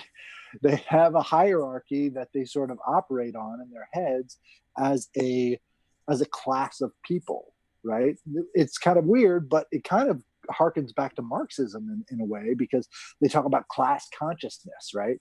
In class consciousness, rich people will vote for their interests over the social activism that they may proclaim that they believe in because of the fact that it affects their wallets. Well, this is directly affecting the progressive state of mind right now. We want to care about COVID-19, but also at the same time, racism is our biggest weapon. So we have to use that against the whites, or the what we claim is whites, or the group of things that we've listed arbitrarily as white, you know? I mean, to say that the media is being dissonant just by sheer, I guess, incompetence is kind of wrong. They definitely know what they're doing. Oh, absolutely. I mean, they know what they're doing, but at the same time, it is cognitive dissonance. They can't admit it, right? This is what's going on inside their heads. It's not expressed fully. So, as they say, none of these protests is causing the rise of COVID-19. They know why they're doing that, but they're not going to express it. That's the conflict in their mind. But the funniest thing is that if they actually expressed it and explained what they're doing, the average person being psyoped is not going to care. Or like, there's going to be a little bit I of think outrage. they stopped caring a long time ago. That's apathy for sure. is our biggest hurdle, is because they don't know what to believe. Nobody knows what to believe. Well, and they're just going to say, fuck it, I don't care. If people really cared about the spread of COVID, then we wouldn't need like regulations. Exactly. Well, if people really cared about themselves, they would never need a government. There's that problem too. Well, do you remember? That's the thing. Yeah. Well, I'm just saying, like, for something like anarchy, right? For something like that to work, every person participating in it must understand that system, and they must, but anyways, they must understand those concepts, and they must live by them, they must believe in them. But the average person is not capable of that. They really aren't. Self-agency terrifies. I really think it comes about by accident. I don't think anarchy is ever going to come about by purpose. If you look at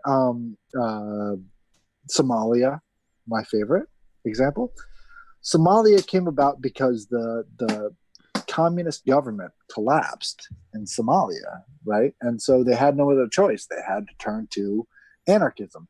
And they had Is it the most really growth. anarchy though? It's more like a feudal warlord system. If you look at the original, look at the original, look at the original system of governance that they had before there was anything there. They had a series of tribal elders. They had people who would adjudicate tribal conflicts. Well, here's the thing: you would only need adjudication if you went to them. Right? They didn't come to you. They were not a police force. You would only go to them when you needed a service. They don't come to you. So, I mean, I think it's a little different because there is a service involved. Yeah, but I mean, they still had warlords that would systematically starve people and control the UN food aid and things like that. That's why the Americans won. Who is the U.S. funding right now? Who did they originally get rid of, and then turn around and aid? It's not really a question. Once the Islamic Courts Union, which is ZIR, which is anarchy, which is the idea that you come to your elders when you need them as a service, those people took over Somalia, right? In that takeover, they said, if you want to do something, come to us if you need us. They didn't say, come to us and we'll take over you. That warlord mentality, that was not the Islamic Courts Union. That's what the U.S. funded to take over from the Islamic Courts Union. I mean, if you look up the phrase "better off stateless" on Google, you'll find the entire history laid out in excruciating detail. But what ended up happening was the U.S. funded these guys, and they came back and destroyed them. That's what happened. But before the U.S. funded them, if the U.S. was not involved, the Islamic Courts Union would still have.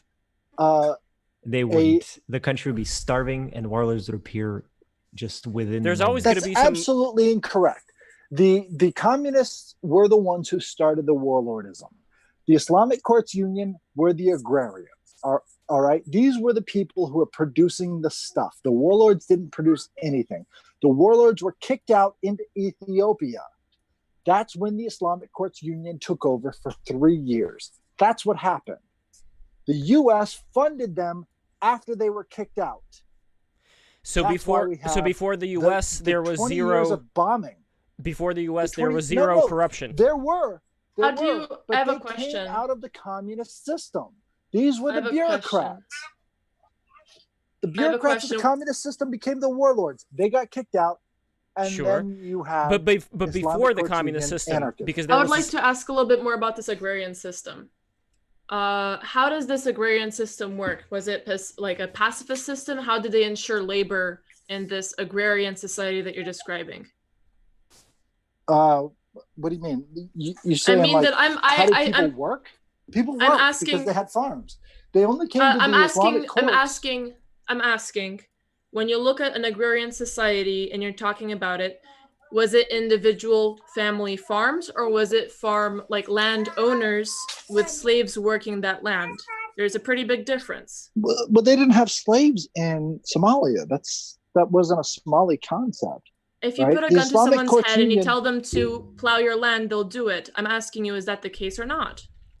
No, they didn't do that. It was people who had farms, had families on those farms. They worked, and then they passed those traditions down to the So subsequent what generations. technology? So what technology Wait. and infrastructure were they using? Hand tools? Wait, so one second. Here's an article: slavery in Somalia. So slavery in Somalia existed as part of the Arab slave trade. What's the date on that?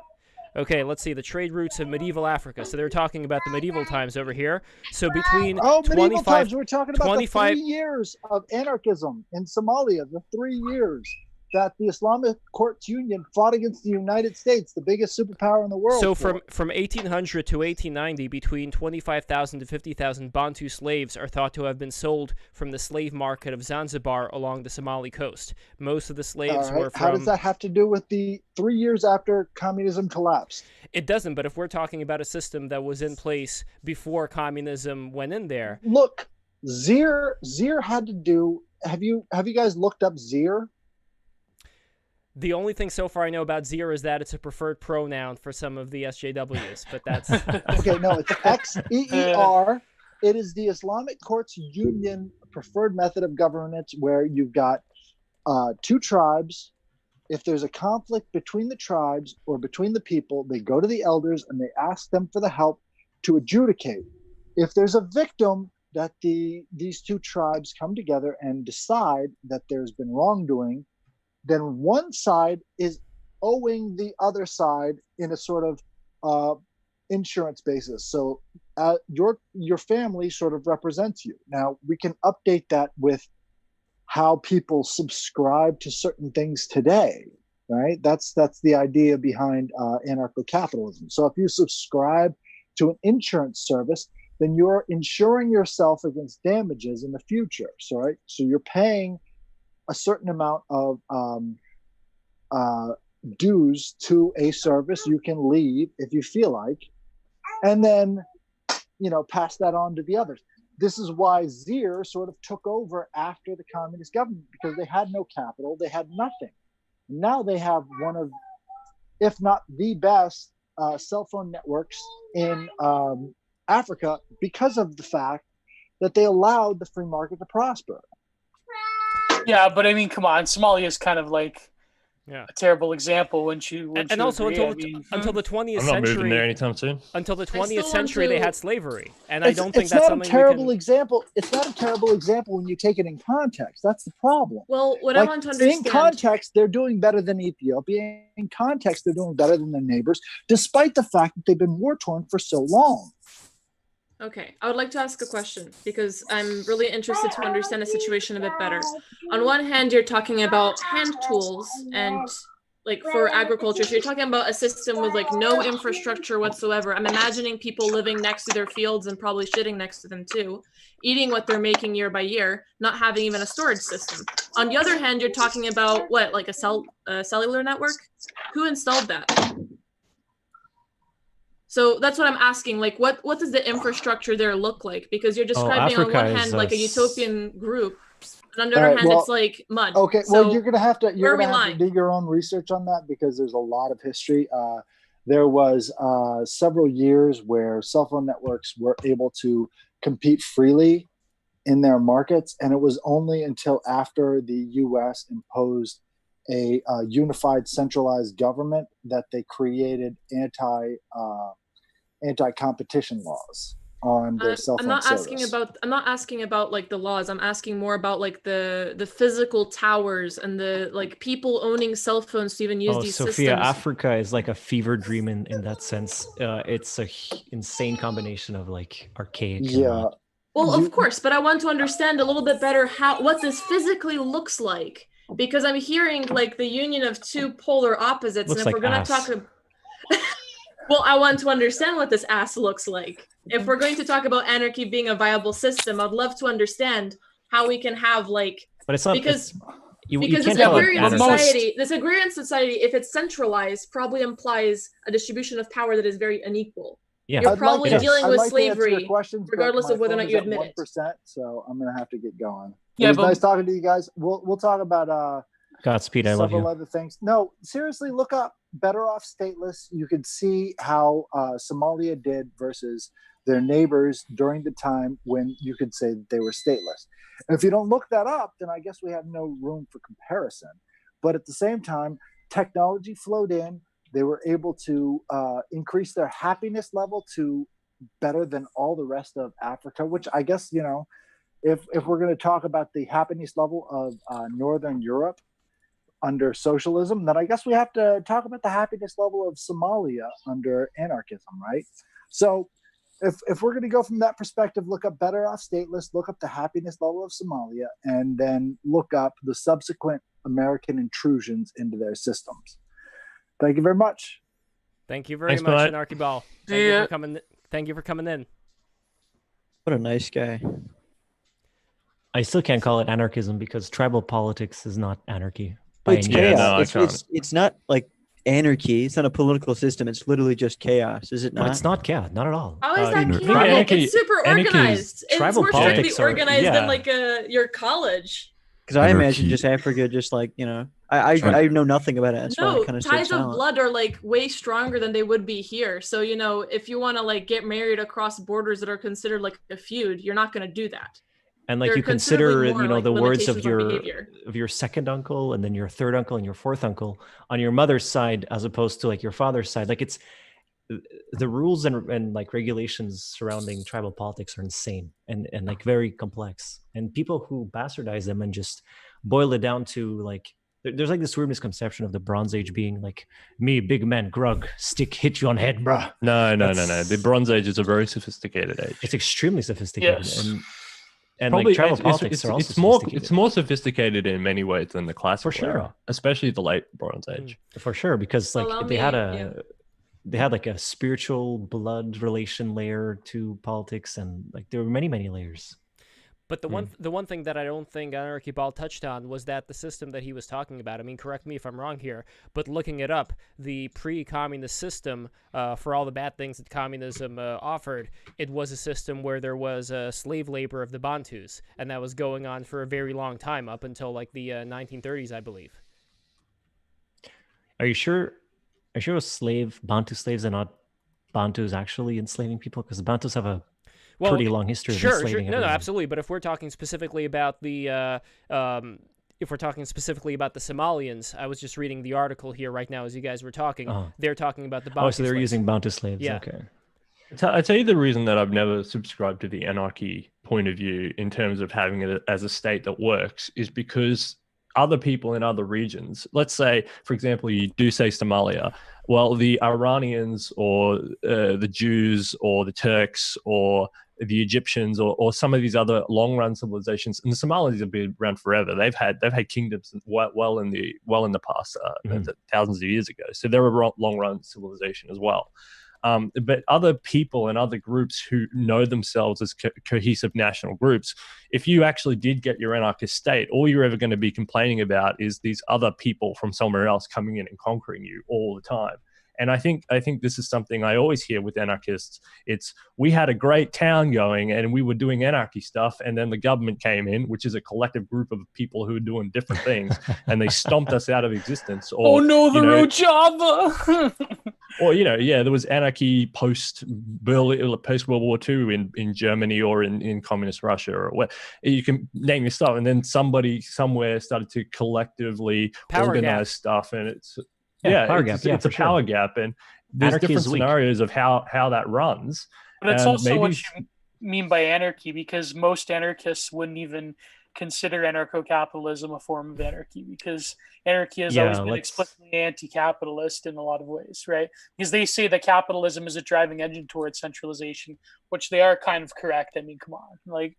But what if you talk to Jeff Berwick, who's the one of the most well-known anarchists on the internet? He's only anarcho-capitalist. He just wants a system of corporations that run around as profit-seeking entities in cryptocurrency land to dominate the globe. And he's got the real tether on anarchy right now as we speak. I mean, that might be changing. That might change in a day. He might die. I don't know. But right now, it's all about corporate anarchy, right? Yeah, and we in some ways that's not even anarchy. Yeah, we already have like semi-corporate anarchy to begin with. I mean, this is what I think we sort of touched upon in the last topic, but I think we've sort of moved from that, but we've come full circle in that. In a lot of ways, the systems in place are designed to be specialized and compartmentalized to the point where the raw energy of the masses are almost irrelevant now in certain ways. And we see this with elite overproduction. We have systems that are so reified in their operation that in a lot of ways, the thumos of the masses is almost like a non-entity nowadays, because the masses, we can afford a system where the vast majority of people don't have any particular skill or gravitas or knowledge base, but just rather, watch Netflix all day or something else. But as long as they're efficient workers and cogs in the system, things will go along just fine. Even voting is sort of like a passe thing that's a ritual that's not even a ritual at this point. So that's what sort of neutralizes a lot of discourse around populism, is that the masses are almost completely irrelevant in actual political functioning, at least in my opinion. I could be wrong. True. You're absolutely right. The masses are useless. They're only relevant when you direct them at something. It's because of specialization. It's the same in South Korea. The more specialized your economy becomes, the less useful each individual becomes, except for their own usefulness. Do you know what I mean? And this is not a new idea. Like Steel Archer, I don't know if you know about the concept. I know Nick Land talked about it, but I think it came from Spandrel, the concept of the IQ shredder, and how Singapore is like the perfect IQ shredder, with specialization plus capital moving the best and brightest people upwards. And they don't have any kids, obviously. And so then you have a system where the vast majority of people have like been robbed of their, of course, there's problems with it. I don't exactly agree with like this, IQ objectivist like HBD stuff. I think there's limitations to that, but it's certainly interesting in the long run, these like long form trends of IQ in society. Like idiocracy? I totally agree. You're talking about a tiny little civilization, like a little city state that's so far advanced along its course that it's a petri dish of what a larger society like America would become if it went on that trajectory for 10,000 years or something. Yeah, and like I say, I think IQ is an imperfect metric. Obviously, there's a lot of problems with it. I'm not exactly like a Wignat or anything, but it's true. IQ is created. It's not a natural law. IQ is a man-made measuring unit. Right, but it measures a natural phenomenon, though.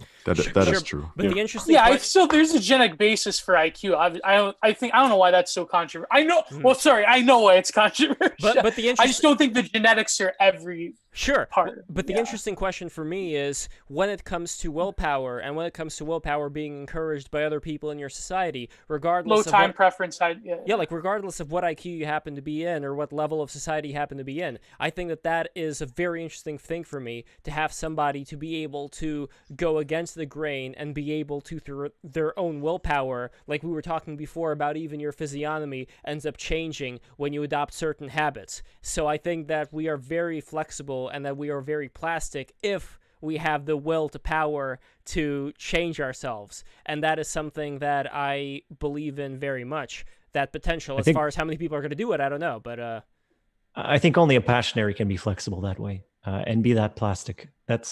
What's a passionary? It's your driving.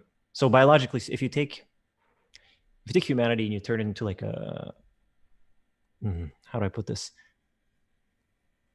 passionaries are agents, and subpassionaries are your, I guess, participants or worker drones. Yeah, something like that.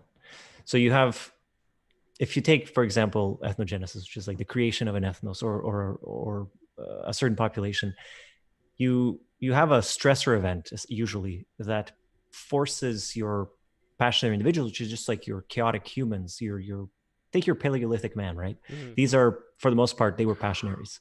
So something happens, it gets cold, they need to get together because they have to work together. So together they optimize the system. They go, oh, we should be a tribe.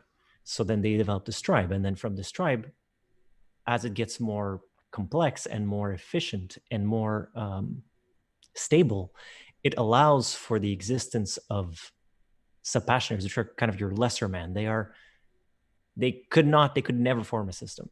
They exist purely from the system. It is the hard times create strong men, weak times create something good times like create that. weak men. Yeah, but like on a purely like quorum sensing gene expression level. Yeah. And then By the eventually, way, can I just say this is really interesting because I know it's a little bit different, but I actually just finished reading Brave New World, the Huxley book. That was crazy. That freaking exploded my mind, and yeah, that was nuts. Well, it's interesting about the Huxleys how we had not Aldous Huxley, but another one of the Huxleys being connected to Charles Darwin's family. And Julian? Yes. Julian, yeah. Yes. Yeah. And it's very interesting just to go down that rabbit hole for me as far as the perception that we have of us as Homo sapiens in this world, and how, like, I'm not really going to get it in on it right now because I'm not prepared to. I still have a lot of research to do. But I think that, like I was talking about in an earlier podcast, there is a lot more to humanity than meets the eye.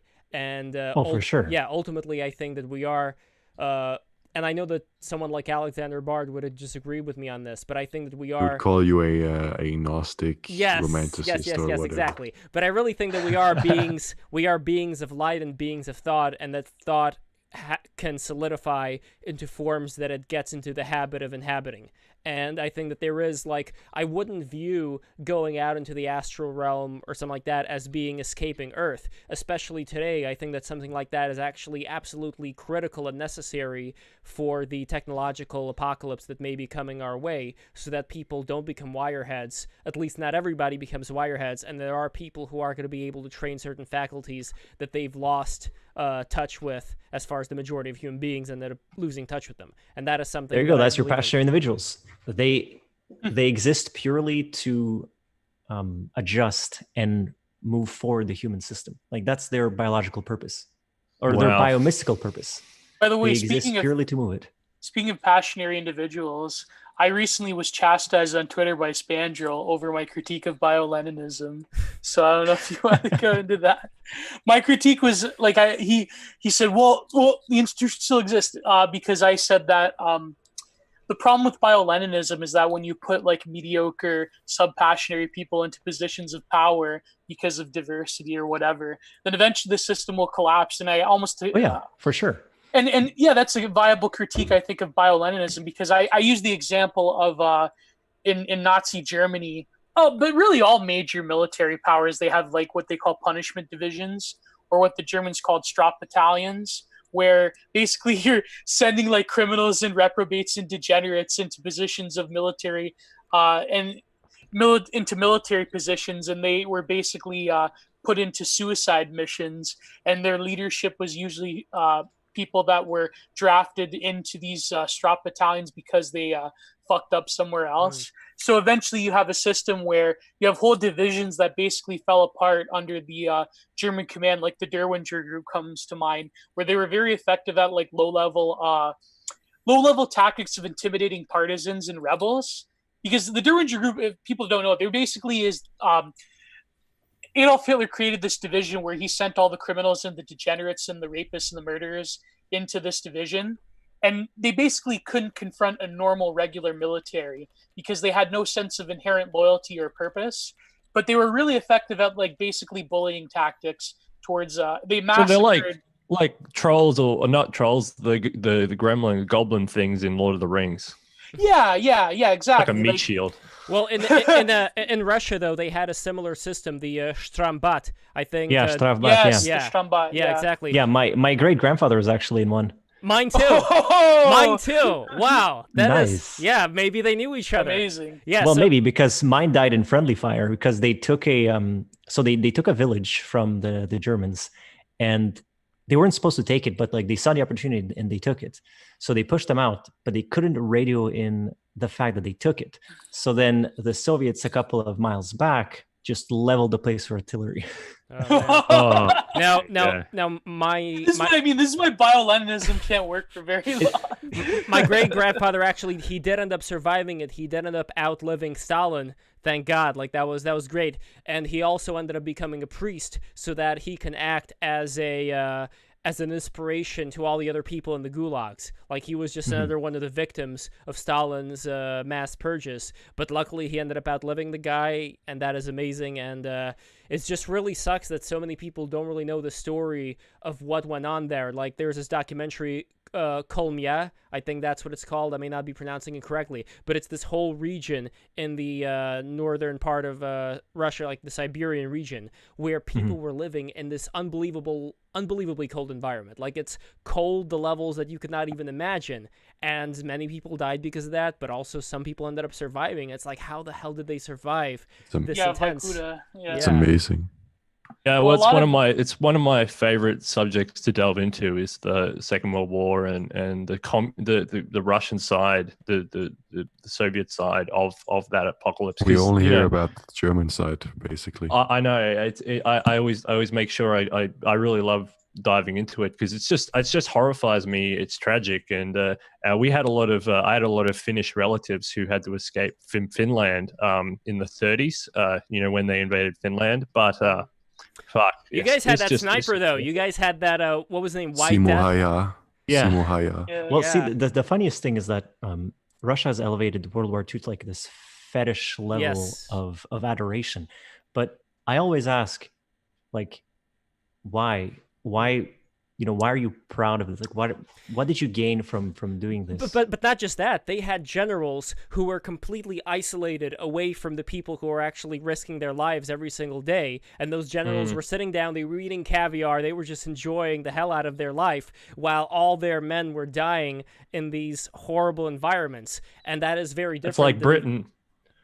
Well, I don't know. It's like the British generals who were drinking tea on the beach at Gallipoli. A lot of people got very upset with that. They're just sitting back there, just the only difference having a cup of tea. The only difference that I would say, though, just to differentiate it, is that the way that the Russian battles were fought is that they basically just charged the Russian people at the mines, just acting as Operation Human Shield. There was no consideration whatsoever for the health and well-being. I mean, to be fair, though, it was only really in the beginning of the war, because there was Germans attacked at the perfect time when there was an equipment switch happening in the Soviet Union.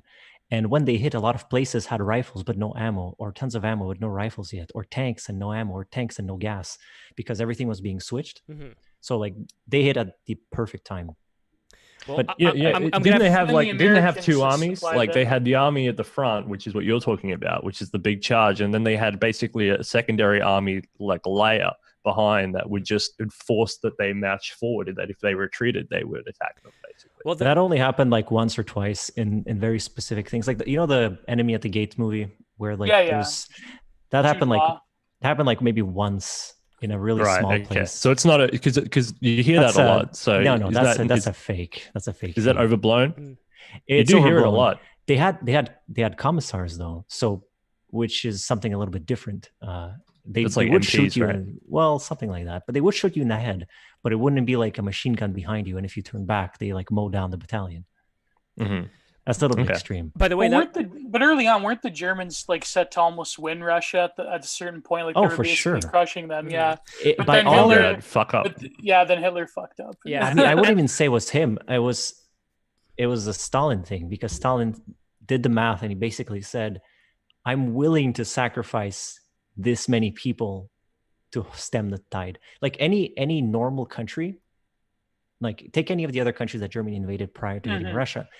At a certain point, they went, "Yeah, okay, I'm not actually going to fight this."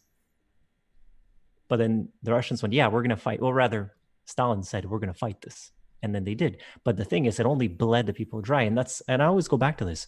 It's like, yes, you survived, like you won the war, like that's what Russia says. We won the war, but what did we win? You won nothing. There's nothing to be proud of. Yeah, there are no winners in war. Look at Germany. Germany lost the war. Yeah, their level of life is so much better than Russia. There's another interesting thing. Yeah, but that's all. Yeah. Sorry, go on. Sorry. There's one quick thing I wanted to add, which I found out just through my family, which is that during the siege of Stalingrad, there's this idea that the Germans were blocking food from going in, but that's absolute bullshit, because they were producing desserts, let alone food, that they were giving to the top of the heap, so to speak. So there was food that was able to go through, but it just wasn't going to the people who were starving to death. It was going to the higher ups. For sure. It's actually incredible when you think about the sheer lack of numbers the Germans had, but they had like so many different projects on so many different fronts. They had fiber optics. not to sound like fucking I just watched The Greatest Story Never Told or whatever. No, but there's so much fascinating. There's so much fascinating stuff about stuff like Germans having fiber optics, but also if we go all the way to talking about like Antarctica and Inner Earth, Agartha, all the stuff about the Nazis escaping, it's very fantastical and interesting and romantic to think about. They escaped to Agartha. That's right. If we're going to talk about Germany, we have to remember the Prussian army and the dissolution of the Prussian army after World War One. Yeah, yes. The treaty that the Prussians had to sign was specifically written in such a way that the Prussian army would be dissolved, because it was at the time the greatest army and no other country pretty much stood any chance. And if the terms of that treaty had been different, we probably wouldn't have seen World War II happen. Yeah, I think it's John Maynard Keynes, or it was somebody who said that this treaty is so disrespectful. This is going to turn a peace treaty into just a ticking time bomb. I can't remember the quote, but he said it's gonna explode. Look what happened after the Marshall Plan. As far as Japan and as far as Germany, like that was, relatively speaking, I think that was a good plan. And it's a shame that we don't learn from history and we don't reach out to help people and lift them up when they're in a bad situation. Same thing with Afghanistan, after the whole thing with the Soviet Union. So hopefully those of us who are smart enough, like I always say in these podcasts, I think that people are going to go so fucking crazy, loony, bonkers, Cocoa for Cocoa Puffs, that the people who are going to be left are going to be the adults in the room, and they're going to be the ones who are going to be the people with the third eye while everybody else is going to be blind. Like that old line. Oh, it'll happen. Yeah. I think that, now, not to reveal anything, but I know some people, and they say that, for example, in November, that it's looking like Trump may lose. And I predict when that happens, there will be probably another huge wave of purging. Like a lot of these figures that are clingers on in the alt-right or wherever, or the gripers, I think they're probably going to be gone in the future. Yeah, because they've ridden the Trump wave for so long, and what are they going to do when it's over? Exactly. They've tied themselves to it. Like certain people, not to name names, Nicholas Fuentes, certain people, they're going to be gone soon. And it's up to smart people who have more or less not welded themselves to any particular, let's call it psychological operation, pandering as an ideology. It's going to be people like a lot of people that we profile on this show who probably will sort of fill in the void when things get really, really bad in terms of the online world and maybe even the physical world, because all we need is a biomystical jihad in Minecraft. That's all we need. Exactly. I think the problem that there is with Nick Fuentes and his Groiper Legion is that he lacks integrity. Well, you can't really. I mean, he's a kid. He's a kid. You can't really have you be in a leadership position if you don't have life experiences. I remember listening to, and he's recently become a trans person. The guy that runs the band Liturgy, what's his name? Hunter Hendricks. Yeah. He had this stream where he talks about all this he's into all this accelerationist stuff, and he said something really great. He said, you can't really form a coherent ideology before the age of 25 years old. I think that's kind of true, because You know what I mean? Like, You know, can I just say something that's actually quite. I mean, maybe you can't. I mean, you can be indoctrinated into thinking you know it. So you know these child kings who are like, you know this, you knew that, and they have to follow the regimen. Okay, maybe.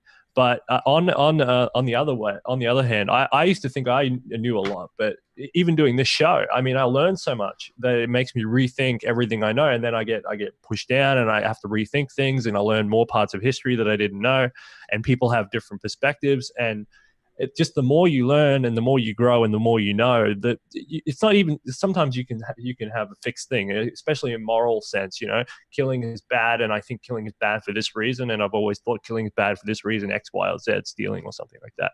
But in these other ideological realms, it's kind of like, wow, you know, I never thought about it from that perspective, and how do we incorporate that into a coherent ideology that helps and maximizes X, Y, and Z, and it gets very complicated very fast. And I totally agree with that notion, but I wouldn't put an age on it. In that way, I appreciate that a lot, but it might be down to cognitive ability or something. But I think it's experience and age and exposure to literature and yeah, people exactly. and insights. And but this is the thing. Like, I mean, to further that point, it's almost like. I know you have to draw the line somewhere. That's why he said that, which is perfectly fine. But more so, I think it's when you associate your supposedly truly held beliefs with like a brand that you grift off of. That's like always let's talk about like to, Nick Fuentes. Like you guys were talking about Nick Fuentes. Like that guy, he may or may not believe what he's talking about, but he's seen a power void there, and he knows he can get subs and subscribers, and he can chomp up conversation time. So even if he doesn't fully believe it, he's just going to say it anyway. Oh yeah, I mean? Exactly. Without fully expressing and thinking about what he's doing. By the way, Yo, go ahead, Lev. Yeah. I just wanted to go to final thoughts. I think we're going to be wrapping it up pretty soon. Yeah, but been a while. I also want to say the dream that I had about Nick Fuentes. This was very recent. This was yesterday. So yesterday I had a dream about Nick Fuentes. So I was gonna be in a play with Nick Fuentes at the National Arts Club, but since I couldn't find him, there was a 3-foot, completely round, Down syndrome looking fella. He looked like a weird looking like little gremlin thing, and I wanted to use him as the understudy. And he was like completely round, just like imagine like a weird orange looking round thing. And Humpty Dumpty Man. Exactly, Humpty Dumpty Man, very very adorable. So I gave this fella a back massage because his back was so rounded. Like I wanted to make sure that he's gonna be good. And I did see Nick Fuentes walking outside for the play, although the time was running out. So I had to, get him in there and just start the play. That was the Nick Fuentes dream. And the final dream that I'm going to save for tonight is the John Podesta dream that I had on March 3rd, 2018. I took an Uber to the woods where getting off would have been my number one priority, but it was a rich people party and John Podesta was one of the guests or the organizer. I exchanged a few words with him, trying not to bring up Pizzagate or anything to make him know that I have occult powers, but part of me wanted to probe his mind. I lastly just smiled and looked into his eyes. He had a ponytail, so I assumed this was a younger John Podesta. The Uber driver and I went to a house where dinner was taking place at his party in the woods, and in not finding anyone else to speak with, we went back to John, who was outside with a strange phone-like device. We sat at a booth of a table where John Podesta was surrounded by what looked like rock stars with black leather on. There was this rock star girl who was shirtless and another one with a black leather vest, and she sat across from me where John sat, but for some reason was gone and said her name was Scepter. We grabbed our hands together and did a gesture with it in mutual synchronicity. Then we touched hands under the table, and I felt psychically connected to her. Damn. Whoa. That was the John Podesta dream. I like the part where we gave a retard a back massage. Was Marina Abramovic in this dream with John Podesta? I had no. I looked through the dream diary. I have like a whole archive. It's like 175 pages long now of just Dude, if you dream of her, that's a problem. I did not dream of her yet. Thank goodness. Good. Maybe. I hope you never dream of her, dude. That's I dream of her. She could invade my dreams. Never mind. She's 70 years old, Gio. In Minecraft. Yes. She looks pretty good for a 7-year-old, I Awesome. must admit. I know, but See, I'm sorry. I good take that back. I'm going too far right now. I'm gonna clip that too. You know. Oh no! I want to actually see if she can see the video we did about her, because I do have a mutual contact, Patrick Mayer, whose company developed this VR app where her gallery was in. So he says that he knows somebody who know her. So maybe there is a way she can see it. I don't know. Like, I'd be curious. You don't want her eyes on anything of yours. Oh boy. Okay. Have you seen her eyes in a picture? Okay. Well, we'll see what happens. I don't know. I want to final thoughts for everybody. So let's start with Steel Archer. Okay. Well, thanks very much for letting me come on again, and it's been really fun, and I really enjoyed the conversation. And I don't agree with anarchy, but it's an interesting concept. Excellent. Gio. I don't know. Follow me on Twitter, and we'll continue the conversation. And the prints. And you're making a lot of great prints, and you're selling those prints right now. Yeah. DM me if you want one of my art prints, my woodcuts. I came up with one tomorrow. I'm going to drop the second one in the 5-part series, the That Feel When series. So yeah, it'll be good. Mumbaji. Yo, I cannot nap, dude. Thanks for being on the stream, dude. It was great today. Thank you for being here. Definitely legit. Well, first of all, Lev, congratulations on the 1,000 subscribers. That's big. Yeah, it's big. congrats. Thank you. Thank you And very much. for the rest of you, the biomystical jihad is coming. So you got to make sure you're a sacred warrior. Mashallah. Mashallah. Inshallah. Driving them to It's inshallah. Inshallah. We shall drive the fedora tippers to the seas. Bones. In Minecraft. In Minecraft, of course, yes. Yeah, well, this is my second time being on, so thank you for having me on again. And there was definitely an interesting discussion about a variety of topics. I wish we could have probably stayed a bit longer on some of the other things, but, you know, the conversation always moves. And, yeah, follow me on Twitter. I do absolutely nothing but follow me anyway. Sophia. Thank you so much for having all of us and organizing this talk. It was really interesting. I wish that I had had a little bit more chance to ask more questions about the anarchy in Somalia. And my last impression on that topic was that if we're discussing anarchy as this model by which you maximize individual freedom, which I'm not sure if that's the definition, but that's what I understand it to be, it's really not appropriate to conflate it with tribal society, because that's kind of insulting to tribal society. It's definitely more complex than most people would like to admit. And it's really culturally insensitive, arguably, to even state that. I'm not the kind of person who pulls that type of hat on, but I will put on the leftist hat now and say that's racist. I'll take it off now and say, have a good night. Have a good night, Sophia. And more?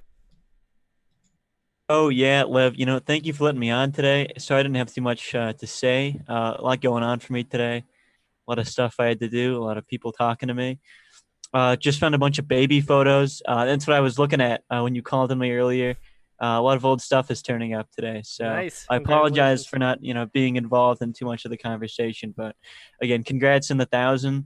It's been really cool to see you grow and get the respect you deserve. So thanks for having me on, Lev. Thank you for being here. And guys, for those, and I'm pretty sure everybody's already subscribed, but in case you didn't, now is a good time. And for the events that we have coming up, so the event that I want to do for this coming Tuesday, July 14th, is going to be an event about the image of women throughout the times, especially in comparison with social media. With the advent of social media, what the image of women is now versus what it was before. And that's going to be, again, July 14th. Then we have the following topics that I do not have a date for yet, but tomorrow that's going to be what I'm going to be focused on. I'm going to try to figure out when to put what on. And it's going to be the following: Goon Caves, Satanism, Urban-Rural Planning, Kabbalah, CCRU, Psychedelics, Education, Fortune-Telling, U.S. foreign policy, mind and body health, S&M, philosophy, Second Amendment, economics, history of hip-hop, a music one in general I think would be good. And these are just the ones that I've written. There's a ton more that's in my head. Music sounds good. Excellent. Guys, I look forward to seeing everybody very soon. 1,000 subscribers. I'm going to pour one final sip. I think that this was a pretty good test as far as you saw that I was able to drink a lot today, but I think I was able to keep my faculties more or less intact. So, cheers to that. I didn't know you were drinking. Cheers. Cheers to you, Lev. Cheers to you. Cheers. It's your day. Cheers. Also, you're really like moved by the goon caves. We need to get into that again. It's like a vampirism. Also, it's like you guys told me you it had the Goon is. Caves. Now I'm telling everybody else about the Goon Caves. I told Alexander Bard about the Goon Caves. It's just going to keep going. The goon shall inherit the earth. Also, Gio, you should join us on Discord. Yeah, I should actually. You should join the Kaliax Discord, or Yeah, dude. Yeah. Kaliax Am I going Discord, to get? but also the Break the Rules Discord. I'm going to shill the Break the Rules Discord, so DM Well, me if you want send in. me an invite, and I'll join the Kaliax. I'll send you one on Twitter. And then you'll see, and like if you're worried about being bullied, we actually all want you to come on. People love you, Gio. Oh, Kaliak loves thank you. Oh. Also, I didn't bark, so bark, bark. Let's go. That's a Hey. great Do way not to trust end this man's lies. All right, guys, take care. Have a good